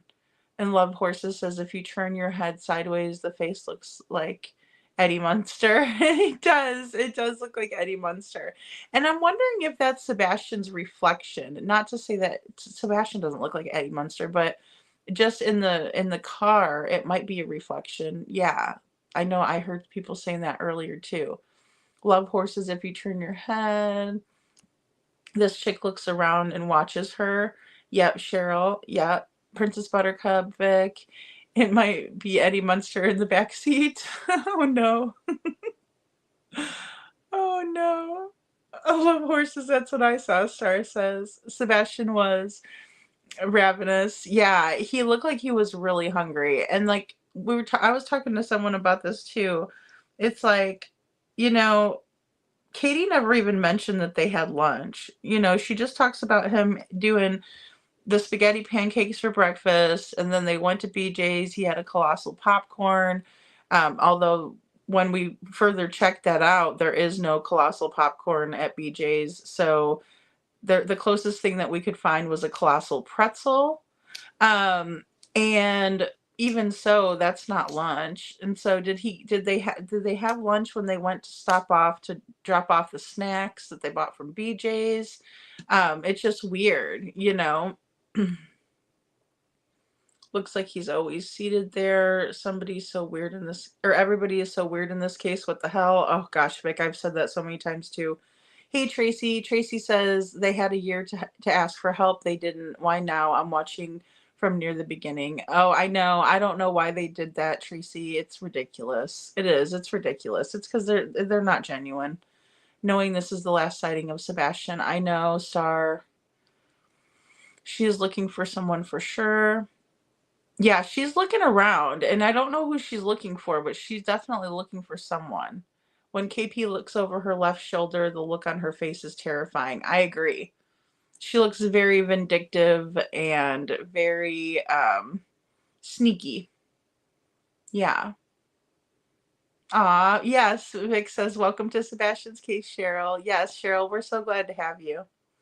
It's strange. It is strange.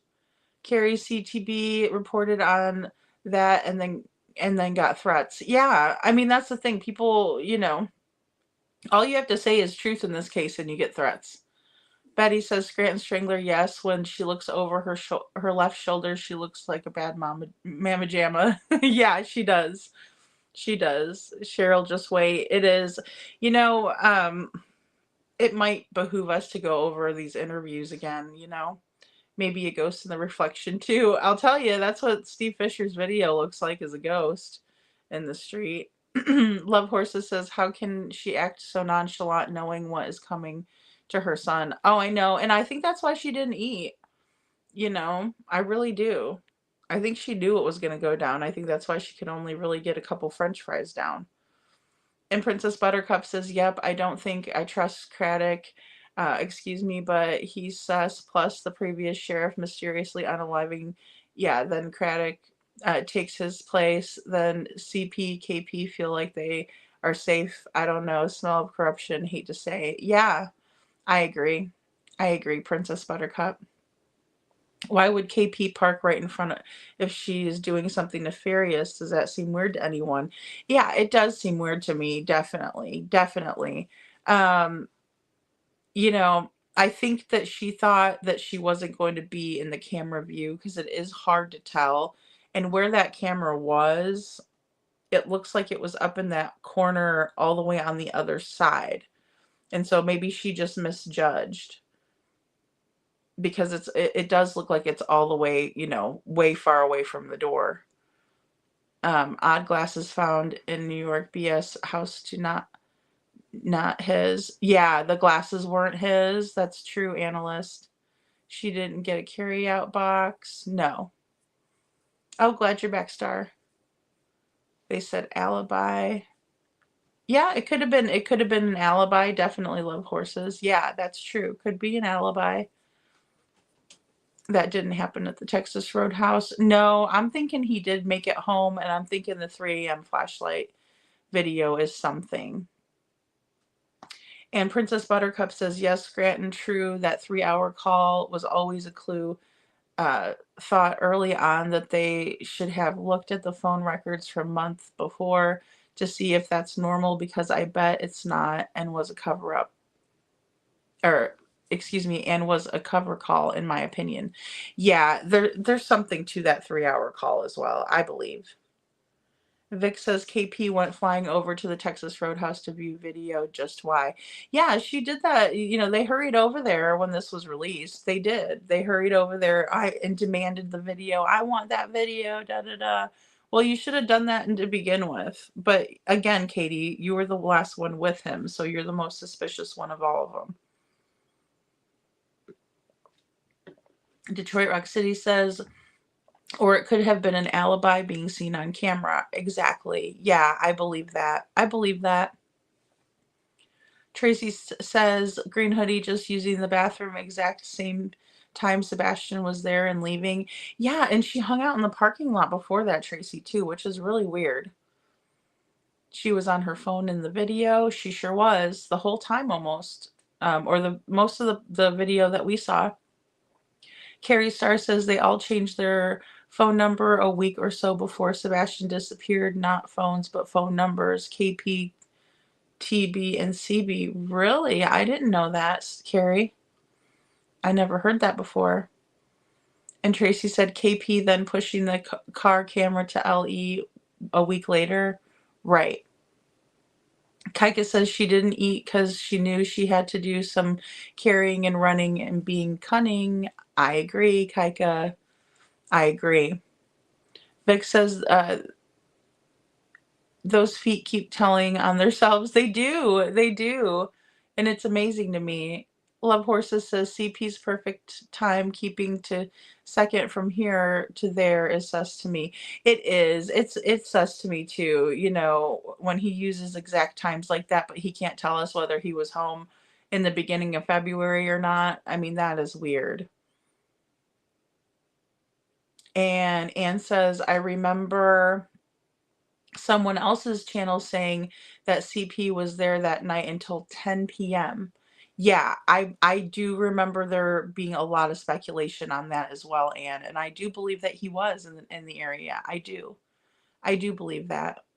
And Carrie Starr says, Clutch Them Pearls got the down low on that. Oh, nice. Yeah, I'm sure he did. He always gets the great stuff. He does. He does. And the analyst says, Justin says KP disconnect the phones too around then. Okay. See, nope. They were that. It had to have been premeditated. It had to have been. Kaika says no time to eat when KP was on a mission. Good point. Love Horses were typing at the same time. Detroit Rock City. Tracy says Chris was at home. Katie knew, family involved. I believe that. I do believe that, Tracy. It just logistically it doesn't work with only the two of them involved. You know, and I've said that for a long time. It just doesn't. There had to have been more involvement.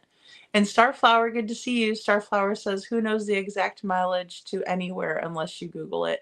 And that's what he used was the Google time. You know, absolutely. No doubt about it in my mind. No doubt about it in my mind.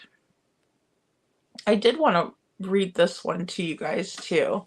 So it says, I understand people want answers. Sheriff's office continues the search for missing Sebastian Rogers a year after disappearance. The sheriff's office confirms that there have been no confirmed sightings of the missing teen. However, efforts to locate him have not stopped. And this is by Caleb Wellington and Wethington, excuse me. And he is one of the news anchors that did the story with Holly Thompson. So this was published yesterday.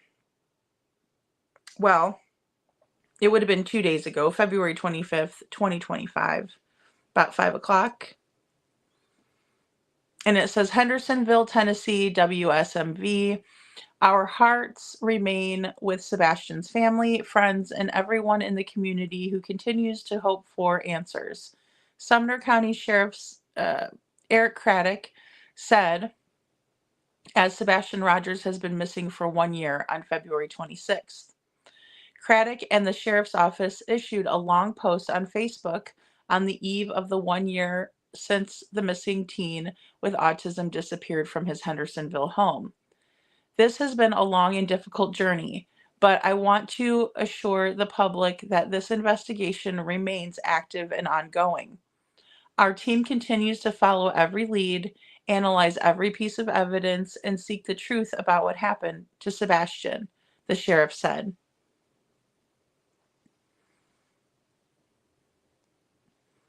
The sheriff's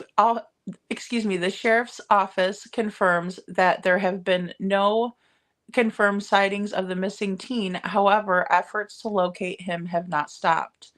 The Sumner County Sheriff's Office continues to review and revisit any information gathered since the investigation began.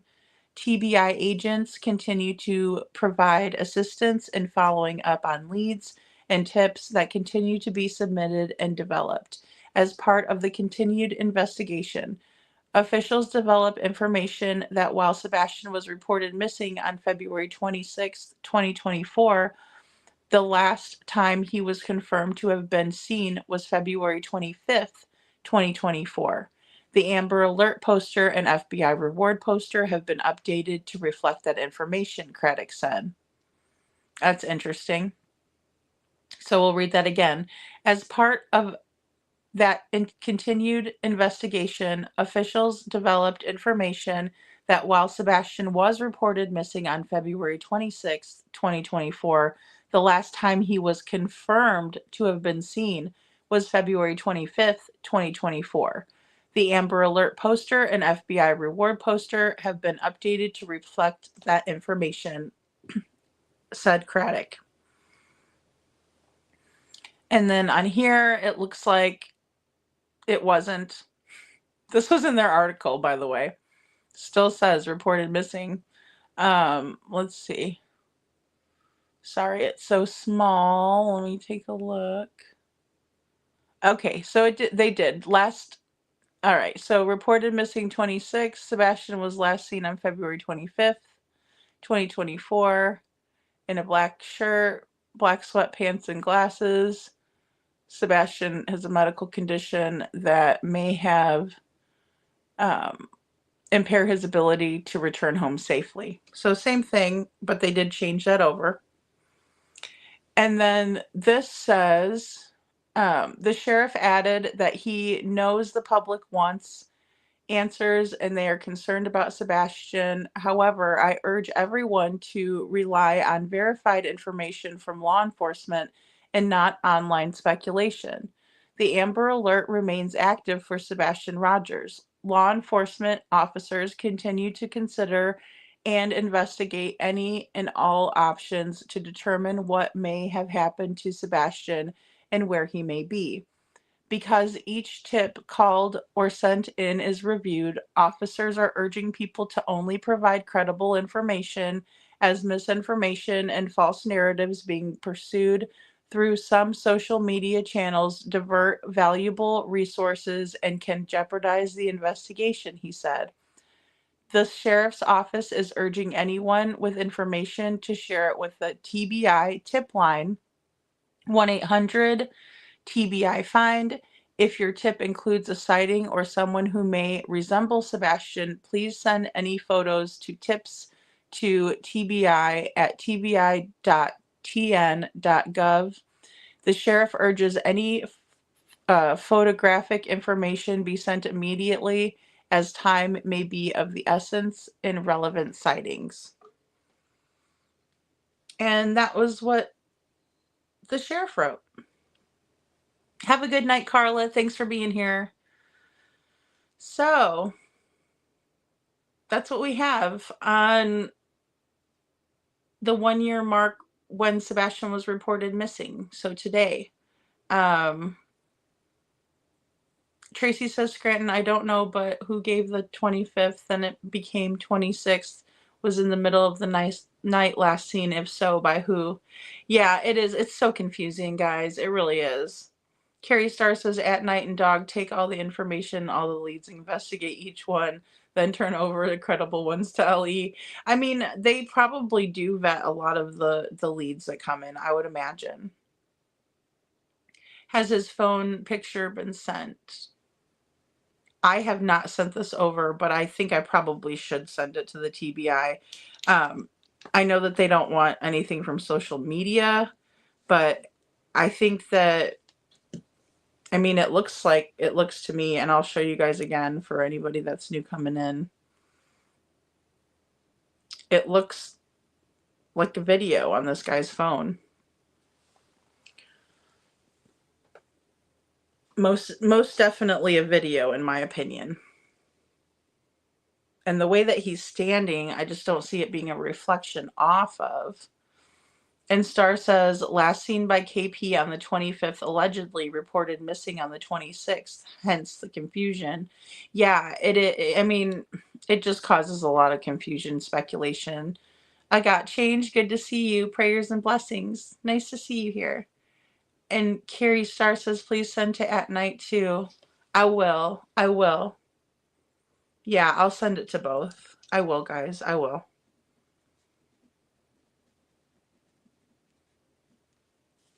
I mean, I was basically speculating on the photo before I realized that even in the video, you can completely see that it is a video on this man's phone. And then the image becomes clearer or maybe more into focus. It's very bizarre.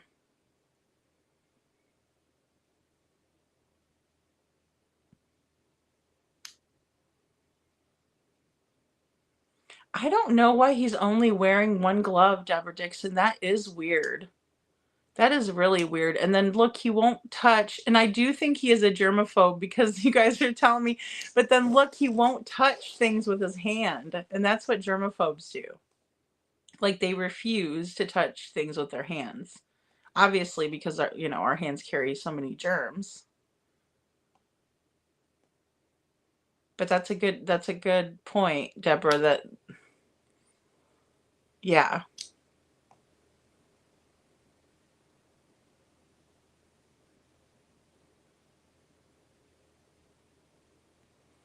And I mean, this is a very slowed down version. And then whenever I zoom in, I slowed it all the way down.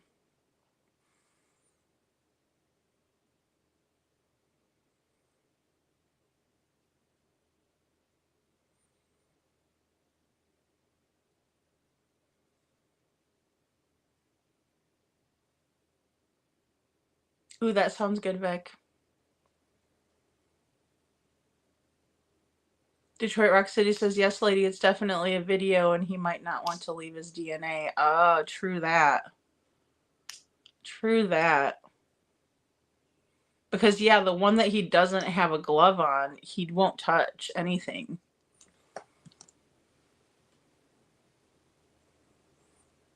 He does look like he possibly could have a beard. Or maybe he want to leave a fingerprint anywhere. That's a good point, Scranton. Tracy says, if Yellow Hoodie guy is connected, do we know Green Hoodie? Were they a team?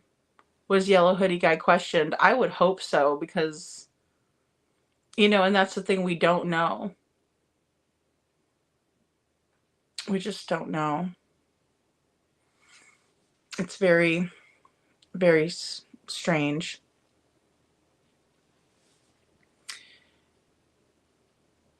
And Vanna says, on his side view of his face, his mask makes him look like a load is hanging in his area where he would have a beard. Yeah, like on the side of his face, like up here. He's yeah, I got change. I think he is videoing something. Looks like Sebastian. Looks like he's videoing Sebastian. Betty Magger says one glove so he can use his phone. Yeah, it's weird. It's so weird. Tracy Kramer says, I wonder if Chris's family knows him, hired him, knowing where Sebastian was going to be. They wanted Sebastian gone as much as Chris. Yeah, they did. And all the stuff that was said by like Matt, the former employee, I find that to be really curious too.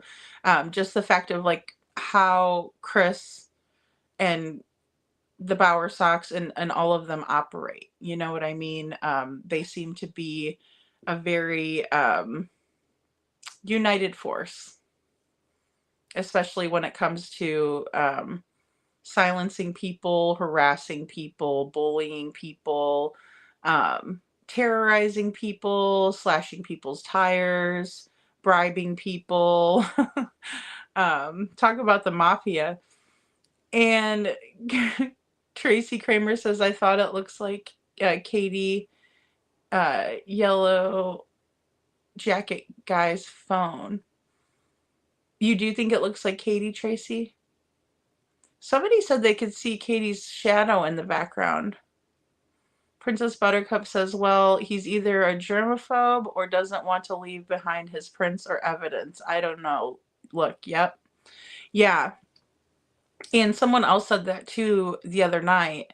They're like, why won't this guy like touch anything? And then I was like, well, maybe he does like have germ issues because he's wearing that mask still. Power happy a-holes. Yeah, Vic. Yeah, for sure. I Got Change says the phone would have a ping. Yeah, totally. Yeah. I mean, the bad thing is if they just squandered all of the stuff they could have been going through, like this is like crazy. Scranton says, Tracy Kramer, I might think so, but she has a hoodie on where Sebastian has short sleeves on. Yeah, I could see that, Scranton. Star says, since this is the last visual sighting of Sebastian, I feel like all possible evidence warrants a review. Yeah, I do too. I do too. Yeah, I just wanted to make sure I wasn't crazy also tonight, because I know there's a lot of people speculating on it, and I just wanted to do my own kind of thing on it and see what you all thought. You know, because I'm assuming that law enforcement would look very closely at this and examine these things, and I'm sure they already know this. But then again, maybe not, you know? Hey, Deb. And Deb says, and Germ Guy is dressed like he's in Alaska. Sure is. It is odd. Everybody else is wearing hoodies except for Sebastian. Sebastian is the only person that I can see in any of the footage either that isn't wearing like some kind of a coat or jacket, you know? Yeah, I don't know if they looked at it, Vic. I don't. And Tracy Kramer says Scranton photo looks too big for Sebastian person. If the photo took that night, clothes very different. See, I can see the I can actually see his Grogu t-shirt in this. because at first it just looks like a big circle, but that's what Yoda has, like a big round head. I'm a huge fan of Yoda, by the way, guys. Like, I've always had like Yoda memorabilia and things like that. Just a little bit of nerdiness from Lady Freedom, but I'm a huge fan of the Yoda. And it's definitely Yoda. Like, it's definitely Yoda, in my opinion.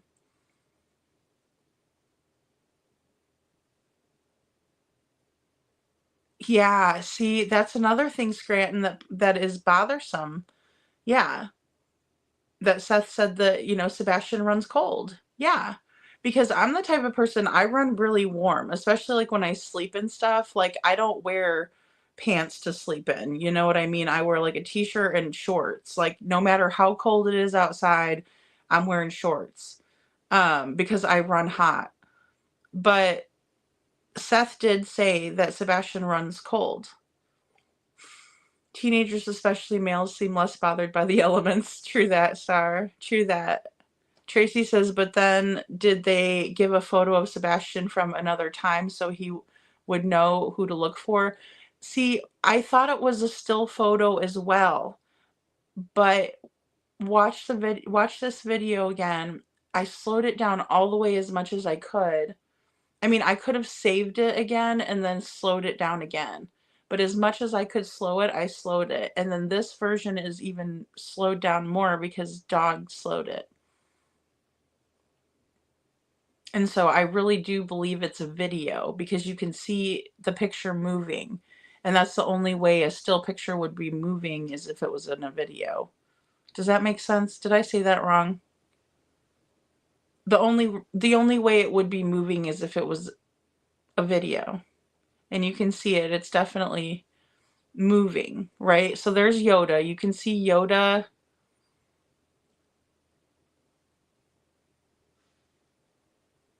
And then it's moving. And then it's moving. And now you can see a person kind of forming in the photo. And then right here is the person. And it looks like Sebastian to me. And maybe I'll have to do a better job of slowing it down if I send it, when I send it to law enforcement. But thank you, Princess Buttercup. You're not crazy. We see sus stuff too. Good thing, because I wonder sometimes, especially in this case. But Sebastian was wearing a t-shirt. That photo looks like a hoodie. Here, I'll show you the enhanced version too of a still of it. Because you could see his arms. You could see one of his arms and his hand in his pocket. 1 second, Tracy. Let's just go ahead. See, so this still, I took that still and it looks like Sebastian was walking, see? And then, let me pull this in here. So this is, the still that I took, and then I zoomed in just a little bit more. You'll see it coming up. So I zoom in, right? And then I start enhancing it. So that's one filter. And then I put another filter on it. Took the old one, took the old filter off, put a new filter on. Took the old filter off, put a new filter on.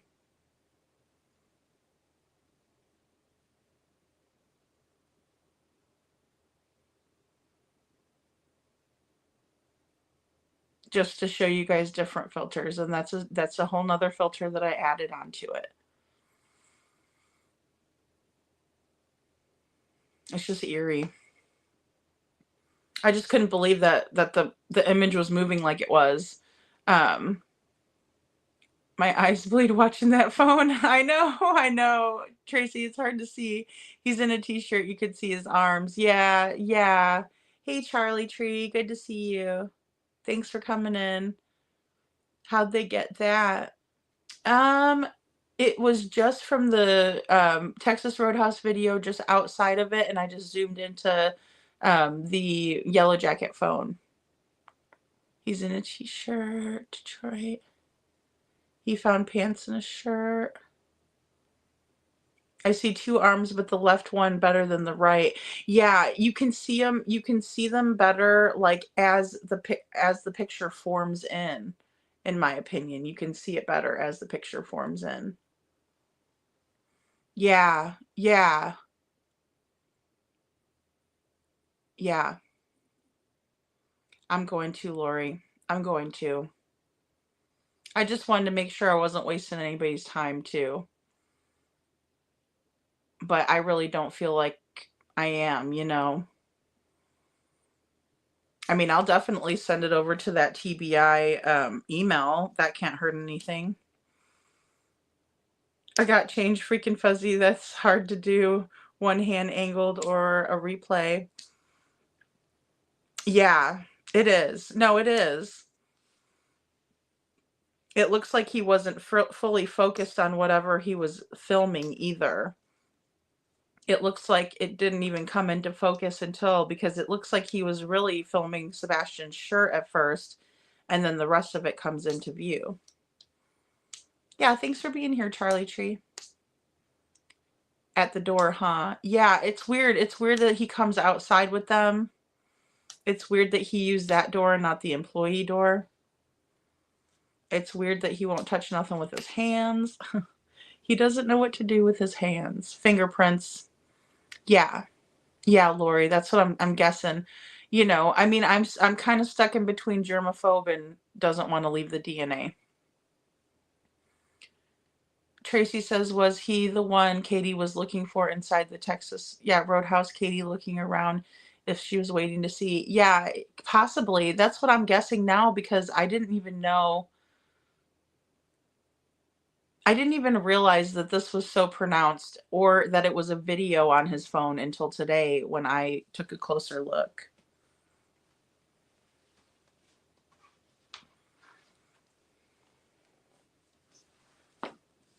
Because I don't want to say that I'm a skeptical, but I'm going to say that I'm skeptical of a lot of things until I can really figure it out for myself. But see, here we go with this image. It looks like he was panned in a little bit too much to Sebastian's shirt. And then you can kind of see a face there.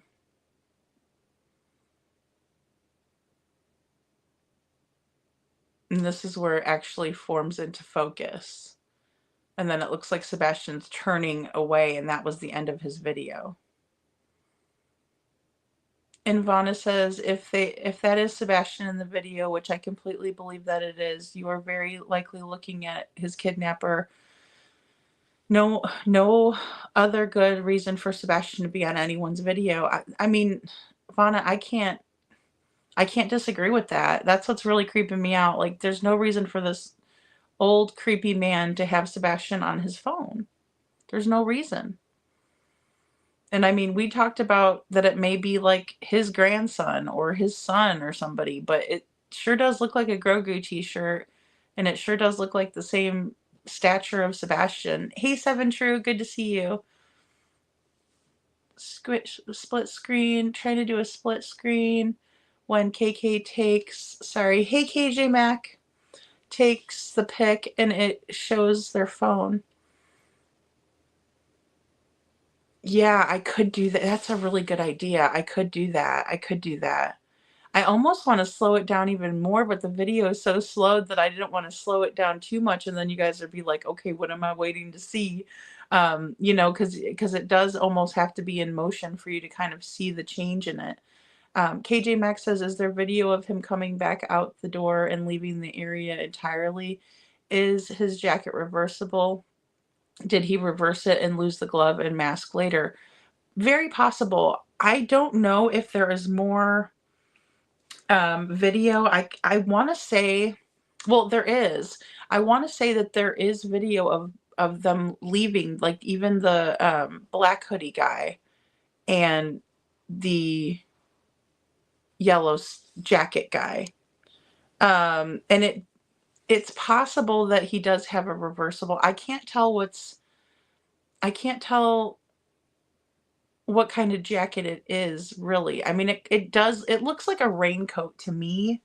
Or maybe like that, like material that is, like water resistant, you know?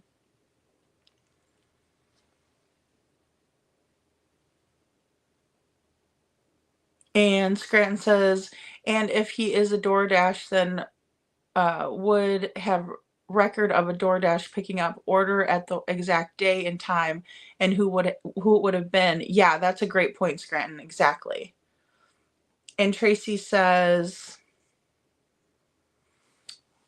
green hoodie, yellow jacket guy at exact same place and time.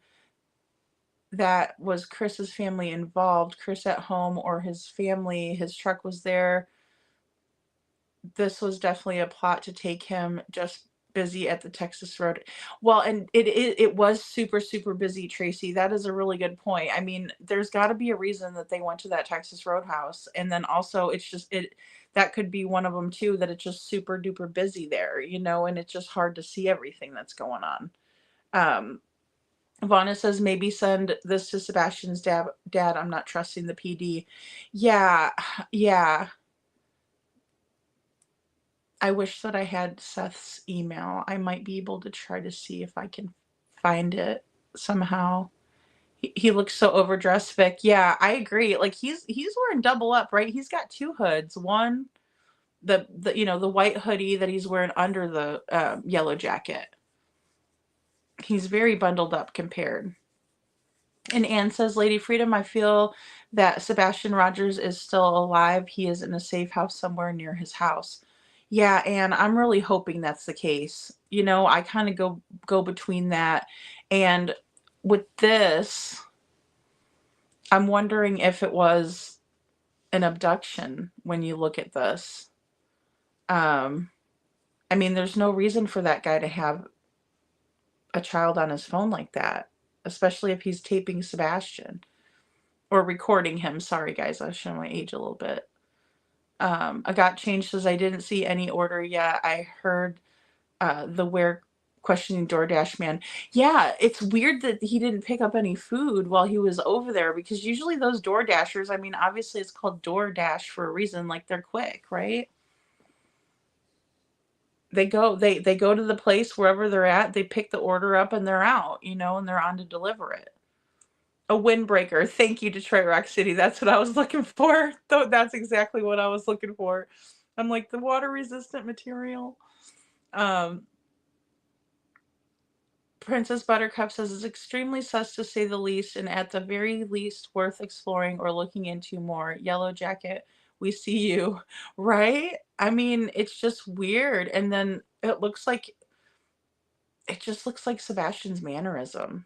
Hey, Justin RN, good to see you. We're glad you're here. Hey, Janet. Good to see you, Janet. Janet says, yet Craddock asked for help, but everything is nothing burger.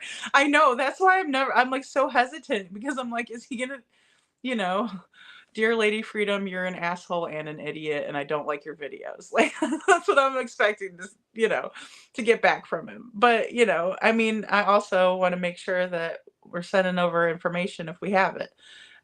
So I'm just kind of like, I just wanted to make sure that I wasn't going nutty here on the 1 year anniversary of, you know. And Tracy says, I think it was to take Sebastian at Texas, but it was too busy. Then they had to change plans. Katie and Green Hoodie at the car working on time and place for that night. That's very possible. That is very possible. I mean, Green Hoodie looked annoyed. You know what I mean? Granny to 13, Michael Jackson wannabe. Good to see you, Granny to 13. Oh my goodness. Janet, yes, exactly. I don't trust Craddock, not one bit. It's hard for me too as well. It is hard for me too as well. Oh, that's true. I should, you know what? I should send it to Bullhorn Betty, Vonna. That's a really good idea. Thank you. I will send one to her because that way she can get it over to Seth for sure.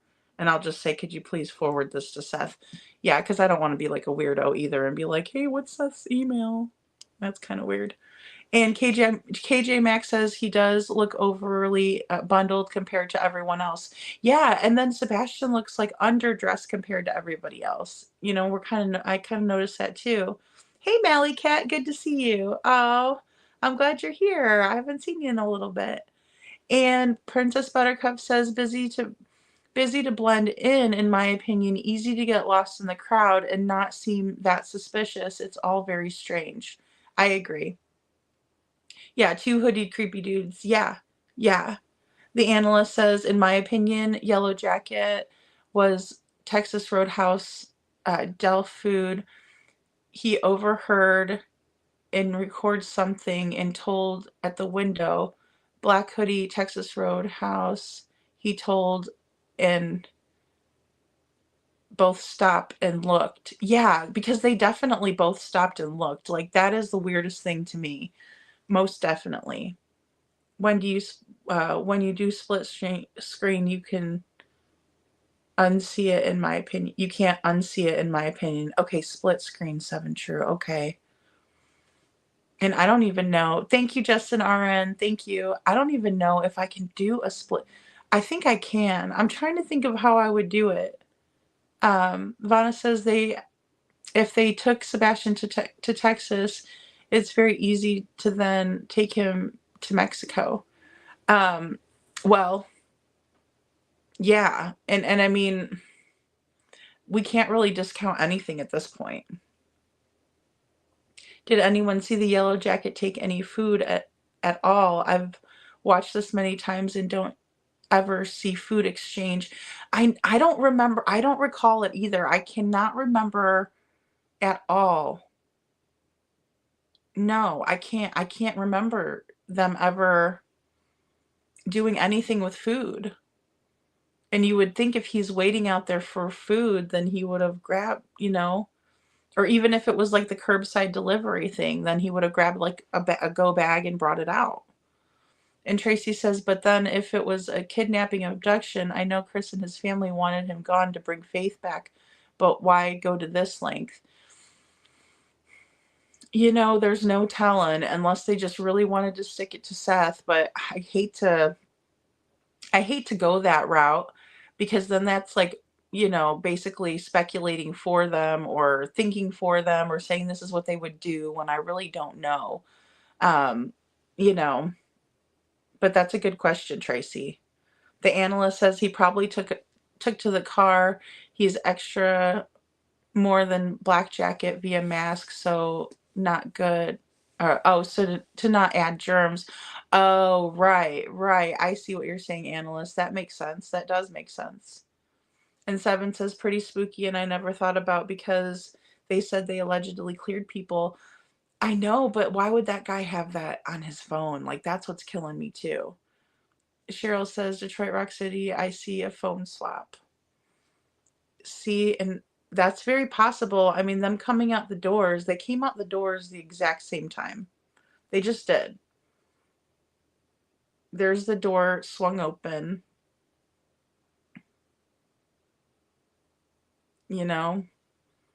There's Sebastian's shoes. You can see him. They're right there. They are smack dab behind that guy. A story to tell. Good to see you. Aw, Mally Cat says, hey there, better late than never. Yes, that's right. Oh, I love your cat picture too. Oh, what a pretty little cat. I love cats. Seven True said, I don't know if we ever see Yellow Jacket take food. I can't recall him ever taking any food. And that's got to be the go window. KJ Max says, on the other hand, if you were up to no good, would you choose bright yellow to wear? I know. No, I personally wouldn't. Or white is also a very bright, color.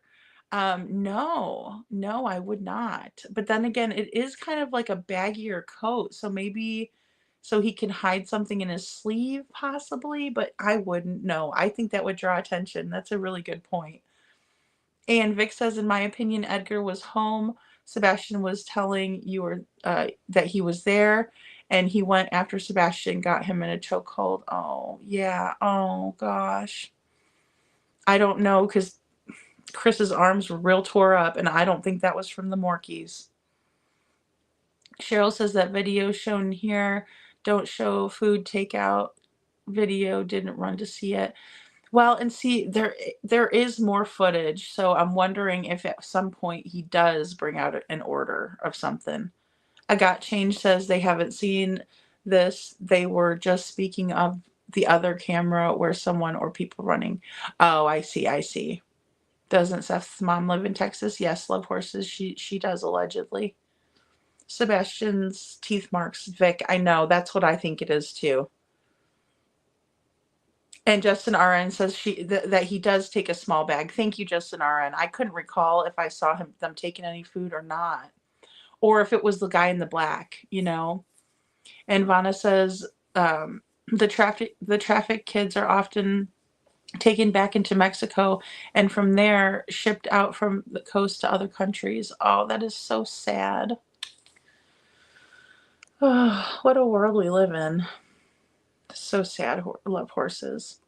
Scranton says, I don't think this had to do with Seth. I think this has to do with Sebastian talking at school and jeopardizing CP's chances of getting custody, in my opinion. I agree. I agree. I think so too. A Story to Tell says this guy is wearing a mask and used the back of his hand to ring the bell. Germaphobe or does not want fingerprints on the bell. Yeah, absolutely. A Story to Tell. That's what we were saying too. Cat loves to jump on my table. They're stellar little people, aren't they? Or little creatures, aren't they? And then Tracy says, got home, told Chris it failed. Chris came home. Huge fight happened. Sebastian's gone. Then it was the cover-up put into place. I mean, I do think that he made it home. And I do think it's weird that they went to the roadhouse. So that could actually, that works in my opinion, Tracy. Yes. Seth Rogers will be having a live. Guys, definitely go over and show him some support. Thank you, Star. Cheryl said, I said that earlier about yellow stands out. Yeah. Yeah, you did, Cheryl. You did. Yeah, and it wouldn't be my choice at all for, you know, if you're trying to be stellar, for sure. Yeah, absolutely. And Detroit Rock City says, Vic, those teeth marks haunt me. Sebastian's clue he left behind, in my opinion. Yeah, I agree with that, Detroit Rock City. I think that he put up a fight. I don't think he would have allowed to go willingly or have anything like that willingly. No, no. I think he was good at advocating for himself and good at fighting back. You know what I mean? And Princess Buttercup says, even if she does take out a bag, even if he does take a takeout bag, it could be coordinated, planned in order at some time that KP and Sebastian leave, in my opinion, so still could be sus and just acting like getting food, but maybe as followed after. Yeah, exactly. Or it could have been somebody that they knew. They frequented the Texas Roadhouse. They did. They frequented that place, you know, and you know, I've worked at restaurants and bars and things like that, and I'm very familiar. There's a lot of people that work there that have colorful pasts, right? Like, it's not like you can't get a job there, you know, especially as like a food runner or something like that. You might not be able to get a management position, but you can get a food runner position easy. A cook, easy. And Vonna says they probably never realized a pre-meeting would get scrutinized. He probably didn't care what color he was wearing, and green hoodie pervs love to wear bright colors. Oh, really? Oh, yeah. Oh, gosh, those people are weird. That's a good point. Betty says, I have heard that trafficking is not just in the sex trade, but also house workers, farm workers, etc. Like, yeah, I could see what you're saying, right? Somebody to work, right? Yeah. Thank you for saying that, Betty, because that does make sense to me. Yeah. Vic says Sebastian's neck had bruises, so he had been choked before. Yes, Vic, I do believe that. I do believe that. And Scranton says, KJ Mack, fair point, or how better to not stand out than to really stand out. Oh, right. Yeah. I see that. I can see that. I can see that. Yeah, I can see that. Kaika says jacket looks reversible, different color underneath. It can, you can see, and most are. Yeah, a lot of them are reversible. You're right. You're right. I'm kind of up in the air about that, but I'm not gonna put it past him. Yeah, he creeps me out a little bit too, Mally Cat. Same. And Tracy says, it's the huge reward that gets me and not one person coming forward. Huge cover-up happened to keep so many silent. Yeah, that is a really good point. I can definitely see that. Loves Horses says, lady, that medium said it was 3 people and one of the men had something wrong with his front teeth. Oh my gosh. Like Terry Bowersocks? Oh my gosh. I got change. You guys are going to make me go over there and watch this and I'm going to regret it. I can already feel it. My curiosity is going to kill the cat inside me. My inner cat. Because I will go over there because I'm so curious and I want to see it. And then I'm going to be like, oh, why did I do that? I got changed. Says, what if it's a woman, not a man? Well, and see, that's the problem. We don't know in this case. That's a fair point. We just don't know. Ugh, can't forget about those teeth marks, Vic. I know. Hey, Sharon. Good to see you, Sharon. Interesting. It got change. Hey, Mitty. Good to see you, Mitty. And Star says, bear with me. If Sebastian ran away because of CP, maybe he wouldn't want to be found if he thinks he would end up right back there with the Proudfoots. If Seth could file for custody in his absence, maybe they could lure him out. I can see that, Star. I can see that. Yeah. Vic said maybe so KP could find him dressed in yellow, in my opinion. Okay, I see what you're saying, Vic. Like he wore bright colors so that way he would be visible, more visible to Katie. Interesting. Can't miss a bright yellow jacket. I see what you're saying. Yeah.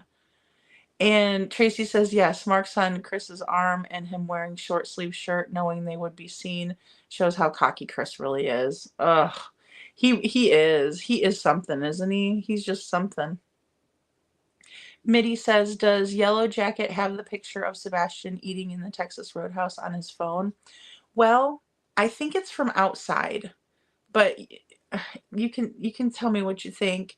Thank you, Mally Cat, for gifting a membership. Thank you so much. If you get a membership from Mally Cat, make sure you say thank you. Aw, that was so sweet of you. Let's see. Scranton says, Lady Freedom, don't do it before you go to sleep. It's disturbing. I know. See, that's why I won't watch it, Scranton, because I do want to watch everything in this case, but it's like, oh, I heard it's really disturbing. Vic, go. Take one for the team. You guys are killing me. Sammy says, if I was a DoorDash driver, I'd wear yellow. Yeah, I don't necessarily see him germ actions as nefarious, though, unless they are nefarious, I guess, right? Well, and see, I don't either particularly. I know exactly what you're saying. Yeah. I know exactly what you're saying. Thanks, Star. I haven't changed that over yet. Oh, goodness sakes. Sharon. Kaika says, Reverend Donna said Terry was edging and wanting Sebastian to fight him back when he was having fun bashing Sebastian. Oh my goodness. No,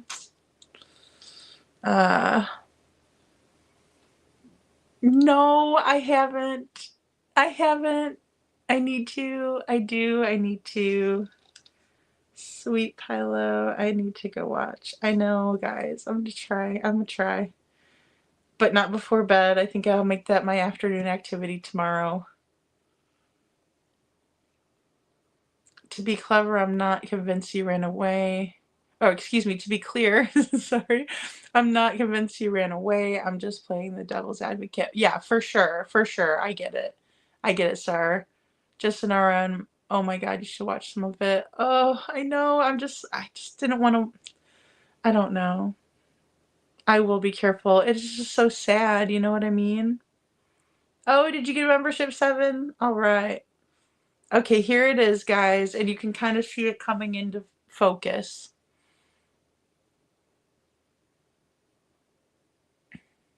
McButterpants.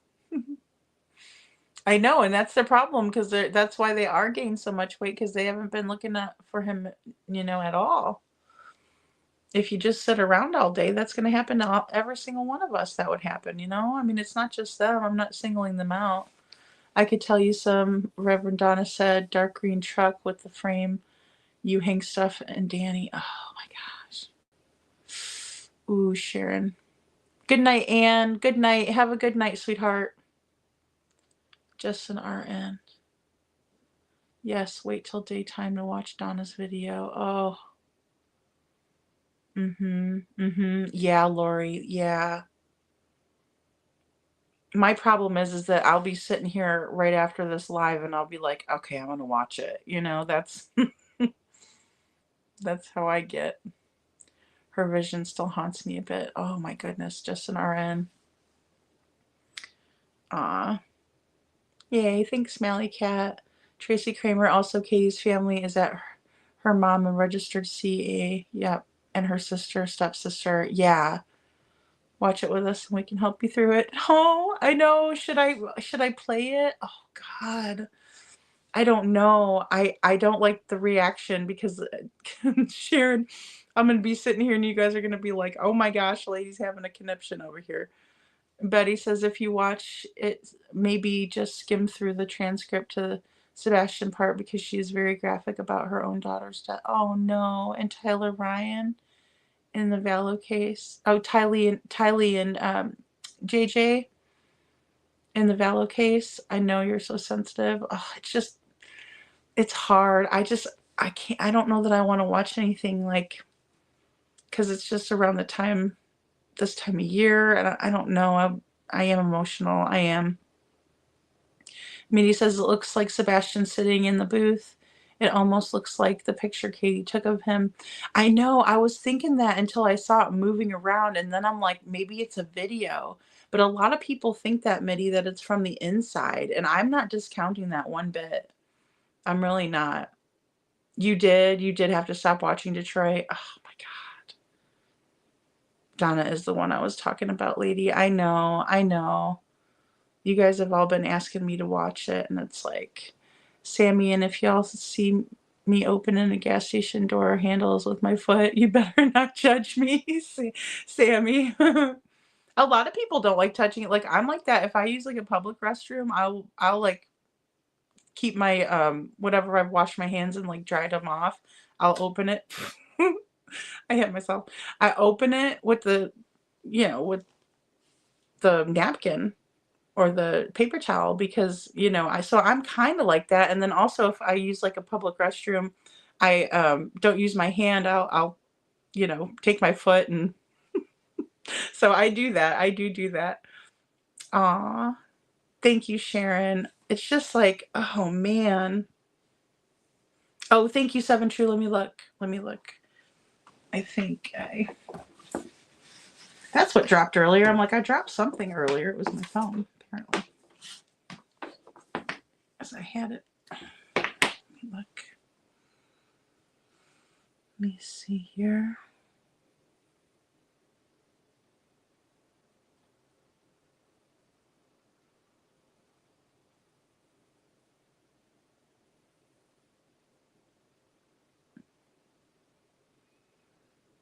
Oh, okay.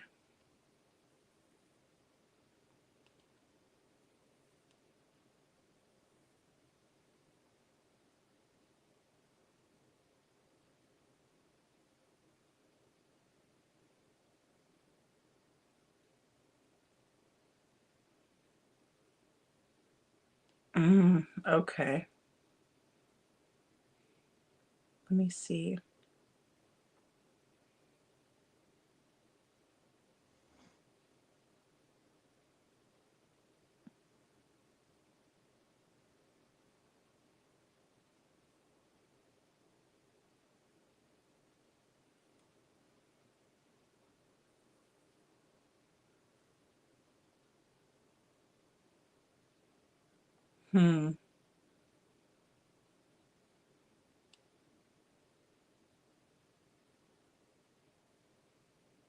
Okay, let me see if I can't upload these quick. You guys might see a double version of me up here.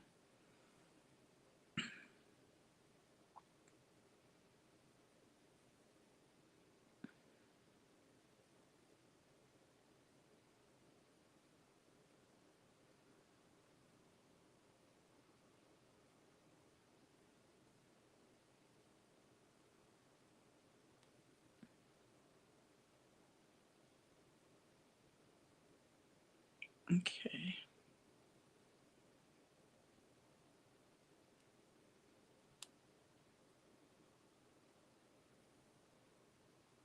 Okay, good. Yeah, it's letting me upload them.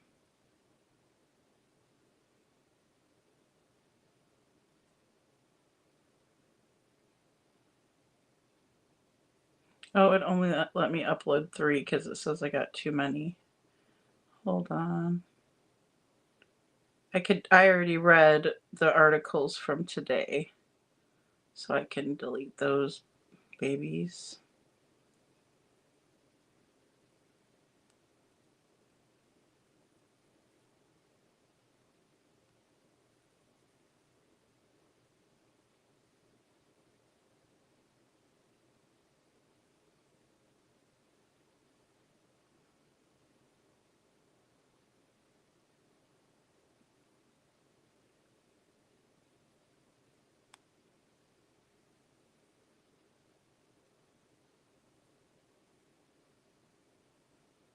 Okay, there we go. They should let me do this one.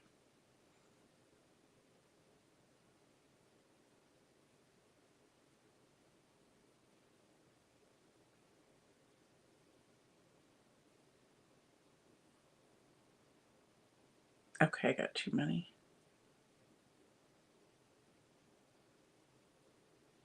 Okay. Okay, let me take a look and see what we got here.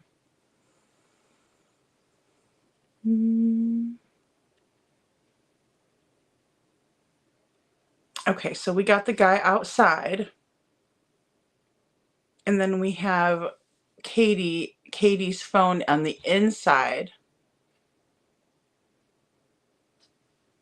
when she takes a picture of Sebastian.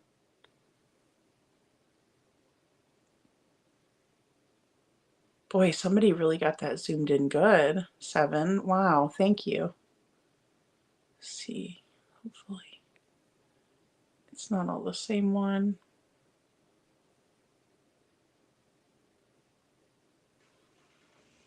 But those are the side by side.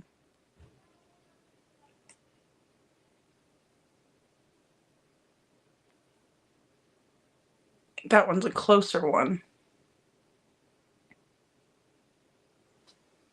And then, of course, that's what the guy has outside. I don't know. What do you guys think?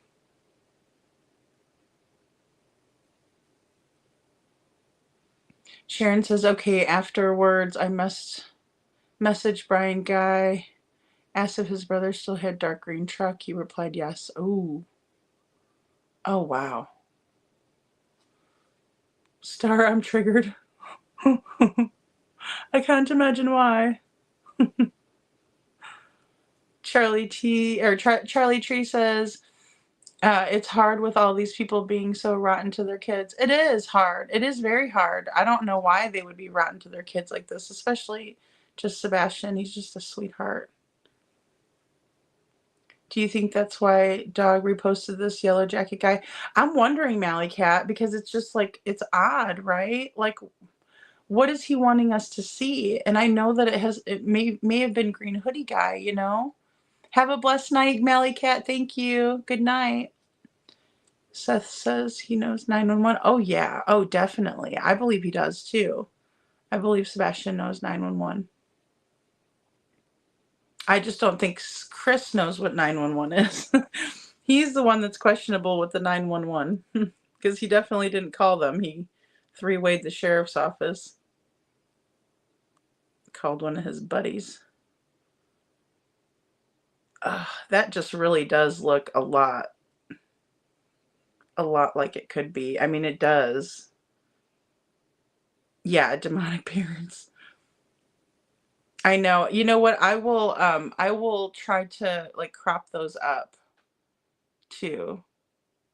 She took 2 pics, Vic says. Yeah, yep, yep. Could be. Aw, thanks guys. Thank you for hitting the like button. Little birds everywhere. Oh, that's weird, you guys. Wow, I know. It's so weird. It's so weird. I think God doesn't like child killers and ugly. No, I think so. I think not, Cheryl. I think so too. You're right.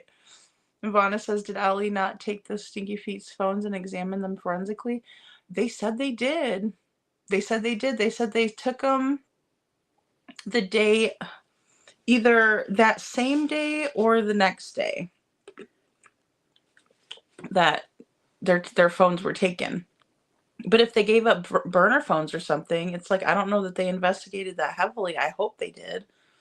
I still feel like KP was taking pictures of Sebastian eating to show CP that he was eating something he might not like. Yeah, or just making sure he was eating at all. I don't know. And Vic says, yeah, they're going to be really warm. Yeah, Cheryl, yeah. And Scranton says the one guy looks like he's walking. KP's is sitting. Yeah, yeah. I wonder, though, what's making me wonder about what Seven just sent over, like if we look in this, hold on, sorry, let me go down here. If we look in this video, and I'm sorry, it'll take us a second to get over to it, but it looks like the first image is of him sitting down, and then it changes. So I'm wondering if, I don't know.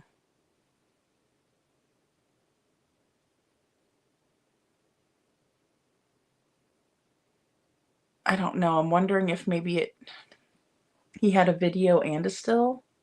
Hey, Regina, good to see you. True burner phones. Maybe, huh, Ivana? I don't know.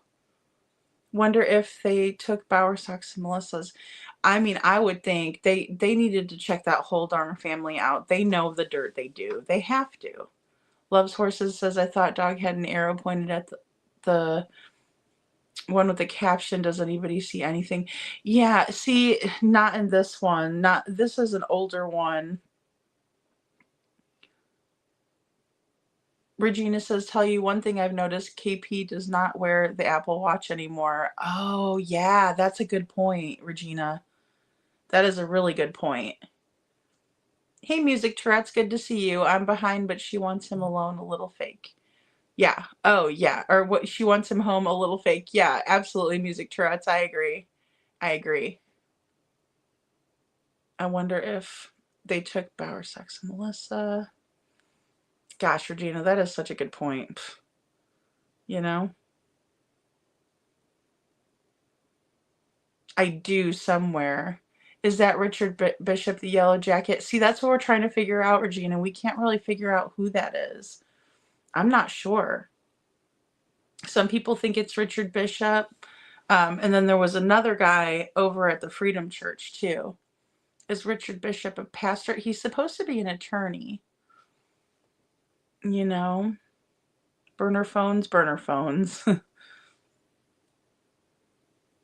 Yep.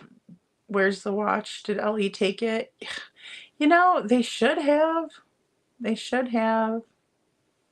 See, here's where that one looks like a still almost, but you can't see his face in that one. It doesn't look like a frontal pic. But then it moves, see, and then you could see his arm up. Maybe that is him sitting at a table. But see, then it turns to the outside view more, like he's turning away.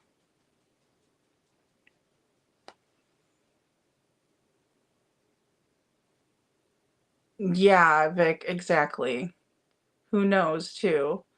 Charlie Tree says, Katie said she took the photo because it's the first time he had salad with salad dressing on it, so she took a photo and sent it to Chris. Oh, okay, so maybe he did have the salmon salad, Charlie. That's very helpful because I wasn't sure. He had a big bowl of something, but I didn't know if it was pasta or salad. And I was thinking if they said he had salmon, they do have a salmon salad at Texas Roadhouse. So thank you for that. Yeah. Yeah, Mitty, I think he's an attorney. Yeah, he has glasses, Star. And Princess Buttercup says, could she have taken a video as they were getting up to leave, then was sent to the yellow jacket guy, and he received it as they leave and looks at it and turns to look at something verifying it was him getting in the car? Could be.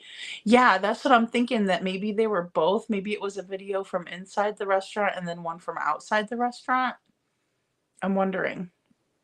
Or a still in a video. Possibly something. I Got Change says maybe it's Sebastian's phone and this person went to return his phone that night near the time he went to take the garbage, and then they meet. Sebastian ran and fell. Okay, that's interesting theory too. I mean, gosh, there's so many things that could have happened, you know? Why is she hiding a phone? Oh, nothing to see here. Exactly. Exactly. Yeah, it's moving. Yeah. Yeah, it's moving. It's moving, Sharon. I do believe that. Oh, yes, it could be him. Star says, I wish we could share pics on here. I know, exactly. The One Vegas channel brings him up. Yeah, that's what we were talking about, Regina, too. Yeah. Oops, sorry, language. Oh, that's all right. That's all right. Vonna says maybe he took that video of Sebastian on his way out the door. See, that's what I was thinking too, because it does look like they're outside. He does look like Bishop Mitty. He does. He does. We need to get Scooby-Doo gang together to analyze this. Star. Oh my goodness. Those are the first mysteries I like to watch.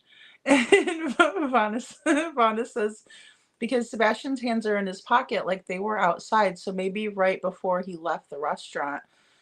You know, this is the video.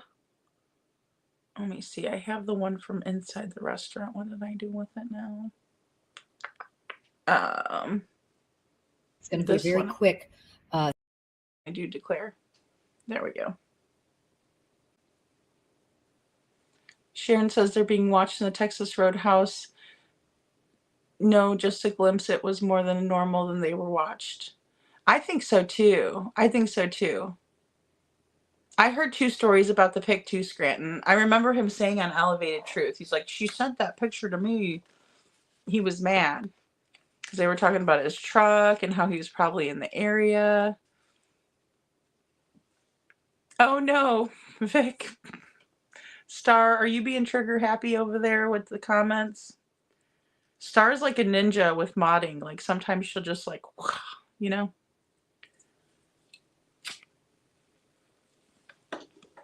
If Machete was here, I'd probably say she might have did it. Star said nope. I think Machete's in the bushes. I'm just kidding. And Scranton says one Sebastian ate dressing for the first time. Second was sending photo to show he was eating all his food. See, that one makes more sense to me. Like, oh, let me see that he's eating everything. Fucking control freak. And CP said the second he never mentioned dressing. That's what I remember, Scranton. I do. But you know, who knows? Because he's always lying his ass off. I only deleted Sharon's Star. I haven't watched videos like others, just the first video I've watched in here. Yeah, well, and even here, this is where Katie is looking around the restaurant, but she's not like, you know, where's my waitress? I need some ketchup for these fries or whatever, or some ranch. I don't know, whatever we dip our fries in, right? Ketchup, ranch, honey mustard. I like honey mustard too. It's good. She's not though. She's like very weirdly looking around. sneaky almost. Like something. And that is the eye watch. She's not wearing it, you know? No, Jen is really cool, Vic. She is. She's the awesomest. That's why I was like, just teasing her. Sharon says inside, that's why she's looking around. Even Jen Coffendoffer said that too. Yeah, it is weird. It is. And then it looks like she's getting on to him about something right here. I mean, she's telling him something. His face is kind of like, I mean, he's definitely not happy. So I don't know if she's telling him, like, you need to eat so I can send Chris a picture of, you know, this stuff or what. She's looking for a man, Mitty. Can't see no green color or salad, looks all yellow. Yeah, I can't see that. I know, I can't see. That's why I was thinking it was maybe like the macaroni and cheese, you know? I don't know who Daphne is. Mitty says maybe when KP sent the picture or video to CP, CP turned around and sent to Bishop. That's very possible too. Yeah, I know. I'm wondering too. I'm wondering about that too. Regina says, in my opinion, they're setting up an abduction, but for some reason things change. See, that's what we were thinking too. We were just discussing that. Like maybe something was to go down at the Roadhouse, but then they decided that it wasn't going to work. And so they decided against it. And then that's why the 3 a.m. lights happened. We are the Scooby-Doo team, ladies Velma. That's hilarious, Scranton. Star says, Vic, sometimes my messages don't post a YouTube glitch or something. Exactly, Regina. Agree 100%, Lori says. And Love Horses says, I still say we should all take a road trip. I know. How about it? How about it? And Kaika says, oh, now I get your message, Star. I was reading them backwards. That's what I get for doing that. Daphne. Who's Daphne? And I was like, I don't know anybody named Daphne. Kaika says, can't see no green color or salad. It looks yellow. Yeah, that's just weird. It's weird. Regina. She's looking for a man and bread.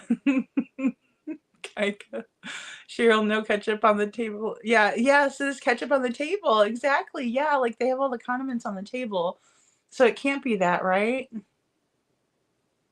I swear I didn't do it, Big Star. Sharon says, no, I heard it was the dining window that was left open that night, in my opinion. Okay, so there was a window open. Yeah, I agree, Vanna. I do. I agree. There's just something very sinister about Katie, and you know, I don't know if that's how she's always been, or if this is a new development, or if it's because she's got to survive that family. Princess Buttercup says, yeah, I'm still thinking it's outside or walking out in a yellow jacket, replaying or taking live, hard to tell. But it's a gut feeling. He took the video most likely and then is lurking around, but think KP knew, in my opinion. I think so too. I think she has to be in on it. You know what I mean? Love Horses says, Katie said that they don't take pics because he looks goofy, but she still takes this one. Oh yeah, because you know Chris wanted to make sure he was eating and everything. That's so weird. It's just weird. He's so controlling, you know, and that's just par for the course with him. And Charlie Tree says, remember Katie was wearing the watch in court with Betty because they made them all remove the eye watches. Oh, okay, she was then. Okay, Charlie, yeah, I can see that. I heard there is more video still not released regarding the restroom. Yeah, I heard that too, Regina. Yeah, I think Jacob said that, right? I know, Vic. Poor Sebastian. It is so sad. Yeah, I think there is more video. Husband number, wait for it, 3. Love Horses. I think this is the last time you see her watch. You know, I'm trying to remember if she was wearing, I think she was wearing her watch in court. I do. Kaika says that that strict, not allowed soft drink or sugar, only Katie can. Unusual iced tea for Sebastian. Yeah, or as usual iced tea for Sebastian. Yeah, and I mean, let him have a pop every once in a while, especially if you're going out to eat. I mean, it's not going to kill him. Detroit Rock City says he looks like, what did I do now? I know, exactly. He does. Like, he's just kind of like, looked like she's getting onto him there. And I don't understand about what, because he was he was using all his manners. Cheryl is this is the last video of Sebastian. Yes, ma'am. Yeah, that we know of. There is allegedly a video of him taking the trash to the end of the driveway. But even his father Seth can't really confirm that or not, because when he saw the video, he said he couldn't see it. It was too grainy and too dark. Yeah, I think they might have paid on that little I got change. I think they might have paid on that little kiosk thing, like the little black oh gosh, how do I say it? Like where you can pay, but you can play games on it and stuff. C can't delete a message is still there, should be able to find it. I think it was just another one of his lies. Yeah, it makes me wonder. I love horses. It does. And Sharon says, Cheryl, yes, last picture of Sebastian being seen by others. Yeah, this is very sad, Cheryl. I'm glad that you're here, though. I'm glad that you're interested in Sebastian's case, because, we need everybody we can get to really, we need all the eyes and ears that we can get, caring hearts that we can get. And Regina Romano says she had the watch in court. Need to see if that one matches this one. Oh, that's a good point. She might have got a different one. Yeah. They said something of a receipt. Yeah, because it doesn't look like she paid the bill with the wait staff. She seems to have paid it on that little black kiosk thing. Yeah, I've eaten there a lot of times too, because we used to have one back in Chicago, or like close to where I live. So, and Kaika says, looks to me that they're going somewhere Sebastian doesn't like. That's why he starts steaming and shaking his head, all nervous. Yeah, and he definitely. I mean, I have to say, in my opinion, he definitely looks like he doesn't like the interaction with Green Hoodie. I mean, shit, Green Hoodie doesn't even look like she or he is enjoying the interaction, with Katie.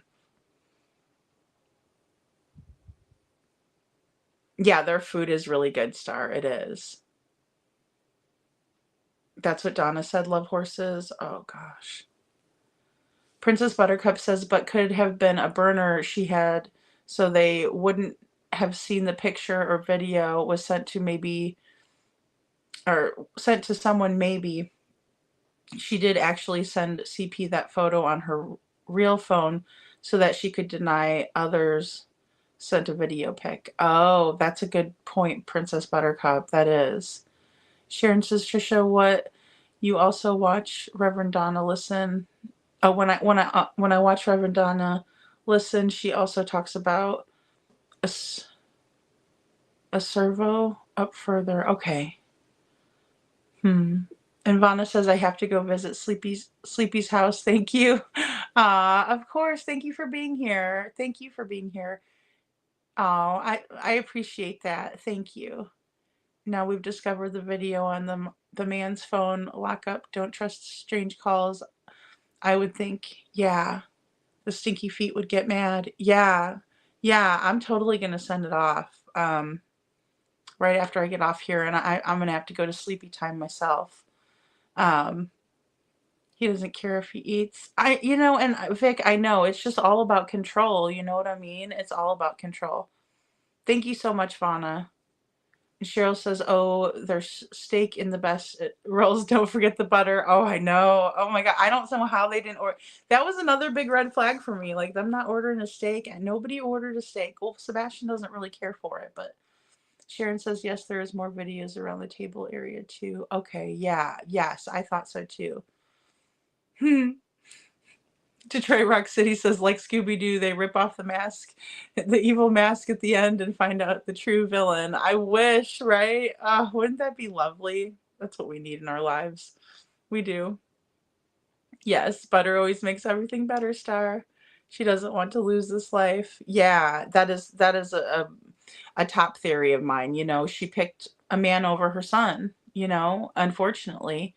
Um, but she swears it was a good day, Star says. Yeah. Yeah, they serve like it's like a it's a honey butter or is it cinnamon butter? It's so good though. Oh my gosh. I think she was. Sweet dreams, Vana. And you're showing up the teacher. I know, right? I love having Cheryl, and I'm so glad you brought her, Vic. And Detroit Rec City says that was their go-to place a few times a week, allegedly, in my opinion. Yes, they frequented the Texas Roadhouse, Detroit Rock City. They sure did, as far as I know. Cheryl. And Regina says, all I can say is these two interviews, CP's eyes are dark, like an evil. Yeah. Oh, yeah. He has like super beady little eyes. I noticed that too. The ribs are the bomb diggity, Scranton Strangler says. I have not tried their ribs. I'm telling you, when I go to the steakhouse, I'm like all about steak for sure. And Angela Hall, good to see you. Did Sebastian get up to go to the bathroom for the restaurant? I didn't see him do that, but then again, we may not have saw all of the footage, so that's a good question. I never did see him get up and use the restroom at all, though. Love Horses says Lady Psychic Sarah did a reading on the sheriff that passed away and Creepy became sheriff. It's interesting to hear her, whatever you believe, whether you believe it or not. Right. Absolutely. I agree with that, Love Horses. I do. You know, and that's my problem because I know my curiosity will get to me because I'll want to just see what has to be said about it, you know, even if I'm skeptical. And what's Wilma's mother's name in the Flintstones? I don't know, Sharon. I bet you somebody does in here, though. Yes, Regina, very dark, Lori says. Aw, Cheryl. I'm a country girl and I grew up on a farm. We have our own beef cattle. Ooh, that's even better. That's even better. Good night, Vana. And Vic says, not for nothing, but I thought Cheryl paranormal for the last 3 years. Oh, wow. Or I've taught Cheryl paranormal for the last 3 years. Oh, wow, Vic, that's cool. That is really cool. Yeah, steak and potatoes, Star. That's my daughter's the same way. Yeah, you do have to try that restaurant. It's really good. Soon I'll have to go for a steak. Me too, Cheryl. I don't know if there's a Texas Roadhouse near me, but I went to Longhorn and they have good steaks there too. They do a thing with Brussels sprouts, which I got that last time when I got a steak, and it was like honey butter. It was honey butter Brussels sprouts, and I don't know. I think they used balsamic vinegar maybe or something. It was really good. All night. Thanks for everything. Stay safe. Yes, thank you. Love Horses. Kaika says, well, why didn't she put up the recent pic of Sebastian in the Texas Roadhouse on the poster instead of him at 10 years old, unrecognizable ones? I know. I don't know that either. That doesn't make sense to me. That does not make any sense to me. Lori says, I thought I saw where Sebastian did use the restroom. Okay, maybe he did. I'm going to go through and try to find all the footage from the Roadhouse. That way we can get a better idea. Okay, yeah, Regina says, I agree. Favorite farm growing up. Farms are a lot of work, but it's rewarding. I'd love to go on a bit of a drive to get that closest Texas Roadhouse. You would, because you don't have one close to you, Star. Love Horses. She's not graphic. Okay, good. Okay, that's good. I don't know. It just will break my heart to hear that. Sharon says, Seth said to Chris he was taking Sebastian, but if you look, Chris's eyes open wide and said, why didn't you tell me? In my opinion, there's a clue. Yeah, absolutely. Absolutely, Sharon. Yeah. Yes. Regina Romano says, sorry guys, remember KP and SF ran to Texas Roadhouse demanding to see the footage? Yes, we were talking about that earlier too, Regina. They sure did. But she's been spot on. Ugh, really love horses. KP has beady little black rat eyes too, especially in the Texas Roadhouse video when she's looking around. For sure, Scranton. Oh yeah. Charlie Tree says, I'm into paranormal stuff, but not one should be trusted 100% because it's all perception. Yeah, that's for sure. I agree with that. I do. I try to kind of, take it for what it's worth, but I do respect what other people are doing, and trying for sure. Yeah, Detroit Rock City. I love Brussels sprouts too. I do. You can really like dress them up too. Star, I do not love Brussels sprouts. No, you can't boil them. You have to like fry them in a pan. You have to make them really naughty. They're not naughty sprouts are good. You have to use lots of butter and salt and garlic and all that good stuff. I got changed says where will the video go to after this? Will the parents get to see this, or did they vary off? They're really getting update slowly. I don't know. I don't think that, to my knowledge, I'll just say it like this. To my knowledge, Chris and Katie have not talked to law enforcement in quite some time. And then to my knowledge, Seth is in more contact with law enforcement than they were. Lori, I've been eating a lot of kale. Ooh, kale is good, Vic. Kale is good. And Sharon says, Chris, remember at Texas Roadhouse, he didn't get his tater-tots. His tater-tots. Oh, that was hilarious, Sharon. Oh my gosh, he had an old-fashioned shit fit, is what Brooks said. He had one of his old-fashioned shit fits. The analyst said someone here on YouTube had the whole under a paywall, but was taken down and complained about via. Oh, okay. How did they get that? I wonder. I mean, maybe they paid big for it, so that's why they put it on a paywall. Kale chips, Cheryl says. Kale chips are so good. I'm gonna have to try some. Princess Buttercup says, I think we all have intuition, so that's the only reason I give some psychics credit because they might just have very high intuition on things, but influenced by opinion, so take with a grain of salt. Yeah, I agree with that too, Princess Buttercup. I do. I think we all have, intuitions and things that we can tap into. Some are kind of, more in tune with that gift than others. I agree with that. Cheryl says, I will try those chips. Princess Buttercup hides under hats those black beady little eyes. Yeah, to cover up his lies so no one none are more pervy to him, CP. Absolutely. Absolutely, Princess Buttercup. I've tried kale. I didn't like it. I know it's weird. I like it if it's like cut up in a salad and stuff, of course, but then you put salad dressing on it. So, but it is good for you. It is really good for you.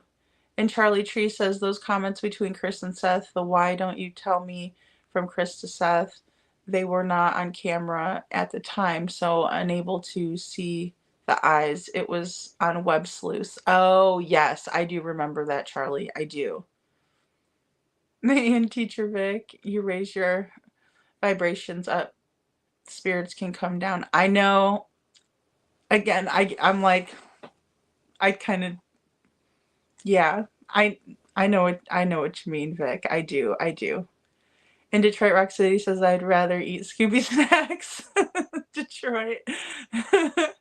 All right, guys. Well, I love you all very, very much. And thank you all for watching this with me and let me know what you think. And I'm going to go ahead and Vic and send this over. And then I'm going to send over a copy to BHB so that way she can send it to Seth. And then we can go from there and see if anything comes of it. I mean, I do think it's odd that, this is out there on this man's phone, and it definitely looks like the same shirt Sebastian's wearing and that sort of thing. Oh, momming it up. Good to see you. I was going to come into your live the other night and I didn't see you till I was laying down in bed. And so I need to come over and see you at your channel. Did you say you're up with the baby? Aw. Got up again with the baby. Aw, how sweet. Charlie Tree says, be careful you raised your vibrations. Aliens can come too.